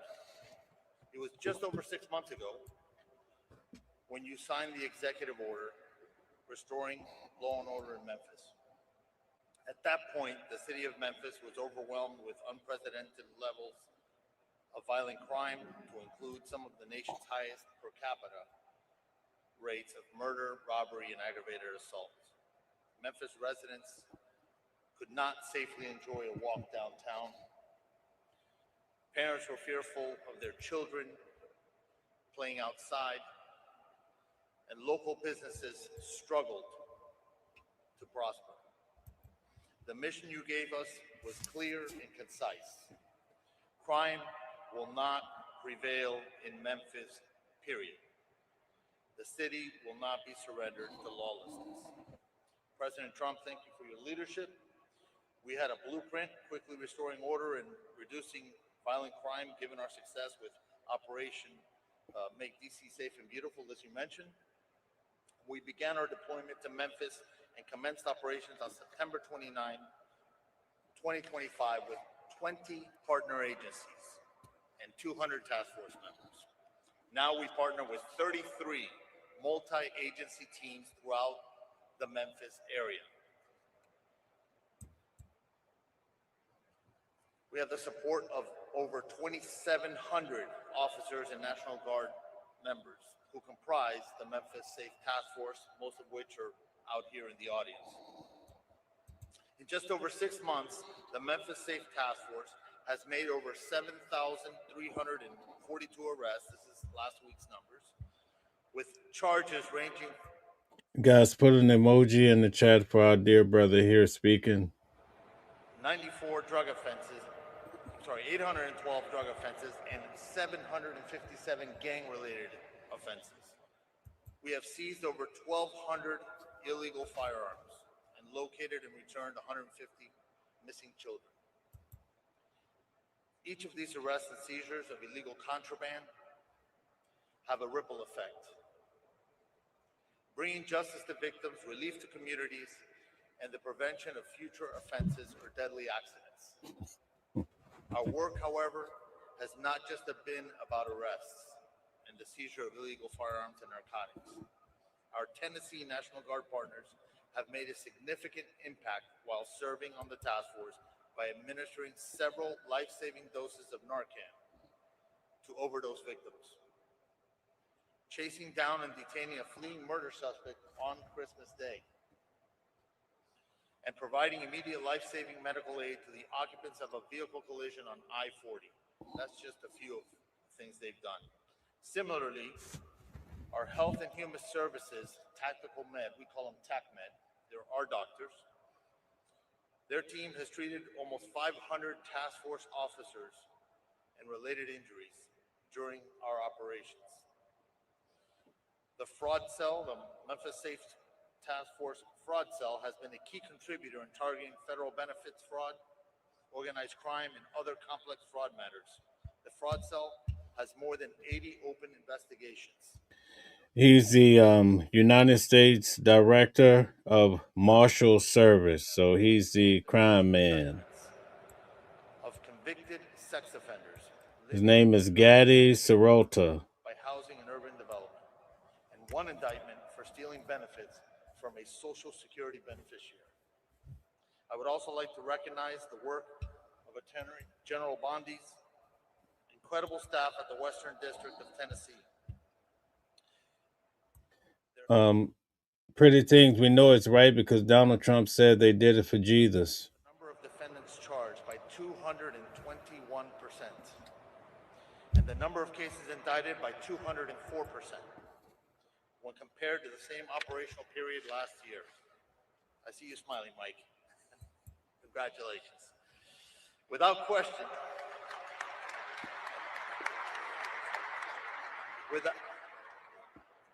question, the public safety outlook in Memphis has improved dramatically. In the past 6 months, collectively, our efforts have resulted in a 43% reduction in total serious crimes, 37% reduction in murder. Guys, don't get offended, but I just want to, we got to keep this moving. I'm sorry. With Terry, with Rob, with Gadi. Not only that, with Pete, with Department of War, with Homeland Security, with all of my agencies working hand in hand with the National Guard. When you went out there, when we came to Memphis, you could not tell who was with what agency because everyone was working so well together. Our U.S. Attorney, Mike Donovan, was out there. And not only this, everyone needs to know, we met with this president multiple times about this endeavor. The president knew what was going on here. The president cared. People like Alice Johnson sitting in the front row, who is a Memphis resident, she told us what a horrible crime problem there was. And I think the unsung hero in all of this is Stephen Miller. Stephen is the architect of making all of these plans. No, that's what the president said. The president said during this, he said, we did it for Jesus. Very brief examples. There was a horrible murderer, Arsenio Davis, who last October committed a gruesome double homicide. He killed his mother and dismembered another person. And What based in the on world? this task force working hand in hand, he's off the street. Another example, a horrible monster who's charged with raping a small child. This task force, all of these members working together, arrested him.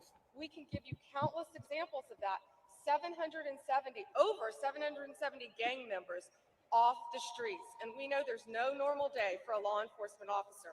We know it's so dangerous what our law enforcement officers do. But know this, Donald Trump and this administration, we have your backs. Thank you all, and thank you, President Trump. Thank you. Some of our watchers just try to make me laugh. It's too funny, man. Who has been unbelievable at what he's doing. There's nobody better. It was a wise choice.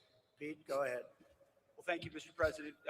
Thank you for your historic leadership on Operation Epic Fury. The success you've laid out was only possible because of the military you rebuilt, as well as the historic success here in Memphis. And I want to start by thanking every patriot in this room, in law enforcement, and the nearly 1,500 National Guard members for your heroic efforts in this operation.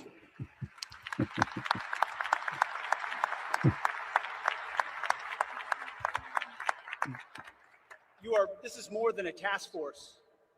This is a statement not just in this city, but across the nation. When I look around this table, I'm looking at people that we work with every day, Governor, Cash, this team, the National Guard, Pam. I'm sorry, guys. We only have 7 minutes left. I only get 7 minutes to try to pull off this here, so just give me 1 second.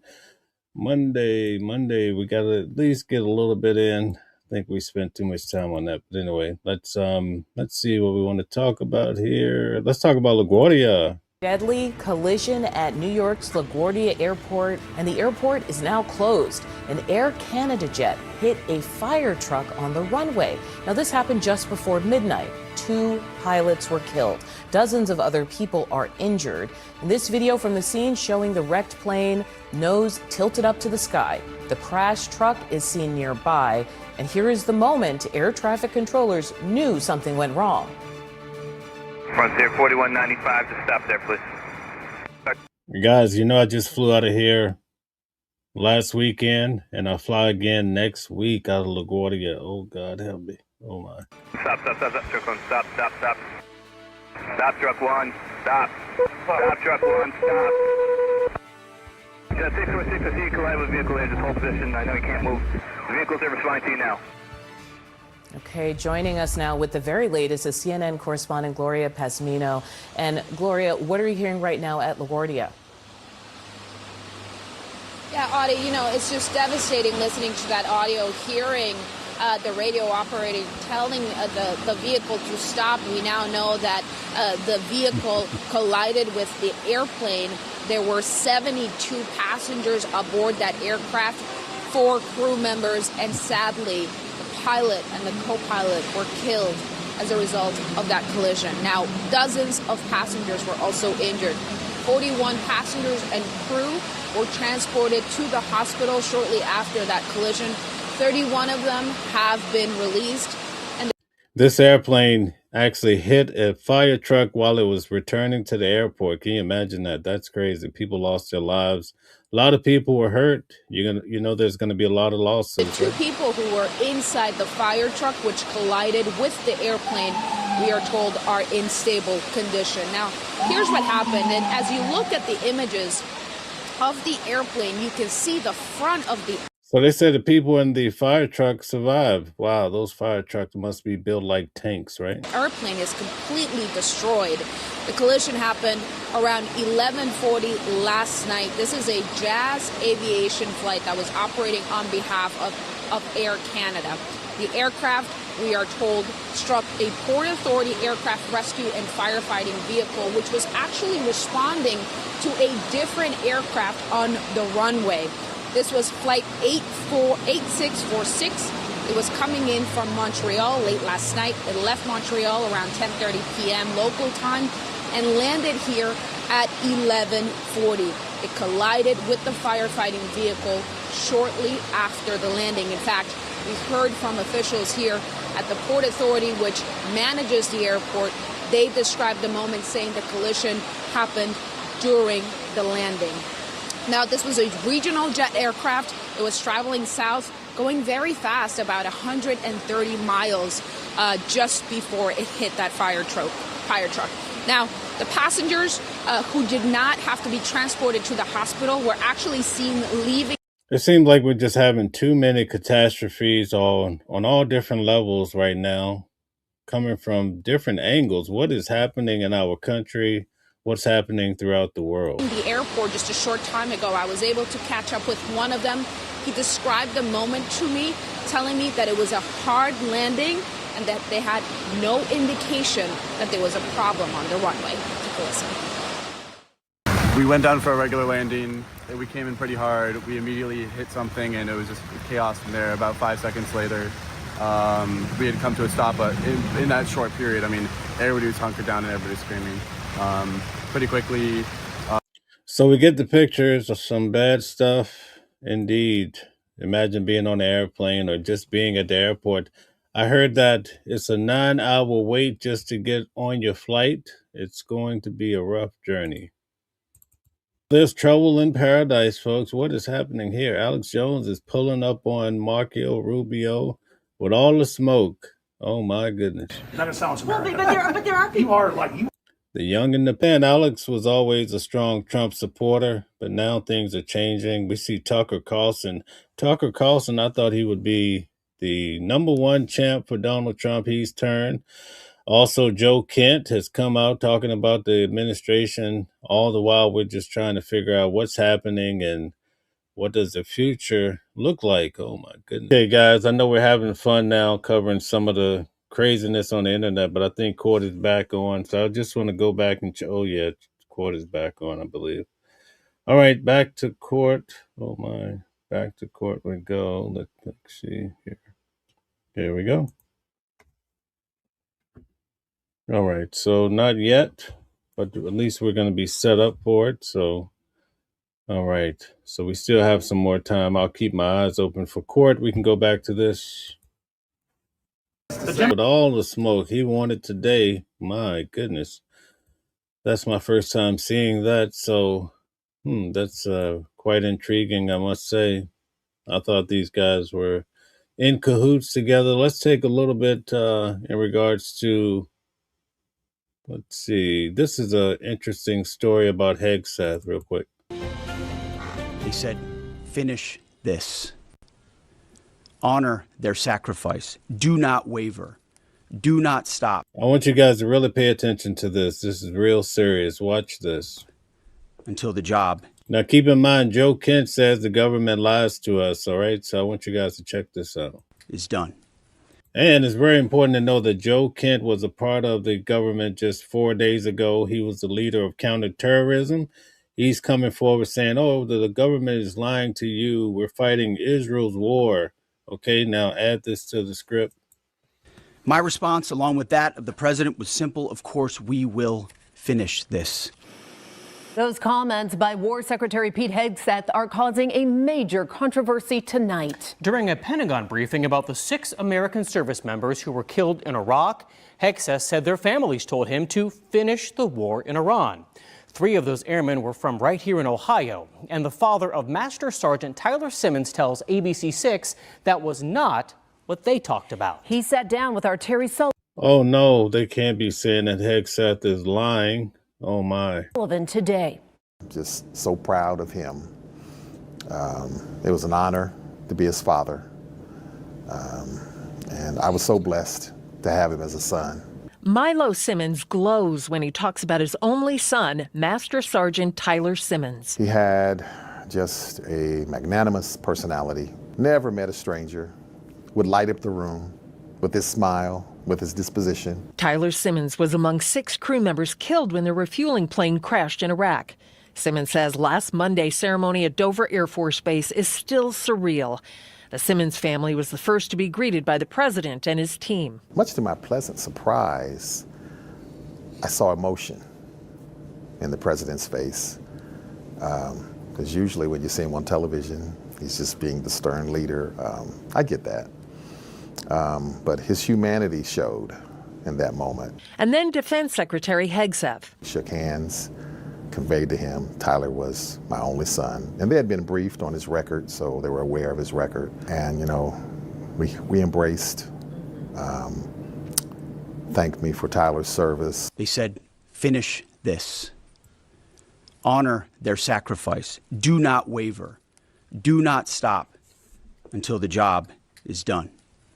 My response, along with that of the president, was simple. Of course, we will finish this. So that's not your experience. Oh, did you guys catch that? Wow. The truth is coming out. No, I set the tone. Right out the bat. Thank you for being here for Tyler Simmons. And so I can't speak to what he said to other families because I wasn't in there. Simmons says his words were later twisted by a different group. And their headline was, Defense Secretary is called out to be a liar by the father of Tyler Simmons. I didn't say that. And I did give them a rebuttal. I don't appreciate it when the media takes a tragedy and wants to use it as a political diving board, per se. I think that is profoundly shows a lack of integrity and is not what journalism is supposed to be about. Simmons says the focus should be on the lives that were lost. They were heroes, and that should be the focus. Keep politics in its place. But from my position, this is no place for politics. Honoring our fallen, honoring our loved ones. Loved ones who gave the ultimate sacrifice. On your side, Terry Sullivan, ABC 6 News. Okay, guys. Well, it's time to go back to court. Let's see what's happening here.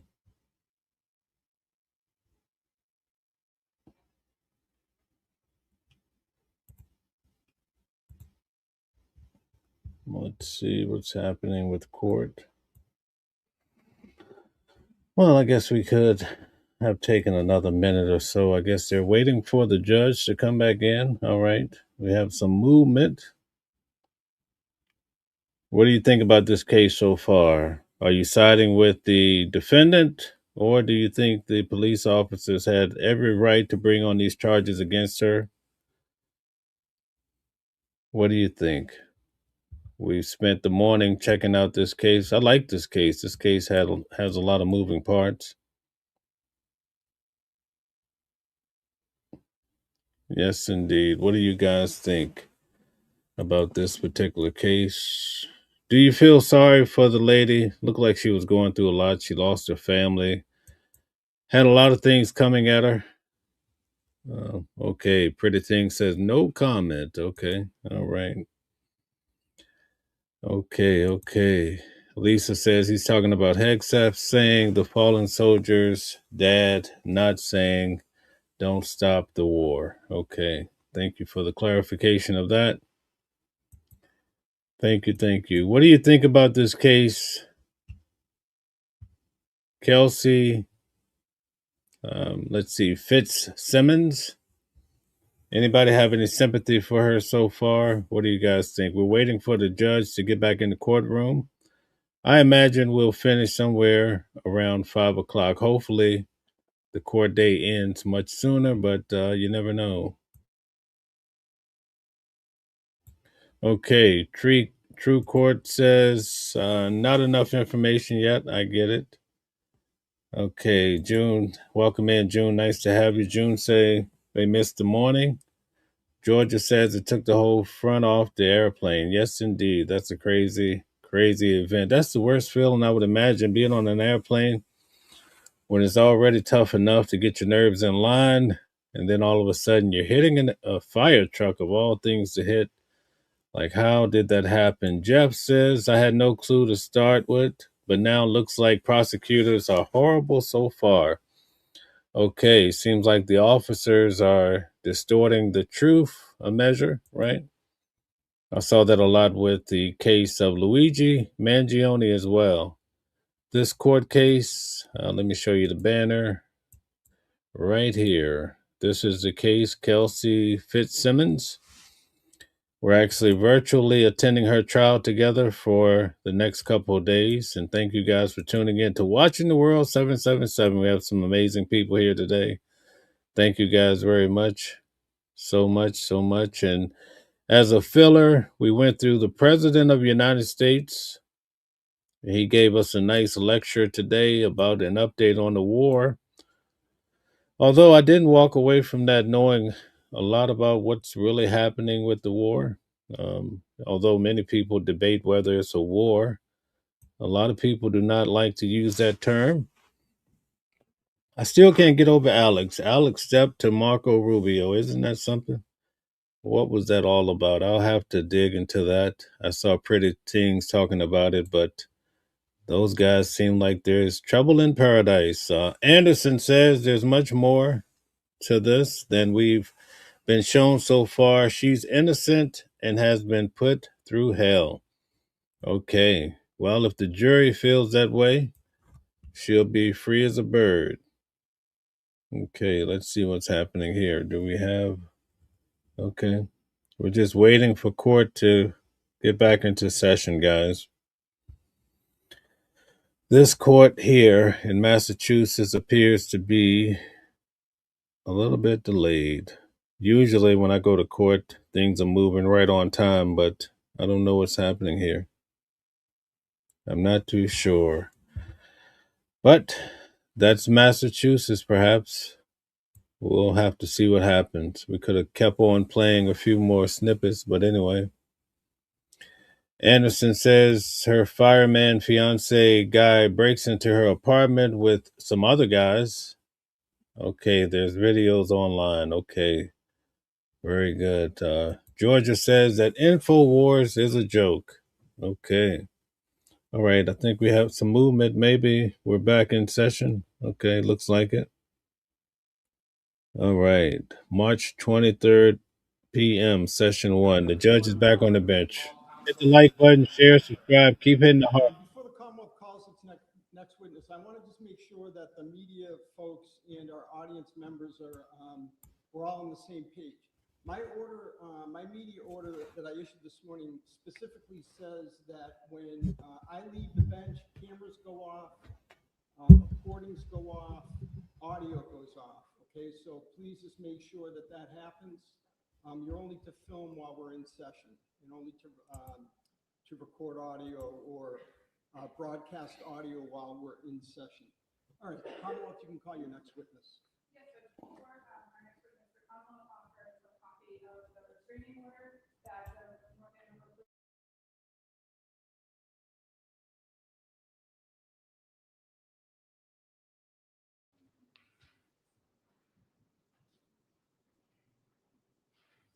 Exhibit 74, Omar. and Courtney Elaine, please.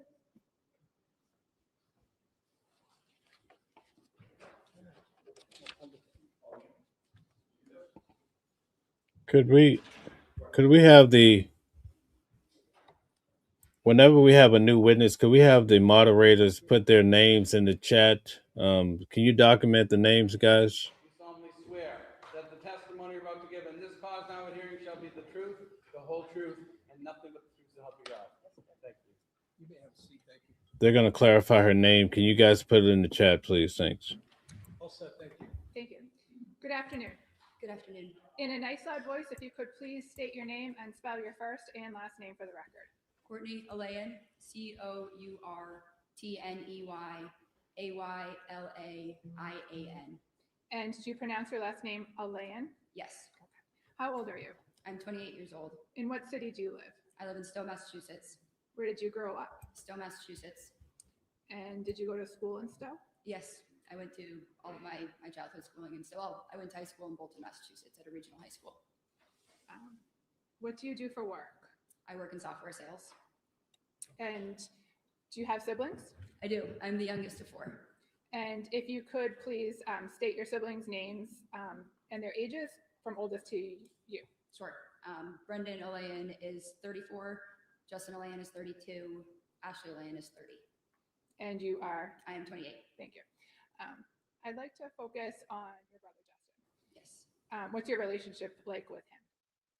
Justin has been one of my best friends for as long as I can remember. He's been an incredible older brother. He's been very, I would say the first word that comes to mind is kind. Justin is probably the kindest person I know. He is loyal to the people he loves. The next question, please. Sure. Are you aware that he was engaged to be married at some point? Yes. And around when did he become engaged, if you know? Sometime after August of 2024. Okay. And do you know who he was engaged to? Kelsey Fitzsimmons. And have you had the opportunity to spend time with Justin and Kelsey Fitzsimmons? Yes, I have. And do you see her in the courtroom here today? I do. If you can please point her out and describe an article of clothing she's wearing. She's right here in front of me. She's wearing a pink, some sort of blazer. Your Honor, may the record reflect the witness has identified the defendant. It may. Do you know when the wedding was supposed to be? The wedding was supposed to be in October of this past year. October 2025? Yes. And was it ultimately canceled? Yes, it was. I'd like to direct your attention to the weekend of June 28th and June 29th, 2025. Objection. Relevance, 403. So let's take a question at a time, okay? All right. Next question. Did you go somewhere that weekend? Yes, we went to Bethel, Maine. And who is we? Myself, the groom's party and the bridesmaid party. So Kelsey, Justin, myself, my sister, Katrina, Michelle, Deandra, Cassie, Maddie, Kelsey's sister. I don't think if I'm missing anyone for females. On the groom side, it was both my brothers, Brendan and Justin, his friends Aiden, Dave, her brother Will, Hunter. That might be everyone from the parties. And was it kind of what's known as a Jack and Jill bachelor party? It was a Jack and Jill bachelor party, yes. And did the weekend end early? Yes, it did. And did you go home? Yes, I fled the house. For just exploring this, judges. Okay. They're not allowed to open this door. This is an assault involving an officer and my client. Okay, so let's do this. Let's just argue this at side. Let me hear you at sidebar, only so that we don't have to have the witness leave. I'll see everyone at sidebar.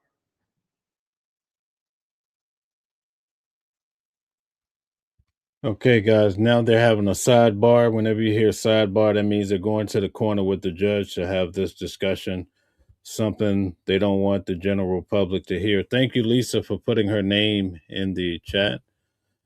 Thank you very much for that. And also, there's no jury here. For those that ask about that, there's no jury. I think it was Anderson. All right, guys, hit the like button, share, subscribe. Thank you. We're going to be covering this trial to the end. It's nice to cover trials in this format together. Everybody's having such a good time. You guys are so amazing, so funny.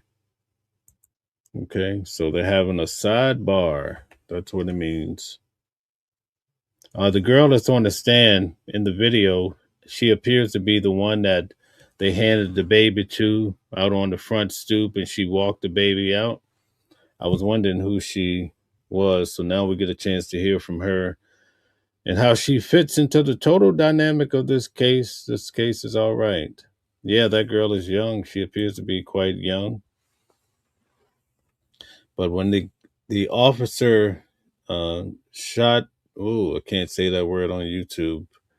When she discharged her weapon, it's amazing how everybody started running, getting out of the way, right? It goes to show the officers, they have to walk into the thick of it, walk right into the fire, right? Takes a lot of strong nerves to be able to do that. Imagine the people that have to protect the president or even the firefighters. They have to run into places that others are running from. So these cases often show a lot. One of the things that's coming out, though, the first officer that served as a witness, he seemed to have trouble. It's not a good look. I think that is going towards the defendant's favor because they were catching him, what appears to me, we'll say, in some untruths. We'll call it some untruth. So that happens a lot in court. When I covered Luigi Mangione case out of New York, one of the things that the officers have testified that when they go to Indiana for the officer training, they're taught that they can lie to the culprit. They could create a ruse to make the person think anything they want as long as it takes to get the truth out of the individual. But the individual cannot lie. So that's just how it works. A lot of people were shocked to hear that in court. But that's the way it goes. I think anybody that watched the first 48 would know that, right? I believe they would know that. So, yes, indeed. Thank you guys for tuning in. Thank you, thank you, thank you. All right. Thank you, thank you, thank you. Let's see here. Seems that we have mostly the same people back from this morning. I don't see any new names so far. Oh, we have Jerry Williams. Welcome in, Jerry. Thanks for subscribing to the channel. Thank you for all you do. Nice to have you back, Georgia. That's great to have you back. Great, great, great.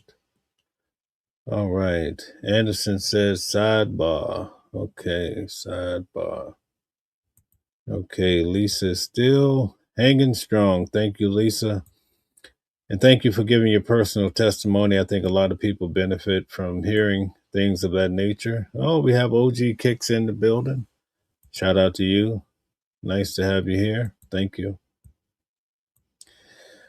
So, for those that are just coming in, we're covering this trial of Kelsey Fitzsimmons. It's out of Massachusetts, about 3 hours from me. And this case involves one officer attempting or pulling a handgun toward the other, which led to her trying to find the pleasant words that's YouTube friendly. She was struck twice. I don't want to say the other words. She was struck twice by the officer. Looks like we're back. Okay.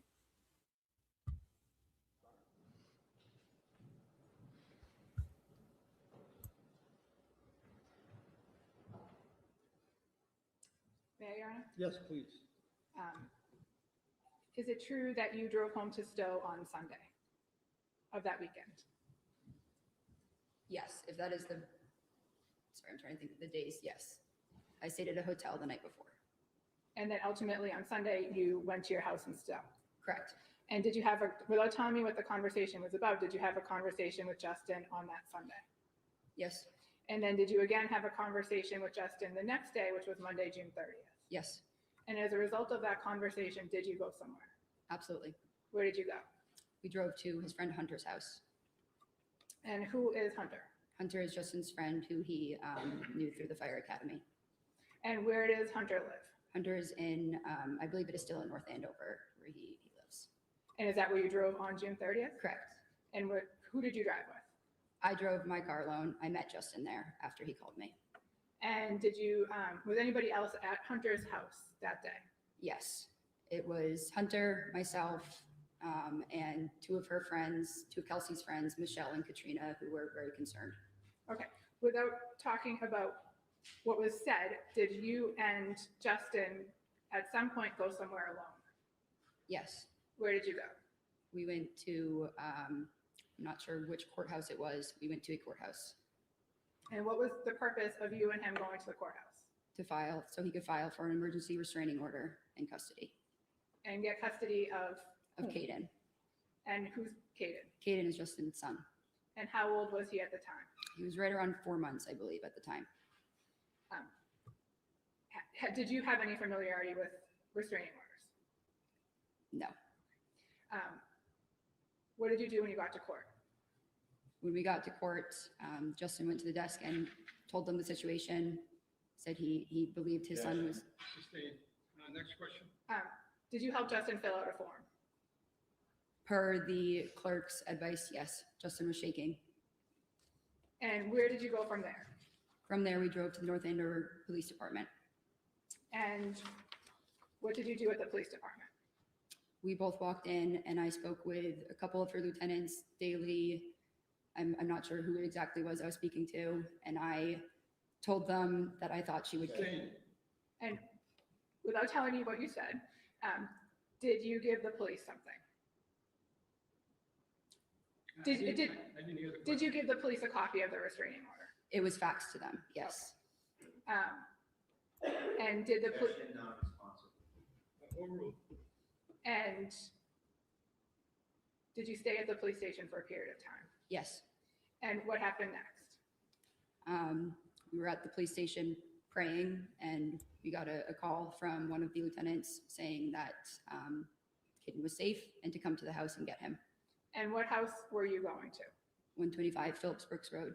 Had you been to that house before? I have. How did you get there? We had driven separately, so we both drove our cars to the house. So you drove your car and Justin drove his car? Correct. And did you, approximately how long were you waiting at the police station before you got that call? It was much quicker than we thought, probably 20 minutes maybe. I could be a little off, but 20 minutes. And about how long did it take you to get from the police station to 125 Phillips Brooks Road? Not long, like less than 10 minutes. And what happened once you got there? We got there, we were welcomed in the door by an officer. He said, Kelsey's upstairs getting some clothes for Caden. Okay, without telling me what the officer said. All right, hold on, there's an objection. Overruled. Next question. You said you were let inside by a police officer. Is that correct? Yes. And then what happened when you went inside? Lauren, Kelsey's mom, was holding Caden. She was angry. She said to Justin, Kelsey is fine. Justin's. Sustained. All right, ma'am, no one expects you to know these legal rules, but unless you're specifically asked, you can't repeat what people told you. Okay. All right. Thanks very much. Of course, Your Honor. So you go inside, you and Justin go inside, Yes. and then you saw, who did you see? Lauren Page was holding Kaden, And, and who's Lauren Page? Kelsey's mother. Okay, and you and her had a conversation. Justin and her did. Okay, and then what happened? And she was holding the baby? Yep. And then what happened next? She handed Kaden to Justin. Justin then handed Kaden to me. And I said, why don't I take a step outside? I wanted to avoid a confrontation. So he took the carrier, the baby car seat. We walked outside. And so you took Kaden in your arms? In my arms. And you walked outside? Yes. And did Justin walk out with you? Yes. And did Justin take anything with him? He took the carrier, the car seat. Okay. And at that point, did you make a phone call? I did. Who did you call? I called my mother. Okay. And this is while you were outside? Yes. And then what happened next? There were gunshots that went off. And how do you know that they were gunshots? It was, I've been shooting before. I know what a gun sounds like. There were several gunshots and an explosion sound because they, I believe, had hit the air conditioner. There was a lot of smoke coming out of the window. Objection, Your Honor, there's no personal knowledge of any of this. Is this what you saw or? I saw the smoke. Overruled. And where were you standing when you heard the gunshots? I was near the side where the school parking lot is. I was next to our cars in the yard. And on the property. Approximately how many you said gunshots plural, how many did you hear? There were at least 2. And then after you looked back at the house and you saw the smoke? I was right in front of the house, yes. And what did you do next? I knew I needed to run. I started to back up and I was scanning the house, just praying to see Justin come out. Sorry, I'm trying to say what I'm not supposed to, I guess, say here, but I feared he was not coming out of that house. So and where did you go? Objection. I backed up. Sustained, I'll strike it. I object to the further line of questioning, and we just can't follow the rules. I ask you to strike the entire testimony. Okay, overruled. All right, just okay. I know you're nervous. Everyone gets nervous. Just listen to the questions and just answer just the question. Okay, apologies, Your Honor. Where did you go after you heard the gunshots? I ran. I put my arms around Kaden and I ran through the school parking lot and was looking for somewhere to hide. And I cut into a neighborhood and looked back and didn't see anyone. So I cut behind a house and hid behind trees and I waited. And sometime shortly thereafter, did Justin come and pick you up? Yes. May I have a moment, Your Honor? Yeah.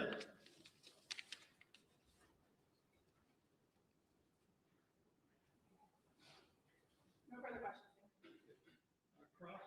Couple of questions, Your Honor, if I may. Ma'am, you said you were let into the property? Yes. Who let you in? One of the officers. And how did that go? In what sense? Did you ring the bell? Did Justin ring the bell? Did you knock on the door? Did he break the door in? What happened? He did not break the door in. The officer opened the door for us. I don't recall if we called him or if he saw us pull in, but we did tell him we were on our way, so he was expecting us. Which officer opened the door for you? I don't remember. I think it was Daly, but I do not remember. Have you seen any video of how you went into the house? I have not, no.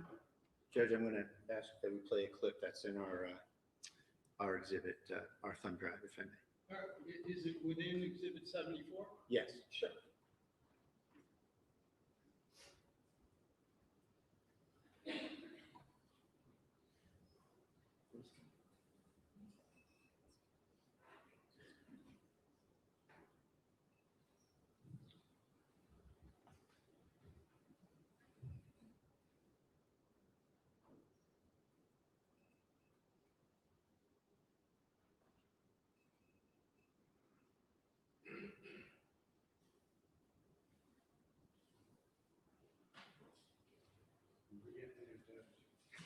Don't worry about it, take your time.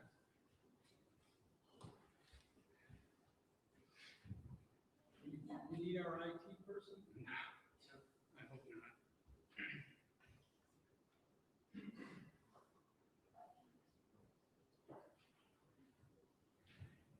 not. Marianne, amazing.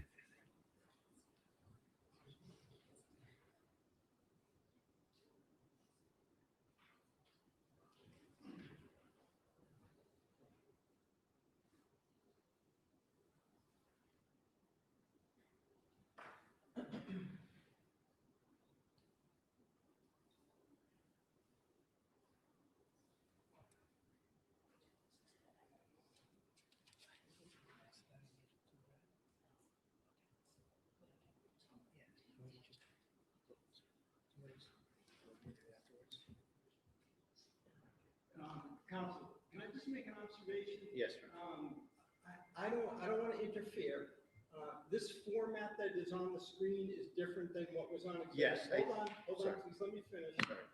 Is different than what was on exhibit 74. I just want to make sure, however you do it, that ultimately I have what you're playing. Sure. Okay, so if it's just a different format and it's already on 74, no problem. So Judge, you're a step ahead of us. I was just confirming with counsel that this particular one is not on there, but I was just gonna, I'm sorry? Oh, it is. Yeah, okay, so, I'm sorry, I guess it is on there. I thought it was. Okay, we're good? So All right. just so we're all on the same page, to the extent that either side ends up playing something over and above what is on 74, let's just We'll mark make it sure and that get it gets in, evidence. and you have a thumb drive of it. Thank you, Ron. So, do you see what's depicted on the screen, ma'am? I do. Do you recognize it? I do. And this is the porch area of 125 Phillips Brooks Road, correct? It is. Okay. Can you play?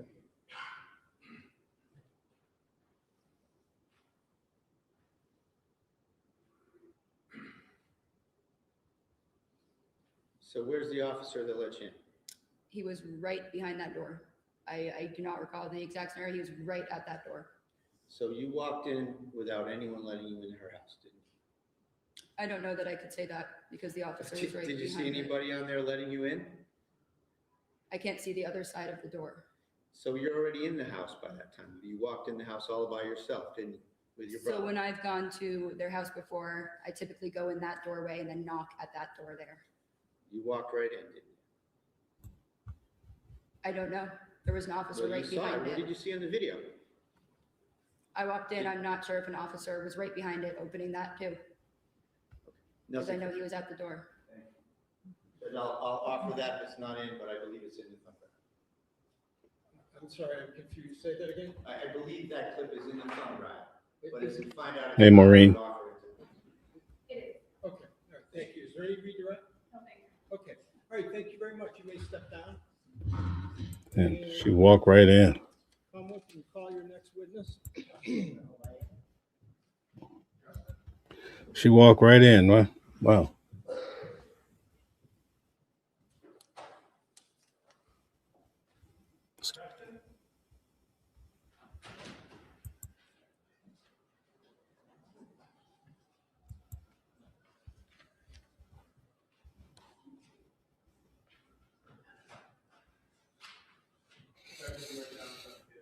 Okay.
you raise your right hand?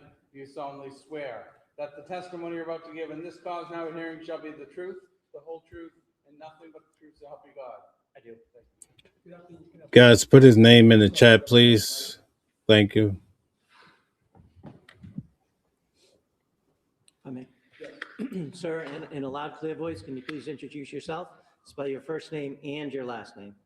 My name is Justin Alain, Justin, last name Aylaian. And how old are you, sir? I'm 32, And what town do you live in? still Massachusetts. Did you grow up there? I did, yes. Okay. And what schools did you go to there? I went to Neshoba Regional for high school. That's a tri-town, so it's still Bolton and Lancaster. That's where I attended for grades 9 through 12. What did you do after high school? After high school, I immediately went to the University of New Hampshire, where I obtained a bachelor's in business management. After you graduated from UNH, what did you do? After UNH, I did a cross-country road trip where I traveled Southwest U.S., and I got a job as a wilderness instructor at a therapy camp in southern Utah. And what do you mean by a therapy camp? I worked as a lead counselor for some youth between the ages of roughly 15 to 18, and there was some early adults as well that were above 18. And they came to this camp for a variety of different problems, whether it was drug issues, whether it was anger issues, whether they had problems at home. They would come to this camp and we would help build confidence. We'd give them coping mechanisms. We would do that in a wilderness setting. We would teach them primitive living skills. And we would assist them in their transition, going back to their families or whatever they had after. At some point, did you make your way back east? I did, yes. I was out there for roughly 8 months, and I shortly came back after. Okay. What did you do when you came back? When I came back, I shortly thereafter, in the fall of 2017, I enlisted in the United States Army. Okay. Did you go to boot camp? I did, yes. I attended boot camp. In Fort Benning, Georgia. I enlisted as an infantry. So I attended boot camp in Fort Benning, Georgia. Immediately after boot camp and advanced infantry training, I went to airborne school, which was also at Fort Benning. Right after I graduated from airborne school, I was moved to Fort Bragg, North Carolina, and that's where I spent the rest of my tenure in the Army. Okay. How long was that? Altogether, I attempted to try to become a Green Beret, where I went to try to go for Special Forces. I went to, it's called SOPC, which is Special Operations Prep Course, prior to selection. And during that training, I was severely injured. I ended up hurting some ligaments and tendons and needed reconstructive surgery on my tendons. So I ended up shortly getting out of the military after that with an honorable discharge in the, I believe, winter of 2019. So then did you come back up here? I did, yes. I returned back to Massachusetts shortly thereafter. After that, I worked several different jobs. I ended up at Fidelity for a while. I worked in their 401k department. And then shortly thereafter, I started going through civil service and applying to jobs for to become a firefighter. Okay. Did you eventually get one? I did, yes. I got on at North Andover Fire Department in August of 2021.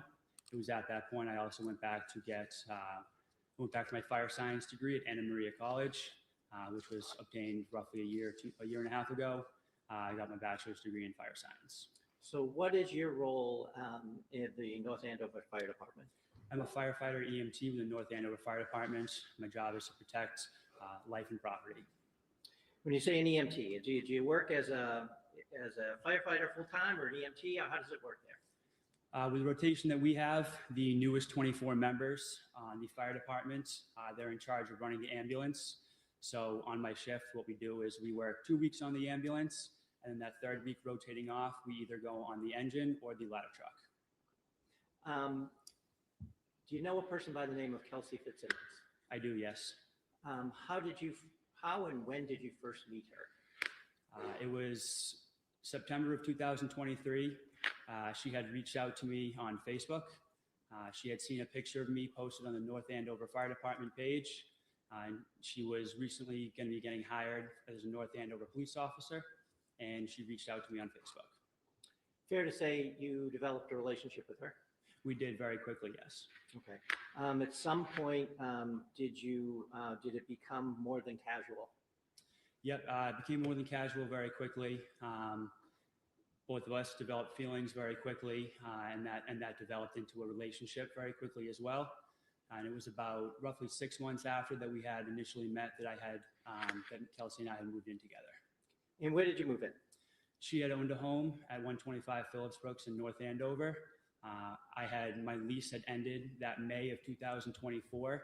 And at that point, we decided that we were going to live together and I wasn't going to renew my current lease that I had. And I'm sorry, remind me, were you on the fire department? You were on the fire department. I was, So yes. were you living in North Andover at the time? I was living in North Andover, yes. At some point, you guys were living together. You had a baby? That is correct. Okay. And when was a boy or girl? Boy. Okay. How old now? He is 13 months old. Okay. And what's his date of birth? 2/16/2025. So he was born while you were living together at 125 Phillips Brook? Yes. At some point, and I'm going to turn your attention to the weekend of July 28th, 29th, going into Monday the 30th, okay? Okay. Did your relationship become strained in any way?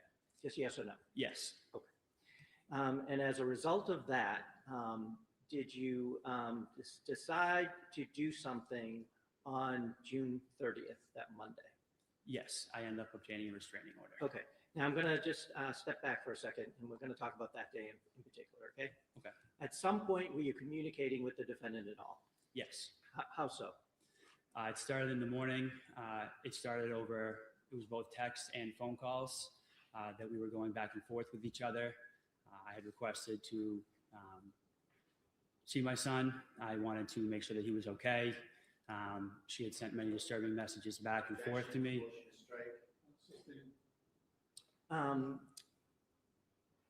Where were you on the 30th, on that Monday? Were you living at 125 Phillips Brook? That was my permanent legal residence, but I was at my parents' house that day. Okay. Had you gone, when was the last time you had been there? It would have been June 27th, I believe, the day before our planned bachelor. Okay. At any point, did you go back there to retrieve some items, the guns or anything like that? Yes, the day prior, I had gone to obtain, I knew that I needed to pick up my firearms. I had feared for my son, and I thought that his life was in danger and grave risk. I object to any further questioning on this relative on grounds and on relevance grounds to whether Ms. Fitzsimmons assaulted a policeman in the bedroom with just the two. Okay. I'm just going to take the objections one at a time. That objection sustained, I will strike. You own firearms? Yes, sir. How many? Roughly 9. And where were they kept in the home? They were kept upstairs in the closet. There was a large rifle safe. Several of them were kept in there.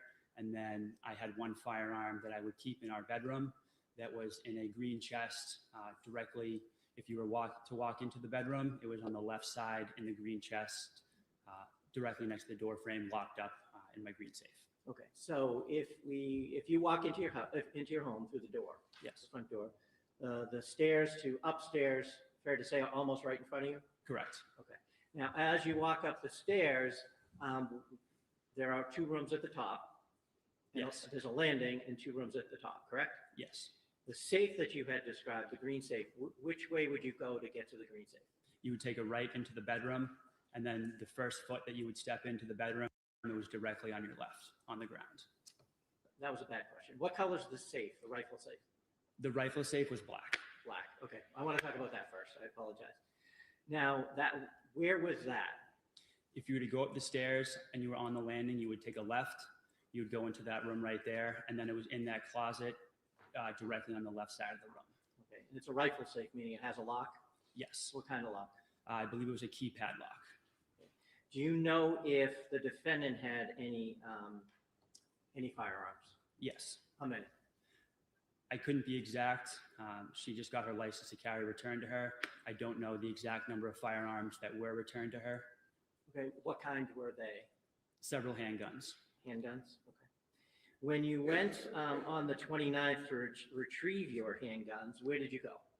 I went directly upstairs and I went into that gun safe, the rifle safe that was on the left side of the landing, and I retrieved my firearms from there first. Okay. And then you talked about a green safe. Yes. We're going to talk about that. You walk up the stairs, the landing is there, you go to the right, which is the bedroom, correct? Correct. The other room, is that the one with the crib in it? Correct. Okay. Now, if you go right to your left, you had described on the floor, correct? Yes. You had one gun in there? Yes. Did you see any other guns in there when you opened that? No, I did not. So are we now talking about the green safe? Yes. Okay. Have a second. Sure.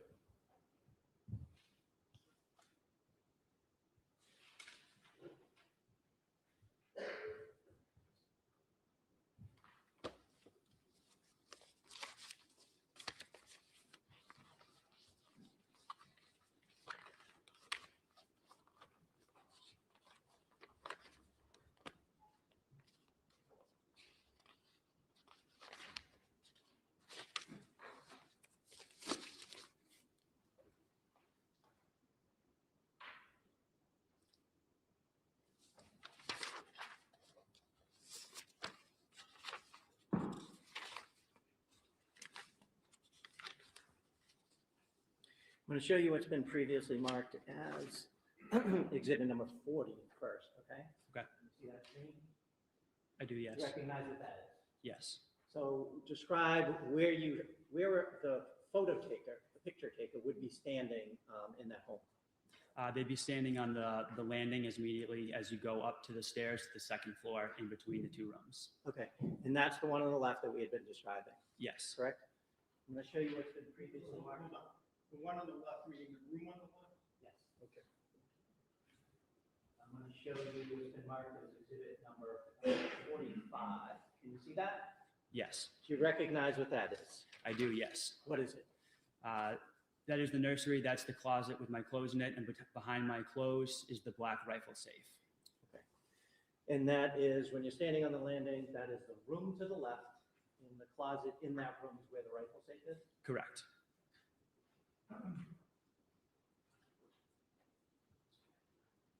And I'm sorry if I asked this already. Did you see any of the defendant's guns in that rifle safe? Yes. How many? Do you remember? I don't remember exactly. I believe there was two, but I don't remember the exact amount.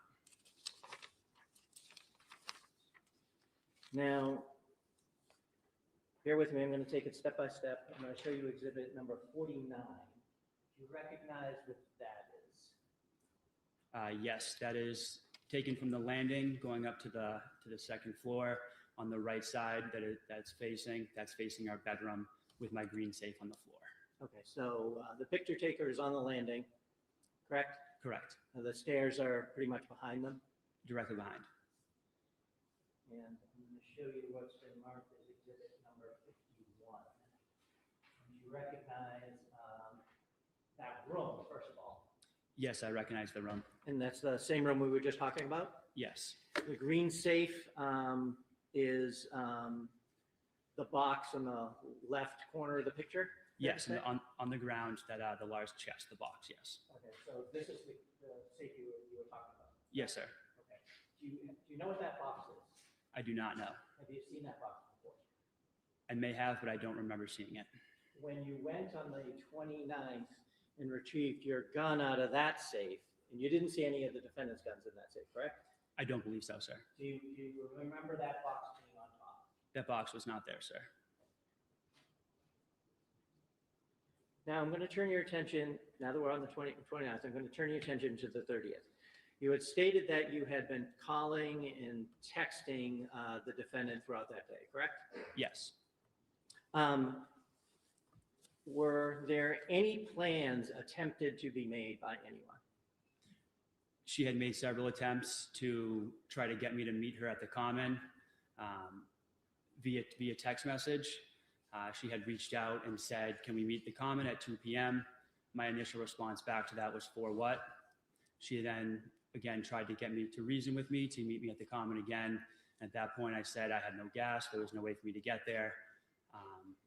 And she tried to meet up at several points. And I told her that I was not comfortable. I did not feel comfortable being alone with you. I wanted to make sure my son was okay. And I feared that his life was in danger.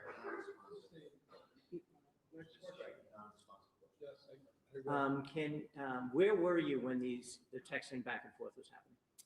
I believe I was at my parents' house in Stowe. Okay. At some point, did you make your way to North Andover? I did, yes. Why? I felt that my son's life was in grave danger and that imminent harm may come to him in the hands of Kelsey. Okay.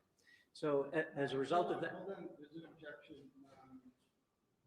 Overruled, just as the state of mind, not the truth. So where did you go? I went to my friend Hunter Hassam's house. He was renting an apartment in North Andover at the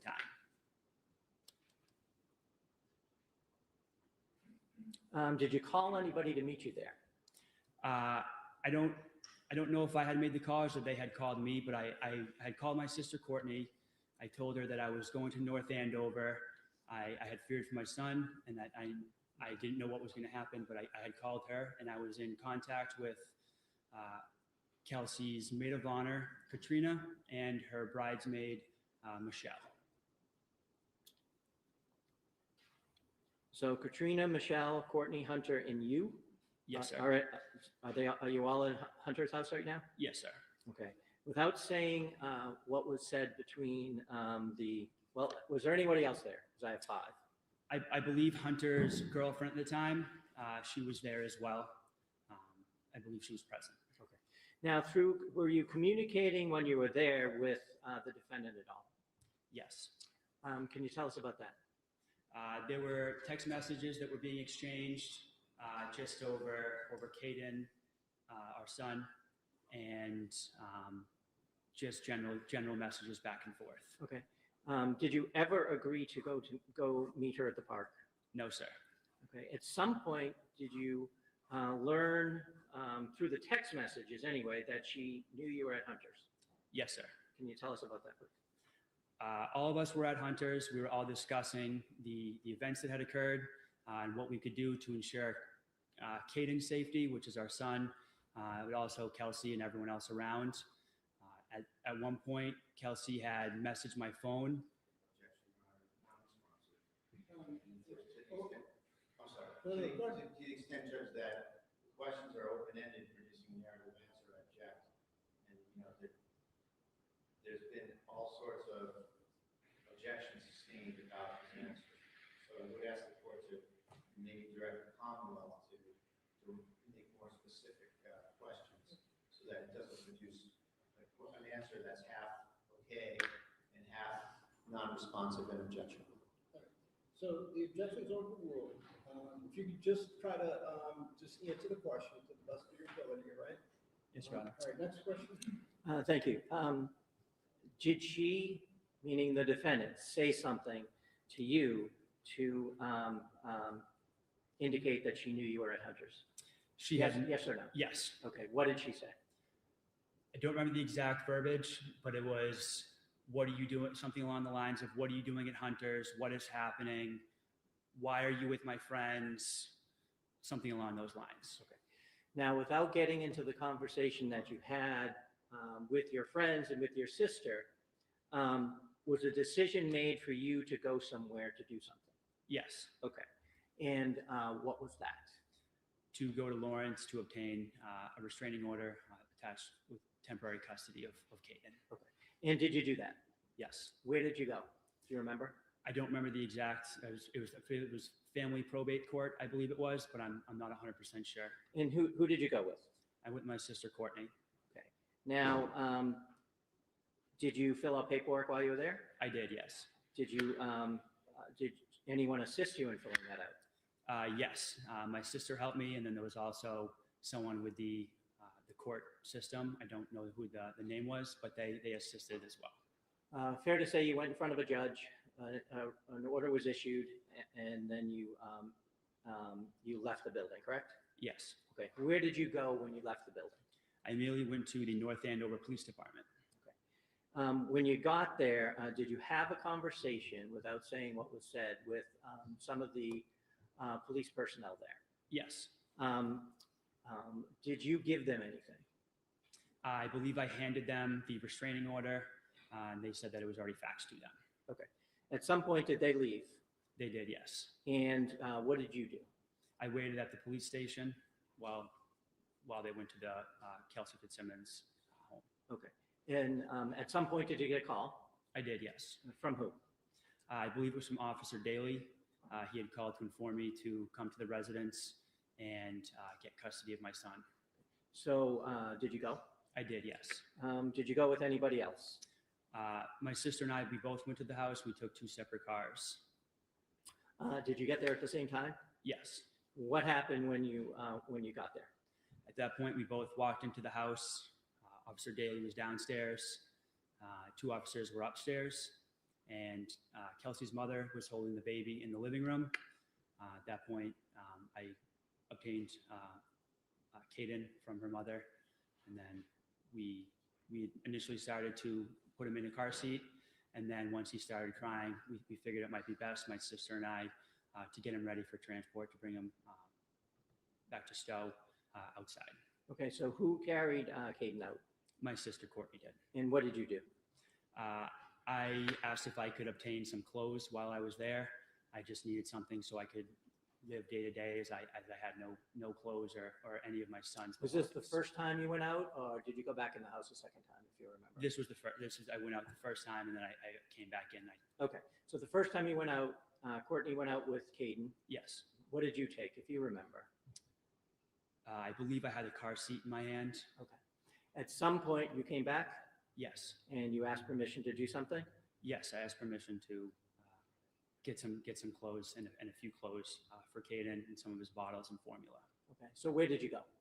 I went down to the basement that was under construction at the time. There was no lights on, so I believe I had my camera, my phone out with the light on it, and I was searching for a suitcase that I had down there just to throw some clothes in. At some point, was your attention drawn to something?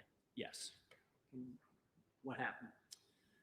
I immediately heard an officer's commands. I heard an officer scream out, "Stop, don't do it." At that point, I believe I had heard several gunshots ring out, and I heard Kelsey's mother screaming.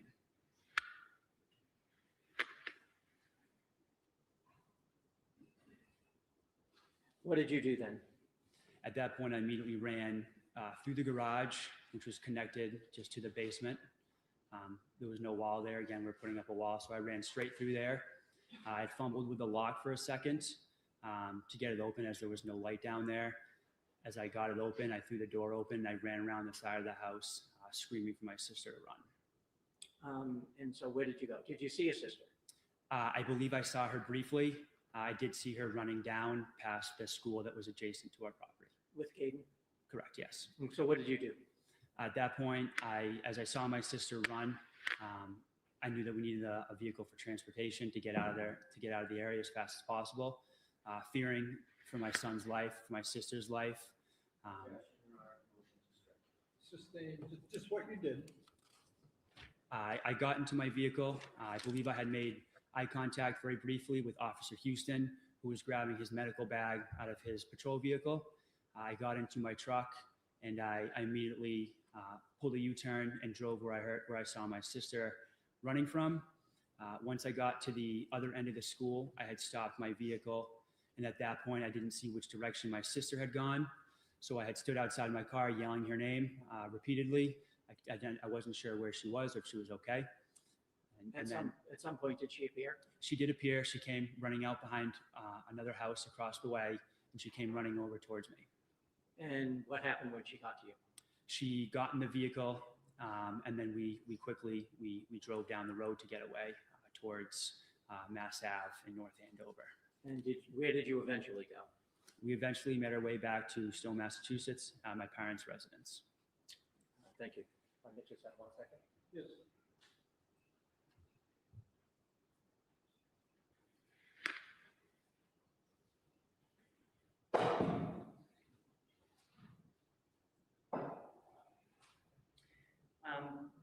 the guns that you and the defendant had, were they ever kept in the basement?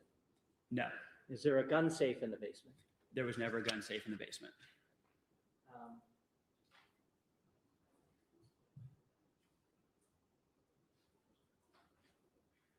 Did you have a way of remotely accessing the surveillance cameras? I could look at them. Did you before you went over? Remotely accessing them, I was able to view them, yes. Okay, when you did you see the defendant's car in the driveway? No, Okay, is that where she usually parked? yes, always. Okay, and when I asked you that question, what time frame were we talking about? During the day, what time? Yeah. It must have been roughly 5 o'clock, 5 p.m.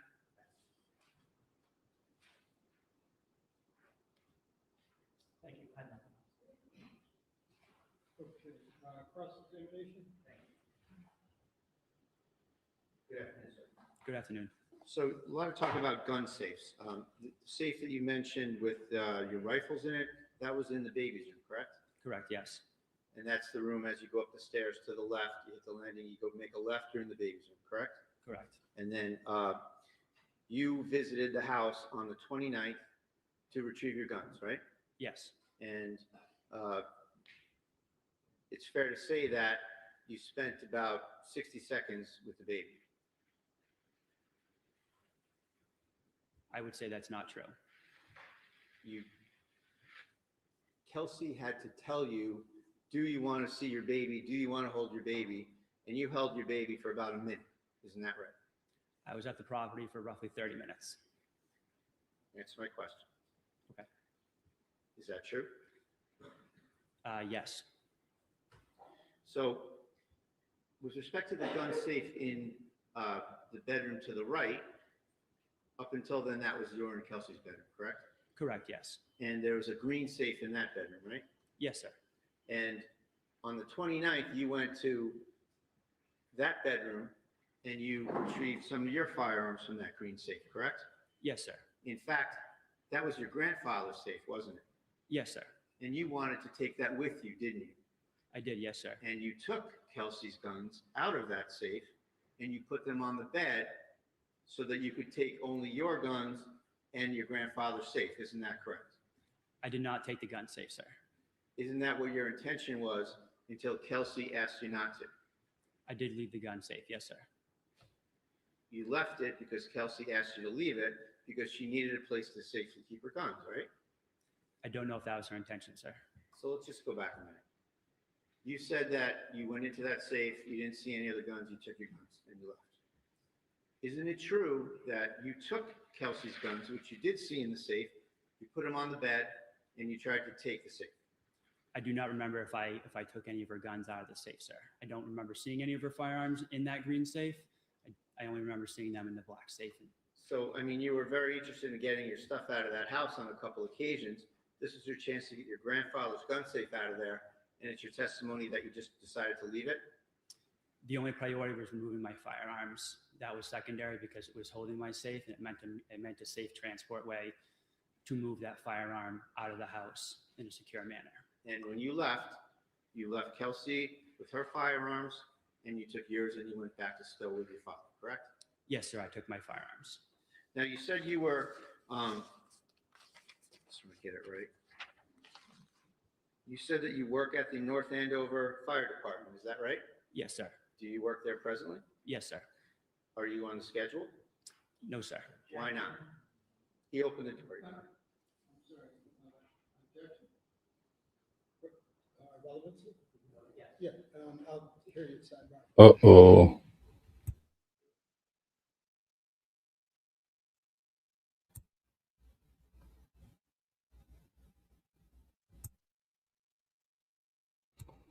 Well, it's about to get thick now. Oh, boy. It always does. Welcome back, James. Welcome back. Lisa was holding it down, and Stella. They were holding it down. You missed we did an excursion with the President of the United States, Donald J. Trump.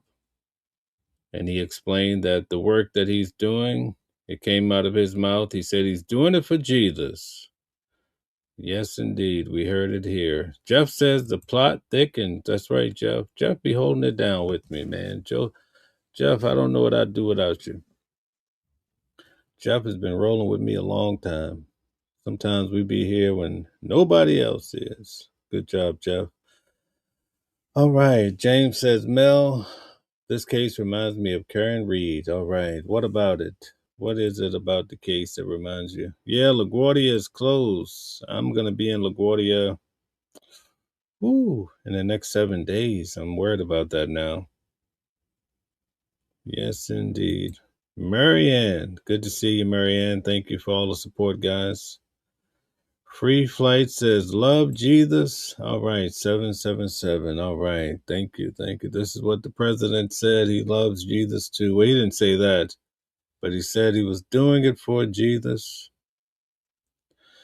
Listen, I told you guys yesterday, I said the president, and this is why I try to tell you guys to really look at the stock market, because the president, the market goes down and it bothers him. And you know what he does? He always brings it back up, and that's easy money if you're investing in the right things. So whenever the market goes down, I pay close attention. And yesterday I told you, I said, the president, I studied this guy, right, very well. He's not going to make this strike, without trying to finagle around. And when he says he's not going to make the strike, I believe him. So guess what? Today, when I woke up, here we go. Discuss that sidebar. Sidebar. Sir, you're not on the schedule and you're not presently able to work for that department, isn't that right? Yes, sir. And the reason you were placed on suspension or administrative leave, whatever you call it, is because you have been caught on video many, many times using drugs that are in violation of your department and the town policy, correct? Allegations were placed against me, and the town has a responsibility to do their due diligence and investigate that matter. So that's a yes? Yes, sir. When did that go into place? I don't have the exact date, but roughly a week or two ago. Do you know the duration of this suspension or whatever you want to call it? Oh, sorry. Let's move on, Mr. Brado. Sure.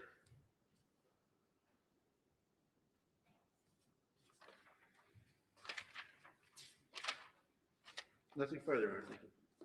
Redirect? No, thank you. Okay. All right, thank you very much, sir. Thank you, Your Honor. step down. And Commonwealth can call its next witness.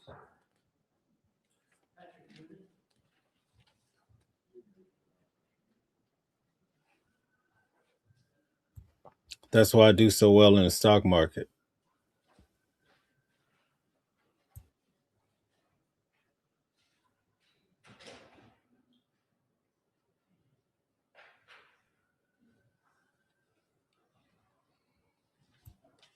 So wait, he has drug issues and he gets the baby. Wow. Oh God, what's going on?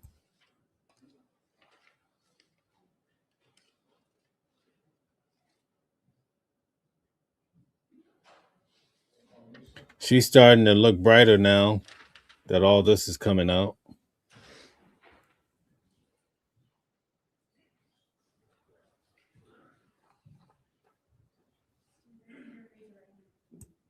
Could you raise your right hand? Do you solemnly swear that the testimony you're about to give in this cause now at hearing shall be the truth, the whole truth, and nothing but the truth, so help you God? I do. Thank you. You may have a seat and put yourself right up to the mic. How are you doing this afternoon? I'm doing all right. How about yourself? Excellent, thank you. You may proceed. Sir, in a loud and clear voice, can you please introduce yourself? Spell your first name and your last name. Patrick Noonan, Patricknoonan. And how old are you, sir? 50, And what town do you live in? North Andover. Where were you born? Rochester, New York, How long did you stay there? until I was about 4 years old. And where did you move to? North Andover. Who did you move with? My sister, mom and dad. And what are their names? My mom is passed, but my dad is Timothy Newton. And what was her name? Patricia. And your sister? Mary. Does your sister live in the area? She lives in Lynn. Let's put his name in the chat. Where did you go to school? For high school? Grade school, high school? The North Andover Public School systems. And then for high school, I went to St. John's Prep. And did you play any sports there? Hockey and lacrosse. Did you graduate? I did. Once you graduated, did you further your education in any way initially? Initially, yeah, I went to Siena College for about a year, and then that wasn't working out. I got my degree later on down the road. What did you get your degree in? Criminal justice. Where? From where? UMass Law. Now, after you left Siena, did you work? Yes, I did. What'd you do? I worked at Macy's Security. And at some point, how long did you work there? A couple of years. It wasn't too long. Did you meet anybody significant in your life while you worked at Macy's? My wife. Who's that? Angie. And was she working there also? She was. Did you get married at some point? We did. Okay. I'm gonna ask you a dangerous question. What's your anniversary? It is December 22nd. Okay. 1999. 1999. Okay. Thank you. Do you have any kids? I do. How many? Just one. Boy or girl? Boy, Joseph. And what does Joseph do? He is currently at UMass Lowell as well, studying environmental engineering. Have you lived in North Andover ever since you've been 4 years old? No, Did you move around? I did when I was in the military. Okay, we'll get to that. Oh. I'm sorry about that. At some point,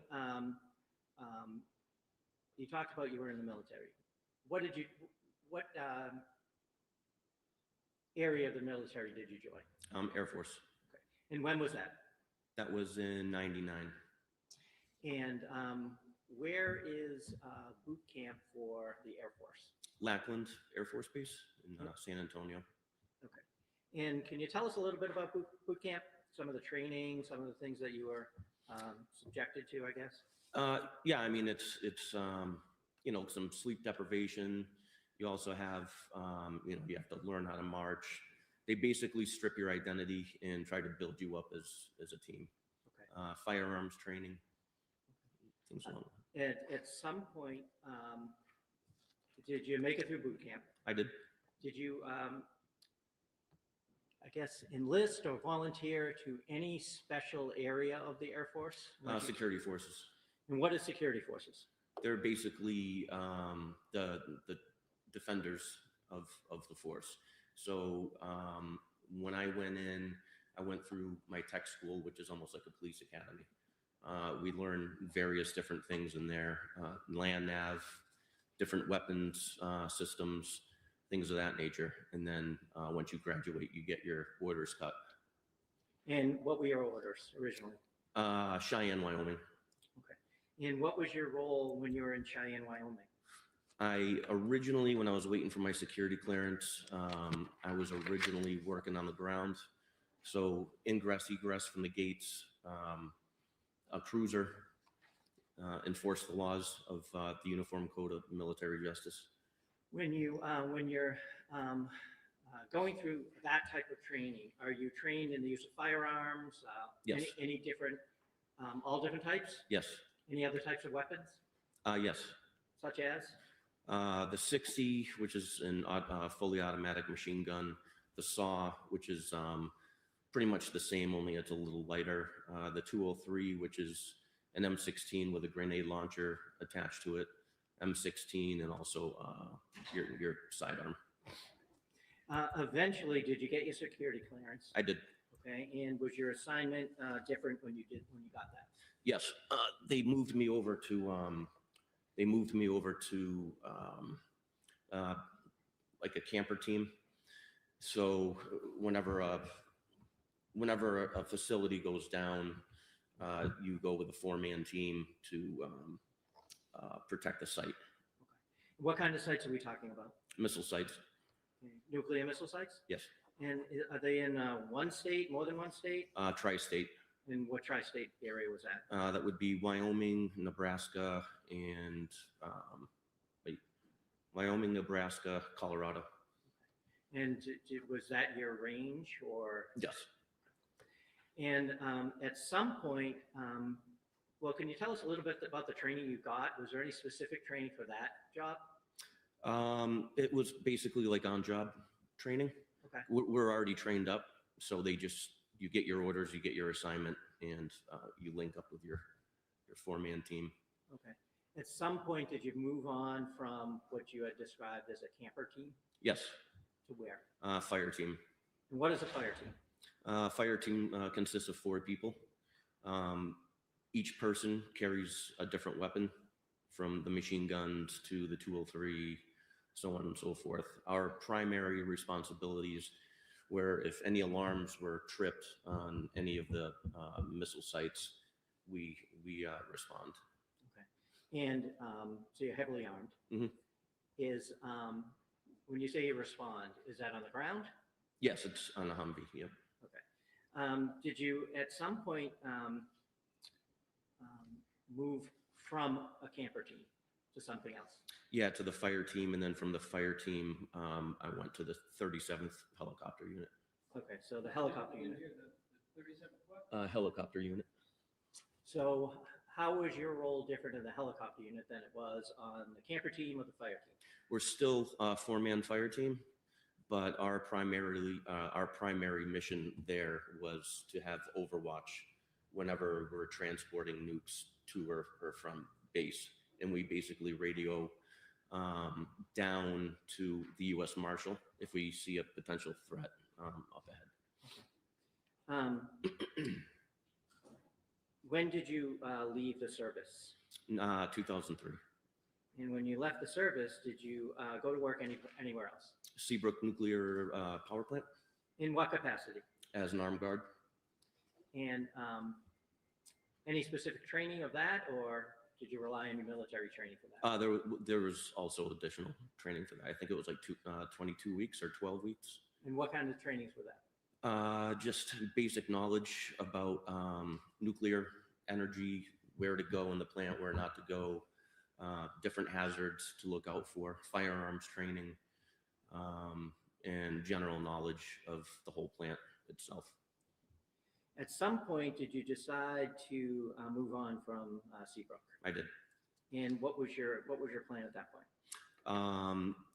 The North Andover Police Department. I got on as a full-time reserve.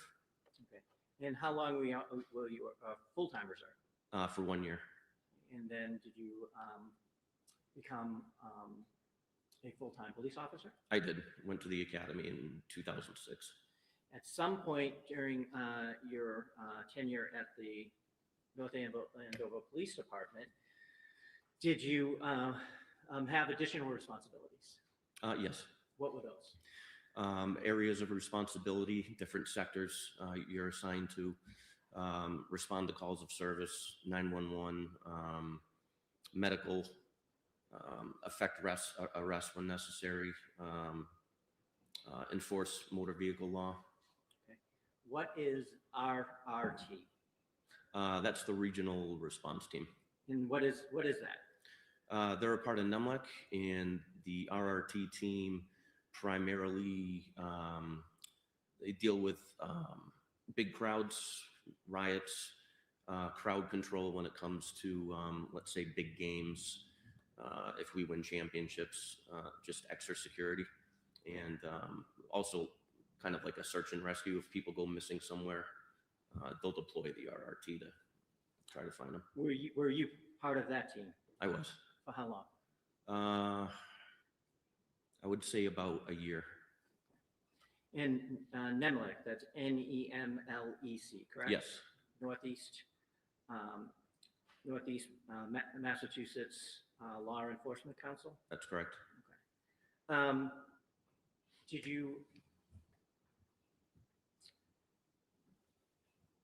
apply for a different role with NEMLEC at some point? And what was that? SWAT team. And what's the difference between the RTT, the Regional Response Team, and the SWAT team? The SWAT team primarily is special weapons and tactics. So we get trained up on different weapons, different uses of less lethal. We execute warrants, knock and no knock, for drugs and guns. If there is a hostage situation, I mean the whole gamut. Anything dangerous is what SWAT usually goes in for. And so, was this a team you had to apply for? Try out. Try out. Mhm. Okay. And what did that consist of? 8 days. It was like a 3-mile boot run in the morning, and then you had to do push-ups in a certain amount of time, sit-ups, squat thrusts, squat benders. Then you had to run 1.5 miles after that and make a specific time. After that, it was a 3-mile obstacle course you had to complete in a certain amount of time. And then after that, it was all firearms. Okay. What's stress shooting? When you shoot under stress, so typically how we induce stress when we want to stress shoot is we'll do sprints, we'll do. Brown? Here as an expert in stress shooting. I'm sorry? Giving expert testimony about what you should and shouldn't do under stress. Well, he was asked how he practiced stress shooting. That's the way I understood it. So the assumption sort of rolled in there, Judge, is that he knows about stress shooting, he knows what he's doing with respect to stress shooting. Well, he does, because he's been trained in it, and he's telling me that about the training. So, well, I don't object to his training. We're hearing a lot of it, but I do object to any sort of imprimatur as if he's an expert in giving his opinions about the area. okay, so I'm going to take, as I said, I'll take it as it comes. I haven't heard any opinion testimony. If there's an opinion, please by all means object, but overruled. Thank You continue. So to induce stress, when we go up to the range, we'll do a series of sprints, burpees, push-ups, sit-ups, and then we go right on line. That's for the intent of raising your heartbeat to a very high level and being able to shoot on target. And when you say online, what do you mean? The right in front of your targets. Okay. That's what I mean. All right. What's SWAT school? That consisted of a full week, and I went to Worcester, and it was put on, hosted by LAPD SWAT. Okay. What did that consist of? Room entry, hallway clearing, room clearing, building searches, building clearing, the use of flashbangs, firearms, less lethal weapons, operating a Bearcat, shield work, the use of a Halligan, the use of a ram, things of that nature.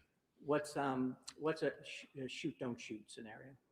As far as is that a thing? Shoot don't shoot? oh yeah, we have shoot don't shoot scenarios. Okay. And did you participate in those? We did. What are those? They would put up targets when we were clearing a house, and some of them, the pictures were depicted of either someone having a gun to someone's head as like a hostage, or someone would just be holding up a purse. So that was shoot, no shoot. How often, when you were with SWAT, were you required to train with them? 2 times a month, and then a 40-hour block in the year. Every year? During the year, yeah. Okay. And so how long were you with the SWAT? You were with it twice, correct? Yeah, I was on 2 different teams. Okay. The first time, how long were you with SWAT? From 07 to, I believe, 13, shortly after the marathon bombings. Okay. Did you, at some point, did you switch departments? I did. And you were in North Andover at the beginning, and where did you go? I went to Lawrence. Why? I wanted a little faster pace. Okay. Did you get it? I definitely did. Okay. Now, While you were with Lawrence, did you continue with your SWAT? Yes, I tried out for the Lawrence SWAT team. Okay. Can you tell us your trajectory while you were in Lawrence? Were you always on patrol? No. Okay. Can you tell us about that, please? Became a field training officer, and then I wound up in detectives for several years, and then I went back to patrol to field train the new guys, SWAT, and that's pretty much it. Now, you said you tried out for the Lawrence SWAT team, correct? Yes. And how long did you do that? That was another 8-hour day. Okay. I'm sorry. No, was that, I don't mean, that was a bad question. Oh, How long did you make it, right? You made Yes. it. And how long did you participate in the Lawrence SWAT team? I believe 2019 to by the time I departed and went back to North Andover. Okay. And so, 2024, Your Honor.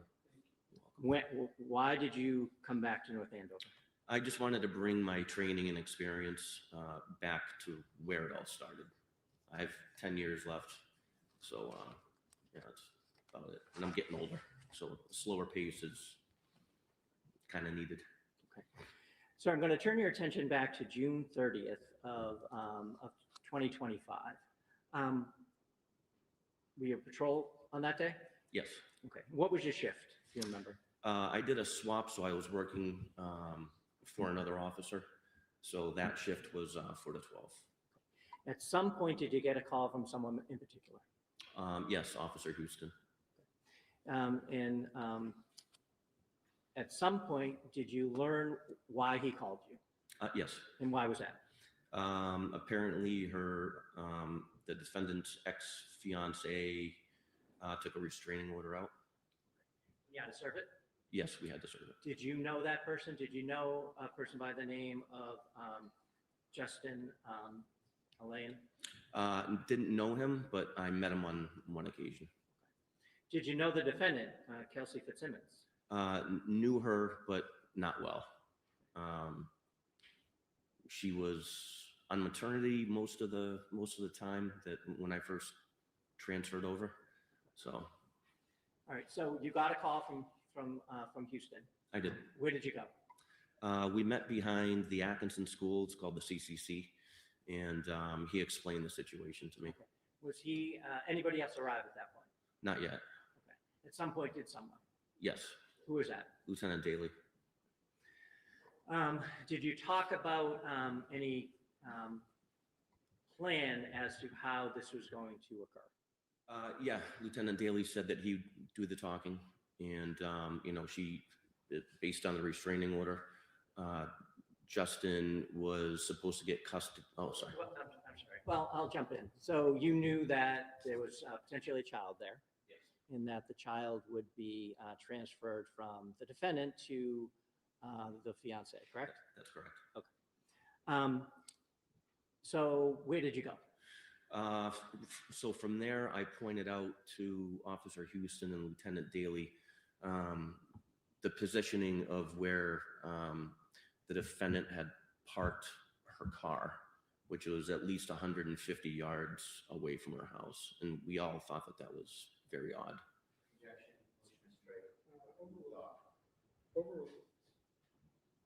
So where did you go? We pulled up right before the house. The foliage was pretty overgrown. So we left our cars there, got out, and walked up to the front door. Okay. At some point, did you come into contact with the defendant? Yes, we did. How did that happen? Lieutenant Daly knocked on the door or rang the doorbell, and she came out. Okay. Was she with anybody?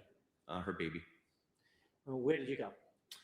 We went into the family room. She went straight to a couch that's off to the left, and I kind of went straight. There was another couch, and I believe Houston was to the left of me. Did you see and hear Lieutenant Daly interacting with the defendant? Yes. Can you tell us what you saw? He explained the situation that Justin had taken the restraining order out, that we were going to have to remove firearms from the house, and that the baby, their son, he was going to be in Justin's custody for, I think it was 14 days until the next court hearing. When Lieutenant Daley mentioned that the guns were going to be removed, did the defendant say anything about that? Yeah, she said that they were located downstairs in the basement.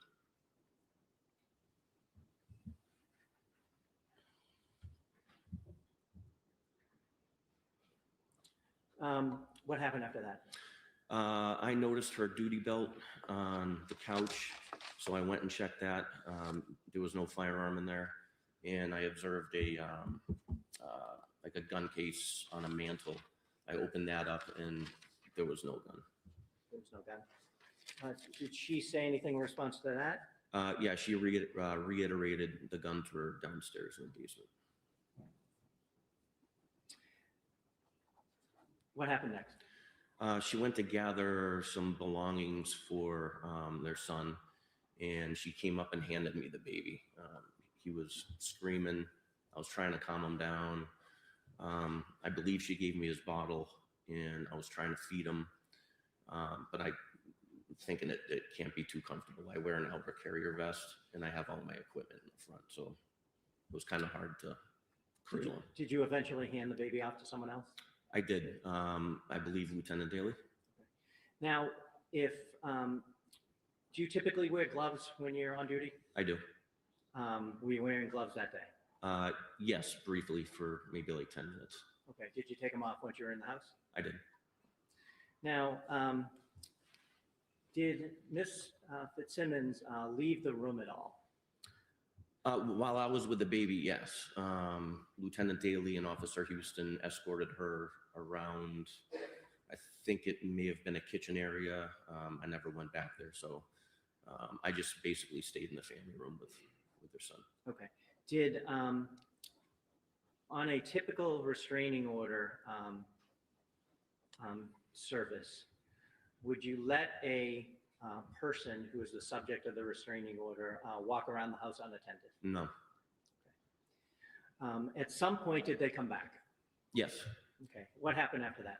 I handed the baby off. I was standing in front of her stairs, and she had stated that she had clothes upstairs for the baby, so I handed the baby off. And so did someone go upstairs? Myself and Officer Houston. Where did you go? We, right at the top of the stairs, it's like it's a very small hallway. Right to the left is the baby's room. Right to the right is the main bedroom. Okay. And so where did she go first? To the left, to the baby's room. And what did you observe? I observed a crib. The back wall had bookshelves of sort, and there were just clothes on the ground. Did you enter the room or did you stay on the outside? I entered the room there. Okay. What did you see the defendant doing, if anything? She was wrapping up baby clothes, and she put them in a car seat. And then while she was doing that, I heard an older lady come in and start to yell at Lieutenant Daley. Okay. Did that create any reaction from the defendant at all? No. I asked her who that was downstairs, and she looked up and said she had no idea. What happened next? She handed me the baby seat and asked me to take it downstairs, and I told her no. Okay. What did you do with it? I put it on the ground. I said, we'll deal with that later. What happened next? She started packing a lot of books, and it's almost like this round basket with two handles. And I explained to her that her son's 4 months old. No need for all the books. You know, you're going to see him in 2 weeks. So What did she do with the books? she handed me the basket and asked me to go downstairs, bring it downstairs. And what did you do? I told her we would deal with it later, and I put it down on the ground. And you told her she'd see her son in 2 weeks? Yeah, roughly. I said your next court date is on the 14th.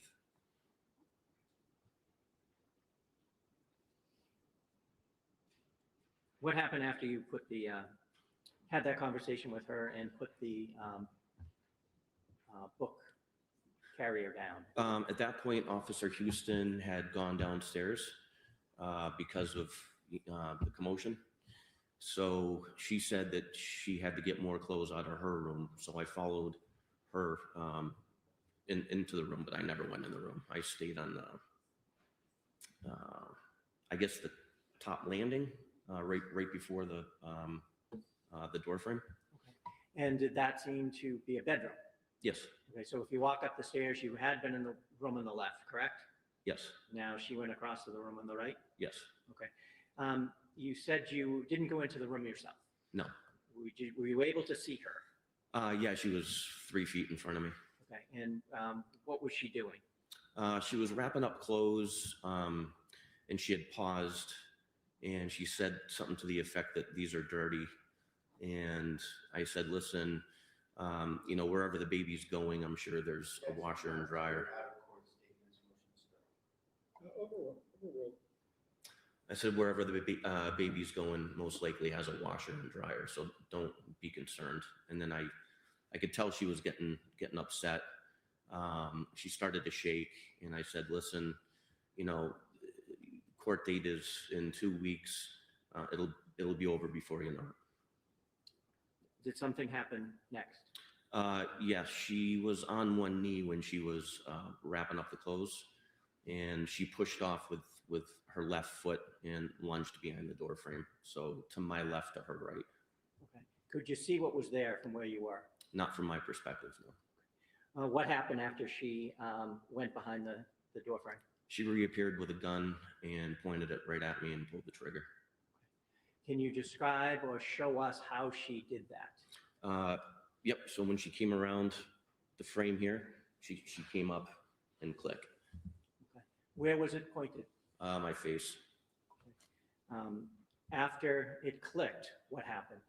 I screamed her name. I was completely shocked. She had the drop on me. She began to, the drop, which means she had the tactical advantage over me. I drew my weapon. She was already backpedaling, and she was doing what we call a tap rack. Basically, when you do a tap rack, that's when your gun malfunctions. So when you tap the magazine, you want to make sure it's properly seated in the magazine well, and then you rack the upper receiver or the slide. Okay, I think the judge was writing. I'd like him to see this, if I could. If you could just, because you made some. I'm trying to understand the lingo too. Is it a tap, wrap, like a? Rack. Rack. Rack, yes. May he stand up so you can see what he's doing, Judge? Yes. So a tap, and a rack. So tap on the bottom of the magazine? Yes. And a rack. Did she do that once or more than once? She did it twice. So the first time she did it, it was slow motion. I could see her hand slide off the top of the receiver. She started moving her way around the bed, and she began tap racking again. And I was yelling at her, "Don't do it! Don't do it!" And then what happened? After she successfully got around in the chamber, her right arm started to come up, and I shot twice in rapid succession. At her? Yes. Can you hold on one second, please?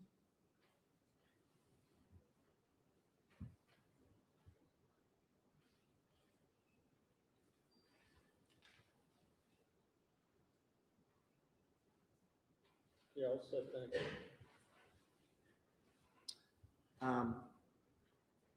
What did you observe after you fired the second shot? I saw her flinch. The gun went down, so I stopped shooting. She stopped her action, and then she went to the ground. Where was she at this point? On the opposite side of the bed, in between the wall and the bed. What did you do next? I covered down on her. And what does that mean? I kept my gun on her or in the area where she was, because I couldn't really see all of her at that point. What part of her could you see? I think her legs, maybe. I don't really remember. Okay. Did someone else appear at that time? Lieutenant Daly. Okay. And what did you see him do, if anything? He came up, said, "Where's the gun?" I said, "She still has it." I'll cover you. And so what happened? We walked around the bed. I stayed lethal force on her. He rolled her and saw the gun. Okay. Did you see the gun? I did too. Yeah. What happened with the gun? He put it on the bed and she was still conscious, alert, moving. I grabbed the gun, I moved it to the other side of the room. What did you do next? We immediately started first aid. How so? Putting pressure on the wound. We wanted to see if there was an exit wound, which there was. So we were trying to stop the bleeding. Officer Houston came running upstairs with a med kit. Lieutenant Daly started to wrap the wounds in gauze. And then Officer Core came into the room and I ordered him to secure the weapon. And did you see him do that? I did. Did you hear the defendant saying anything after she was on the ground? It hurts. And I said, just keep breathing. You have a baby to live for. What happened next? The medics showed up, fire department, and we all got out of their way so they could start working Kelsey. Did they transport her out? Yes, they did. Did you look for anything after she was removed from the house? So before she was removed from the house, I walked out of the bedroom just to give them space. It was just a very small room. There was a lot of stuff everywhere. Right to the right, there was some sort of, I don't know, end table where she lunged, and it looked like a wooden box of some sort, and the lid was open on that. Did you look for any damage out in the hallway at all, or the other room? When I got out into the hallway, the baby's room had a door with little glass panes. And we noticed, Officer Core noticed it first. He said, this is damaged. Did she get a round off on you? And I said, geez, maybe she did. Okay, hold on. Sustained.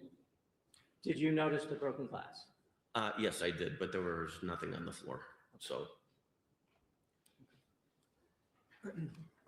at some point, did you? Excuse me one second. Broken glass, where was it? so on the baby's room, there's a door.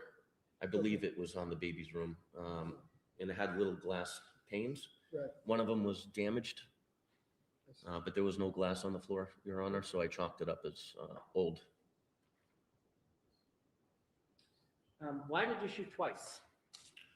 She wouldn't stop. Do you know if you hit her with the first one or the second one? I didn't know. The second one, I could visibly see her flinch. The first one, no, she was still getting ready to raise her arm.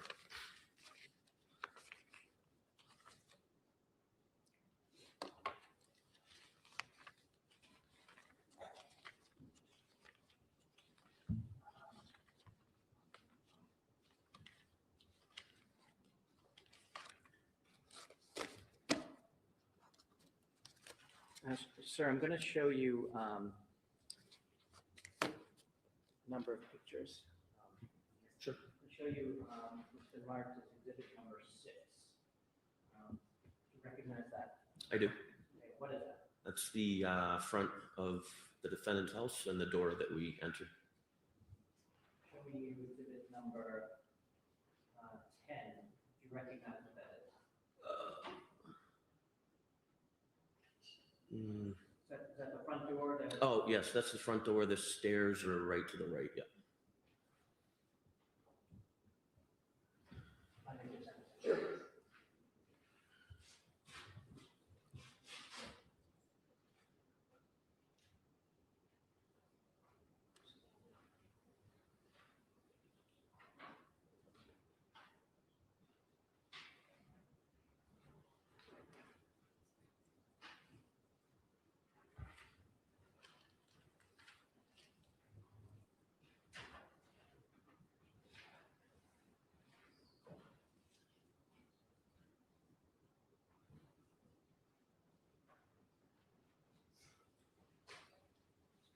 show you what's been marked as exhibit number 36.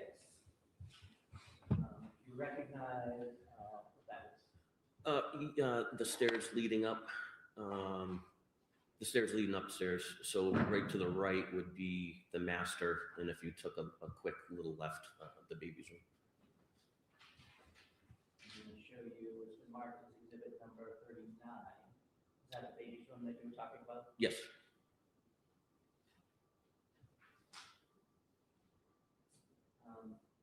Number 38. Recognize what that is? The baby's room. Is that the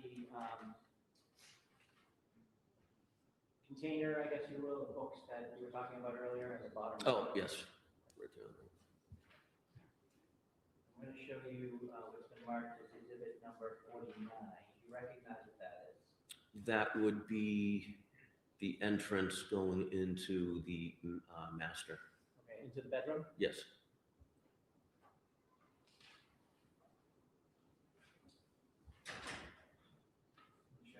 Marked as exhibit number 51. Do you recognize what's in that photo?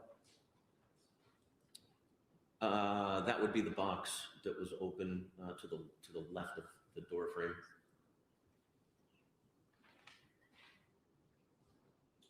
Number 50. Do you recognize what that is?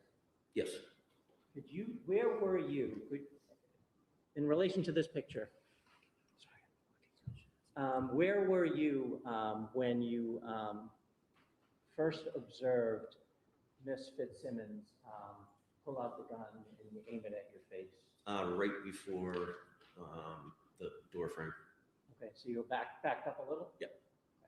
Probably right, whoever took that picture, probably right there. And where were you in relation to the door frame when you you shot your weapon?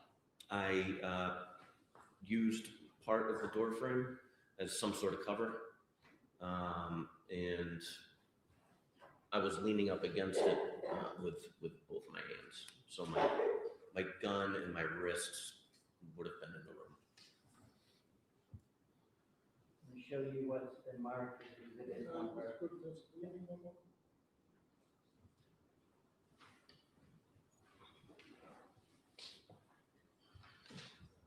Also, thank you. Let me show you what's been marked as exhibit number 53. Do you recognize that? I do. Can you tell us, and Judge, if I may ask him to get down to point it out to you. Okay. If you could approach. Can you tell us where Miss Fitzsimmons was? If you may point to show the judge where Miss Fitzsimmons was when she first tap-racked it, if you can. Right about here. And then she started sidestepping, and I was telling her not to do it. And I shot approximately right here when she finished.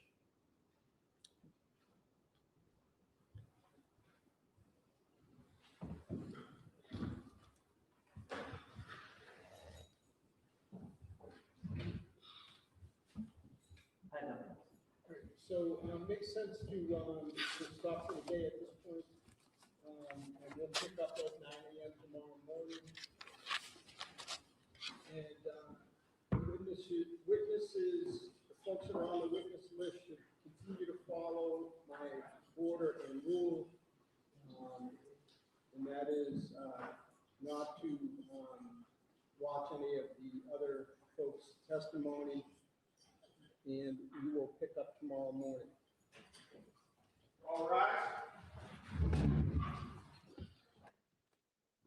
We'll stand in recess.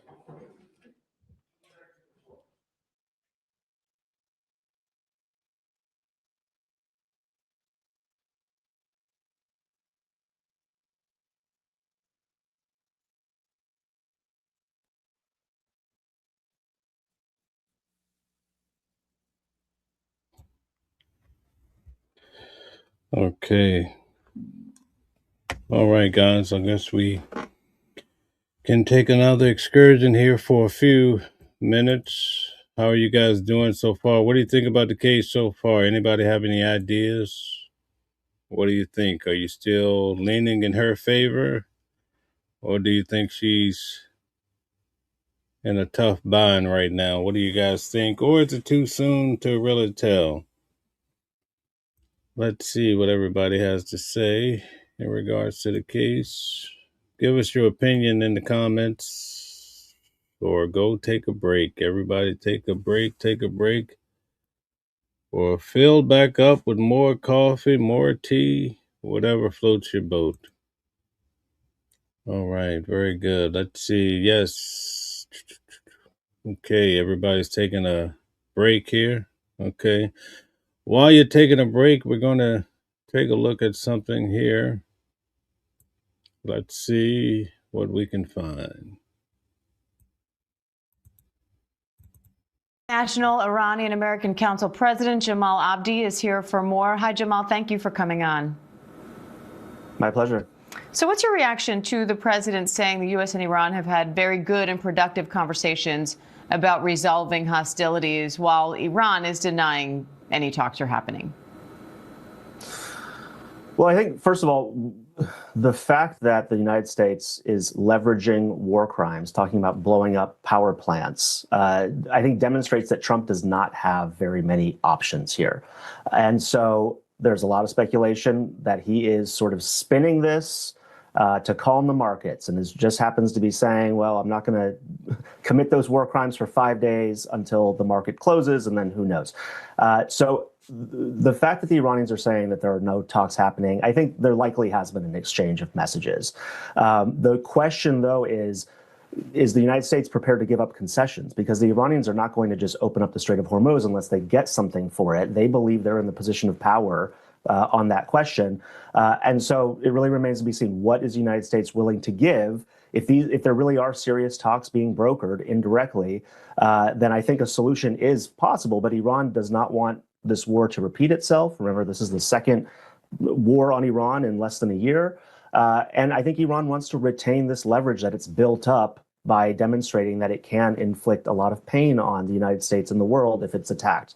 So those two things are, I think, going to be in mind in those negotiations if they are in fact happening. You say there are no good options for continuing the war. What do you mean by that? Well, we're looking at putting ground troops into Iran, potentially trying to seize Kharg Island. These are very fraught operations. We're talking about a couple thousand Marines. That number could quickly spike based on how that goes. If you put troops on Kharg Island, they're sort of sitting ducks there. Is there anybody in the audience that wants to see troops put on the ground in Iran? Tell us what you think in regards to this, guys. The Iranians are not going to stand by idly while that island is occupied. Put a 1 in the chat if you're for putting boots on the ground in Iran, or put a 2 if you would never want to see such a thing. Let's see. So it's a huge investment by the United States to escalate this further, and it will make the potential of actually winding this down an even more distant prospect. So I think we're at this fork in the road where Trump has these options, but they are not ones that are going to end this quickly. They're ones that likely will backfire. And so this diplomatic off-ramp, I think, looks a lot more attractive, bearing all that in mind. You also say Iranian protests aren't materializing despite calls from opposition figures. What happens to that movement if the U.S. pulls out at this stage? It's a really important question. I think Iran it's war-torn right now.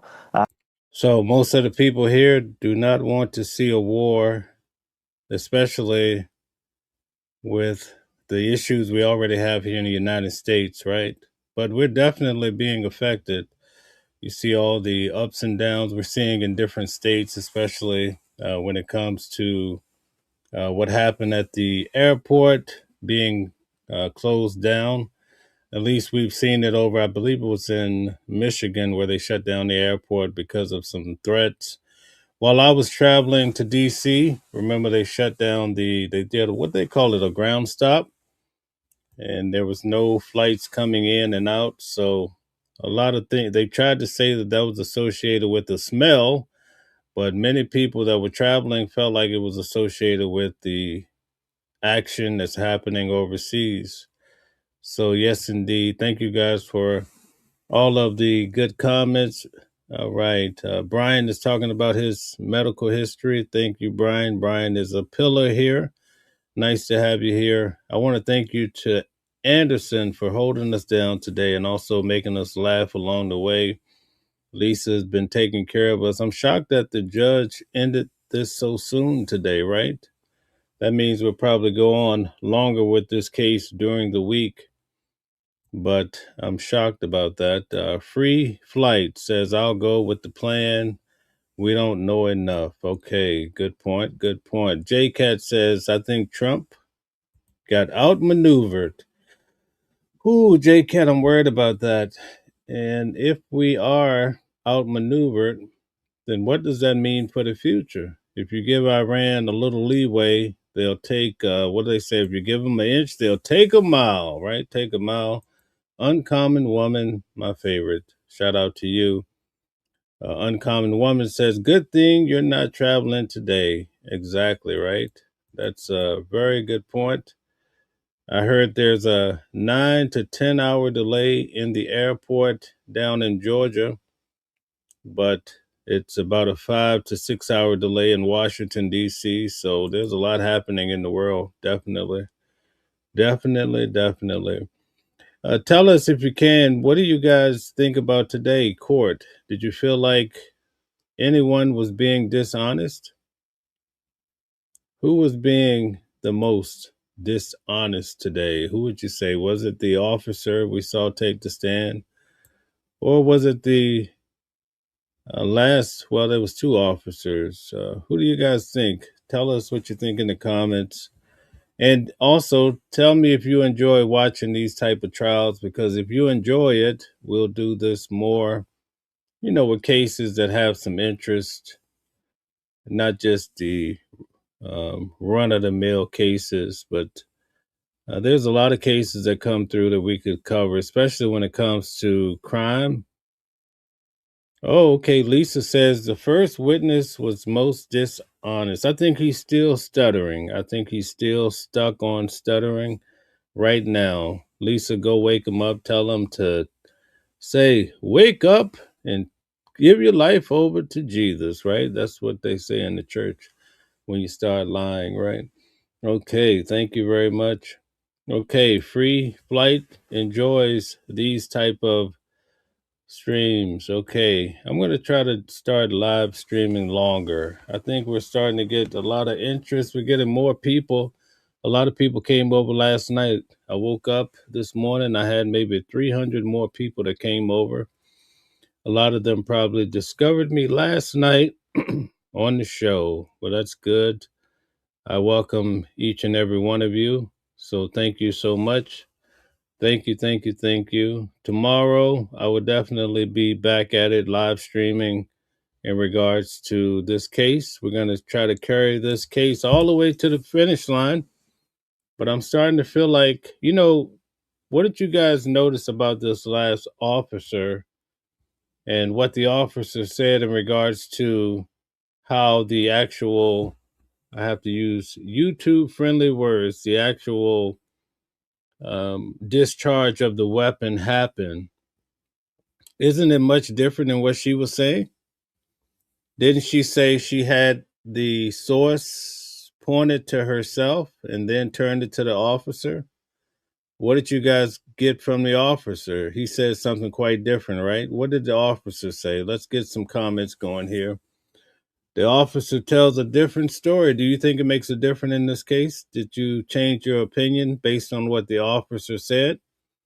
Because she made it seem like she was going to take herself out, right?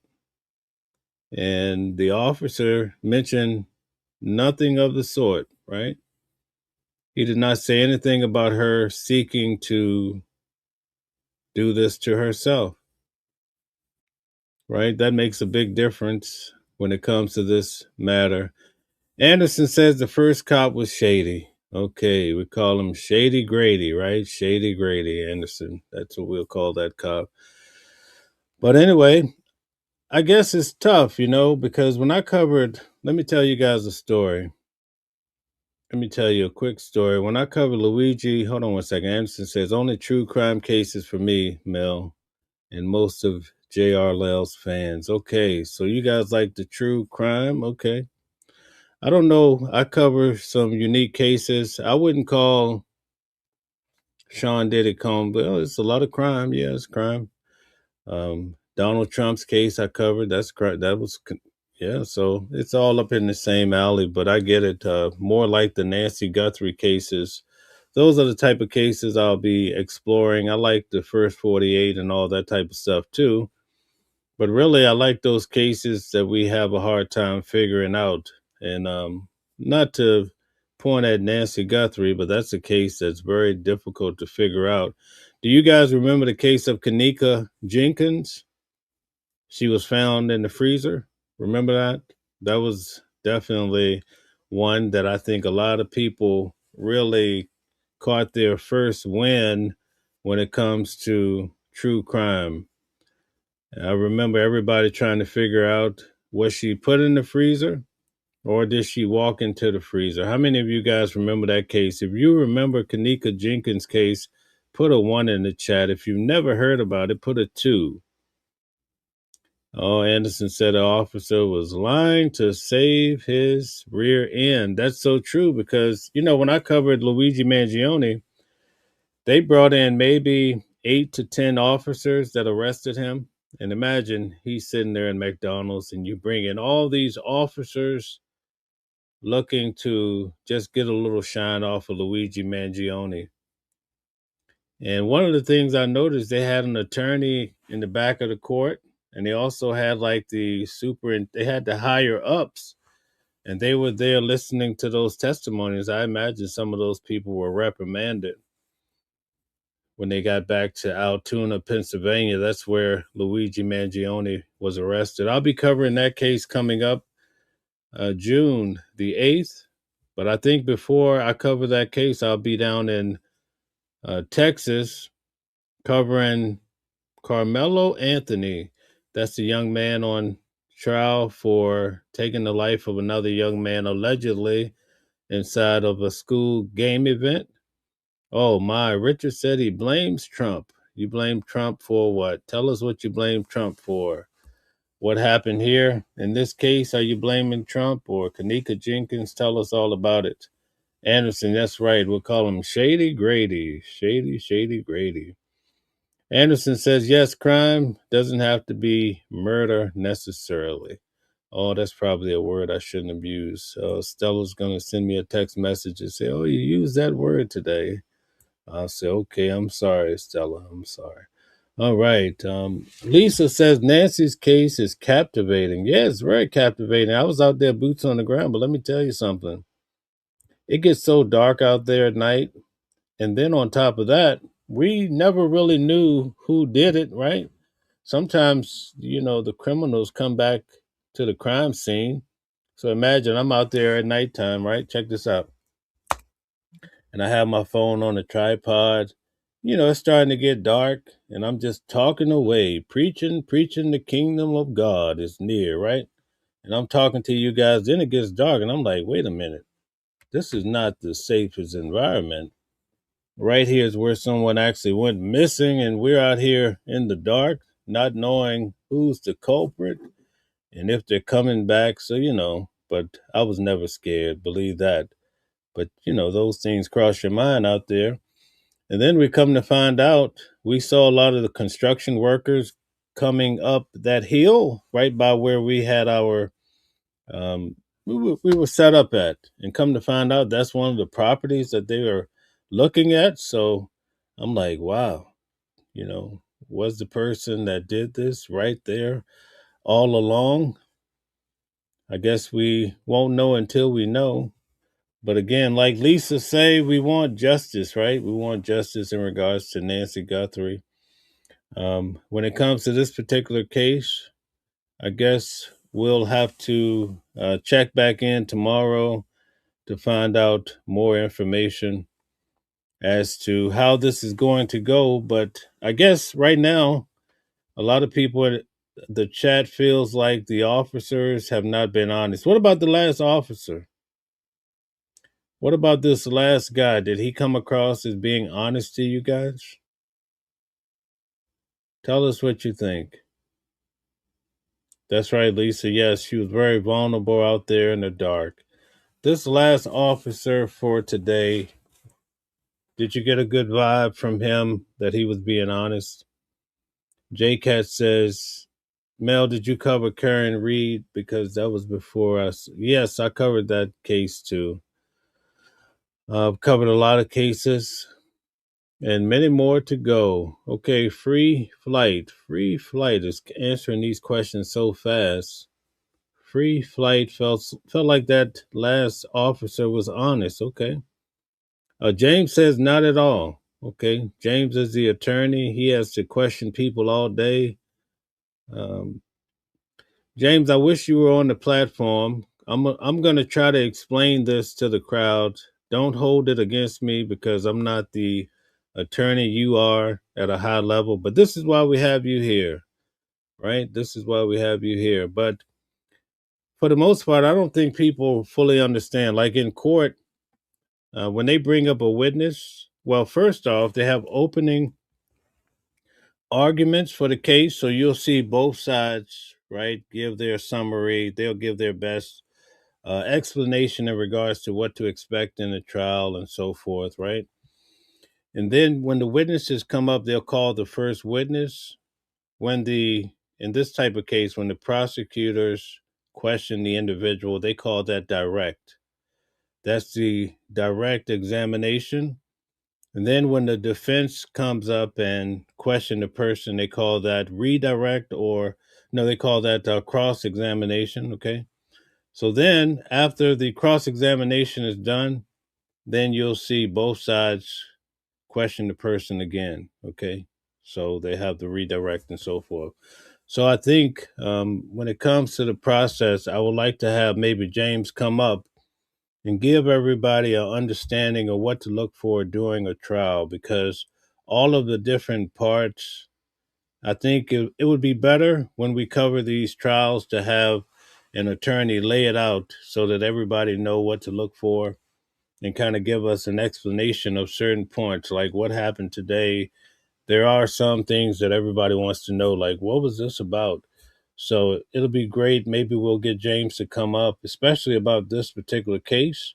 And you guys, we've been watching together. You could ask your questions and have an attorney answer at a high level. Okay, so thank you, thank you, thank you. Let's see. Oh, they says no, nan, no. Oh, that's too funny. That is too funny. So you guys don't have a lot of credence in a lot of belief in the last guy. I thought he was a little more solid. Wow, I'm shocked that everybody's pushing back on the last guy. Maybe I missed a few things, but I felt he was better than the first guy who kept. What show was that where the guy says humana, humana, humana? I think it's the Andy Griffith show, I guess. But he seemed to have a lot of delayed responses, and it's interesting.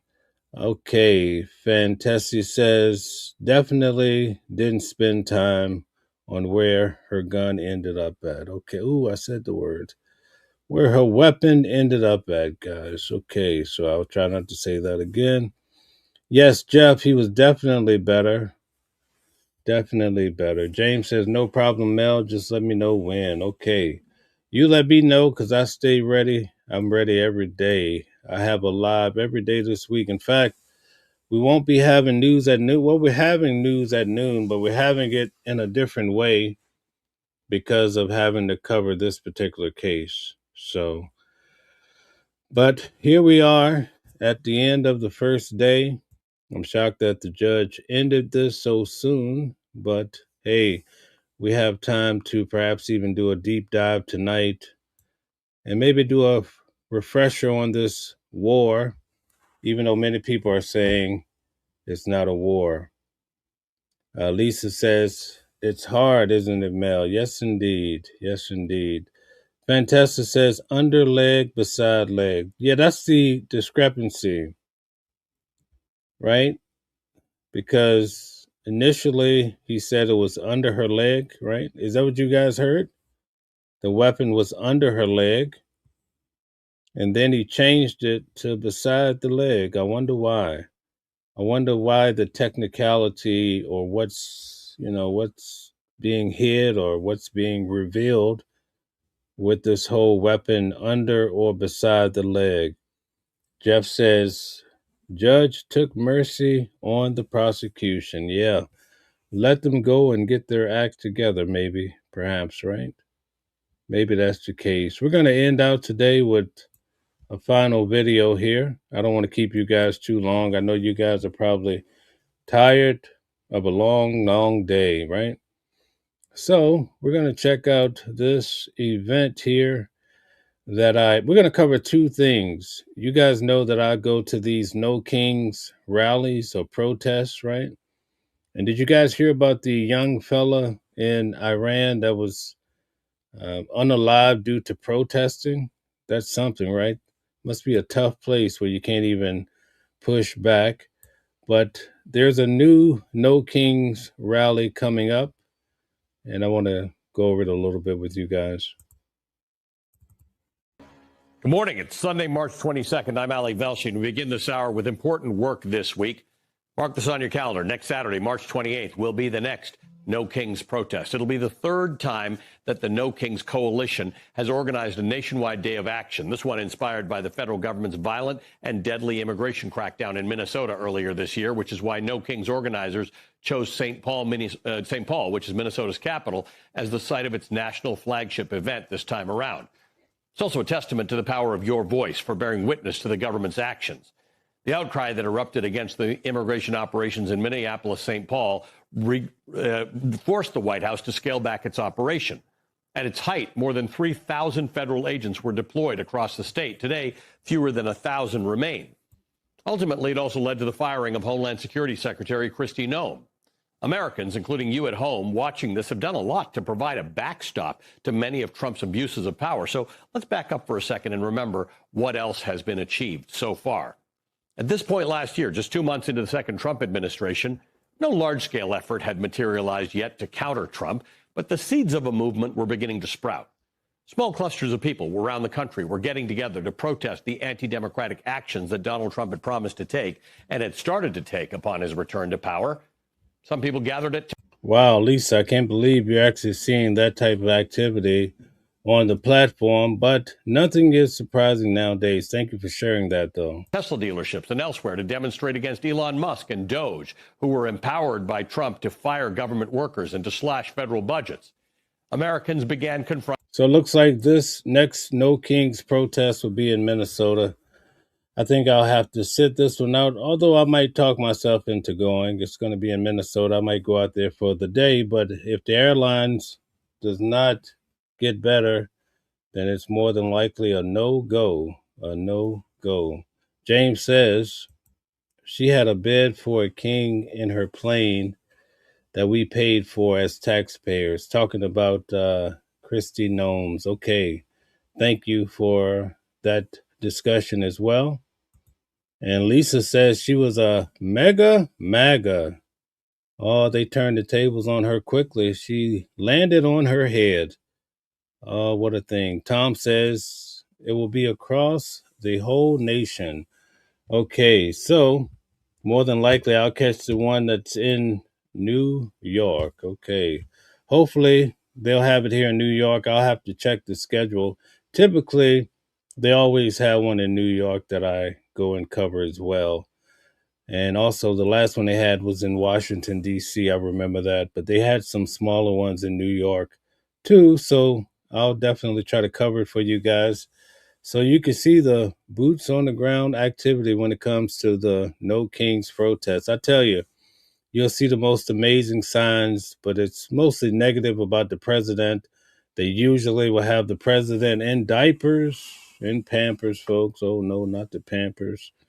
Or they have all sorts of costumes making fun of the president, and they try to make him out to be Putin's lady. And I'm shocked that people do that. But remember, in America, we have freedom of speech, right? So this Saturday, if it's in New York, I'm going to research it. I will definitely be boots on the ground and show you guys what it's like to be out there with the protesters covering the No Kings. You know, I'm not a big protester, but I definitely will cover it. Okay, James says that the Atlanta airport is a nightmare. Okay, and Georgia says it's always crazy. I'll tell you what, I was thinking about moving to Georgia. The traffic outside of Atlanta, no dice. Oh my, it's a nightmare. And recently, I was in Charlotte, North Carolina, and the traffic is just as bad almost as Atlanta. So I'm like, man, this is like the new Atlanta in Charlotte, North Carolina. Okay, fantastic. Ceci says, sorry, Mel, still have not gotten used to the lingo required on YouTube. It's okay. You can see I'm trying to get used to it too, and I go live pretty much every day. So it's quite a challenge. So this is the No Kings event. I will definitely try to get you guys some coverage to see how it all goes down. I think last time they had over 100,000 people, which wasn't bad. So that movement is growing, and I imagine with the new war, it's only going to be worse or more. Have way more people this time around. Let's finish out today checking out this situation in Kentucky. 2023 arrest cost a Kentucky state trooper his job and his freedom. He pounded on a man at the end of a police chase who'd already given up. In fact, that officer got more time behind bars than the suspect he was after. Video shows the moment he crossed the line. July 2023, KSP troopers are part of a Thank you, Jeff, and thanks so much for the support. You're far too kind. Tremendous support. four-county pursuit of Robert Kidd, a man reported to be armed, dangerous, and driving a stolen car. Troopers stopped him in Carroll County using a tire deflation device. 10-4, we're coming to a stop right now. Kidd runs out of the car and into the woods. Hey, show me your hands! Show me your hands! The troopers chase him. 337 Camels already split on foot. This is Hayden Kilborn. Show me your hands! Don't kill you! Show me your hands! Moments later, Trooper Kilborn tases Kidd. Give me your hands now! Right here. Give me your hands! Wow. Show me your hands!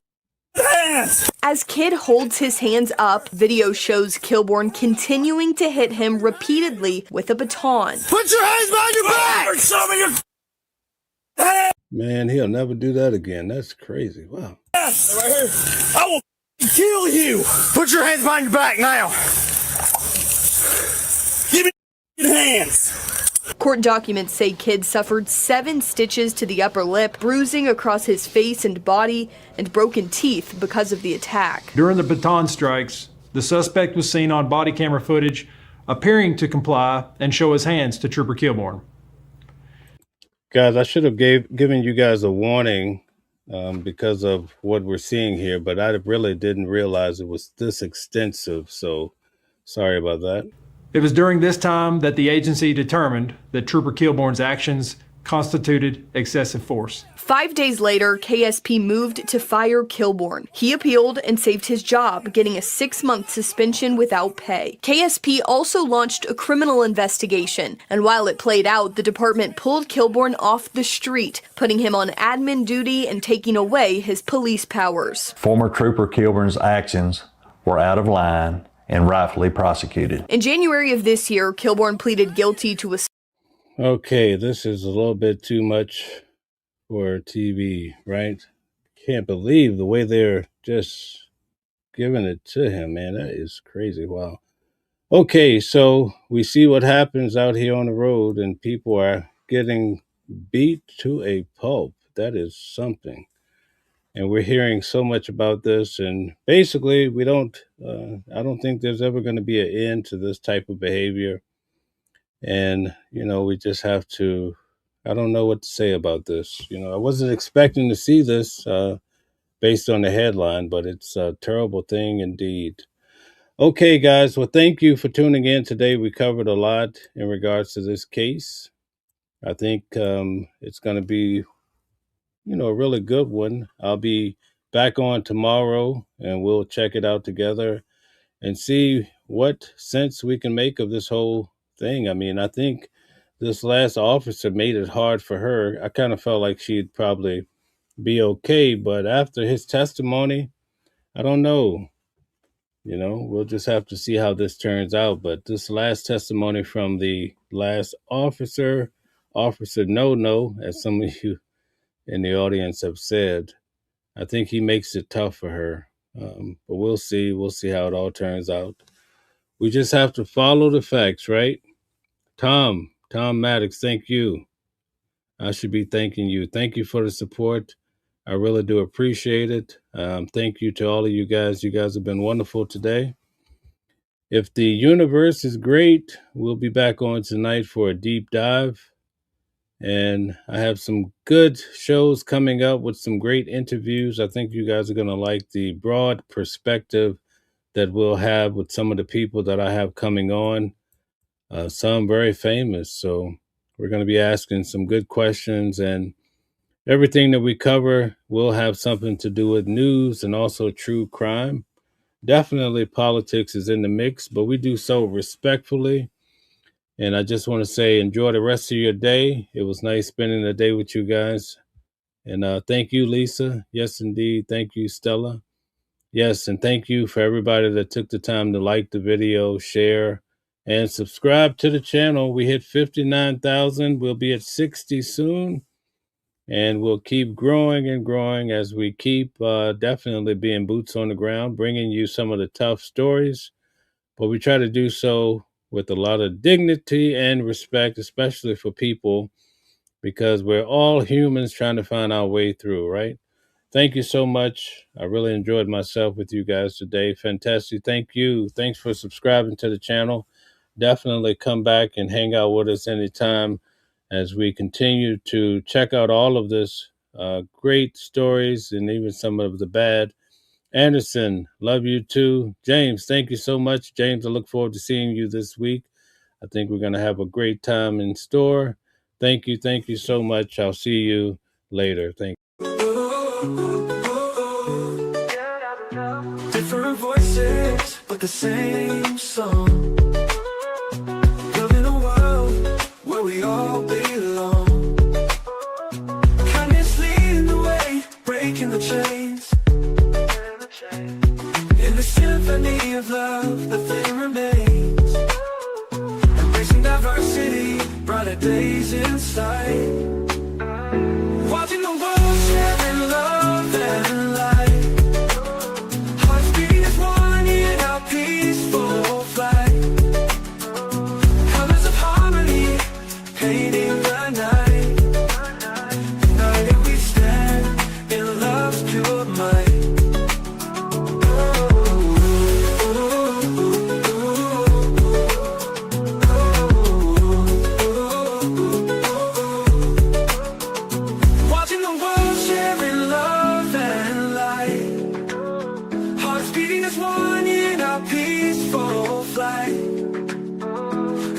Harmony, painting the night. United we stand in love's pure might.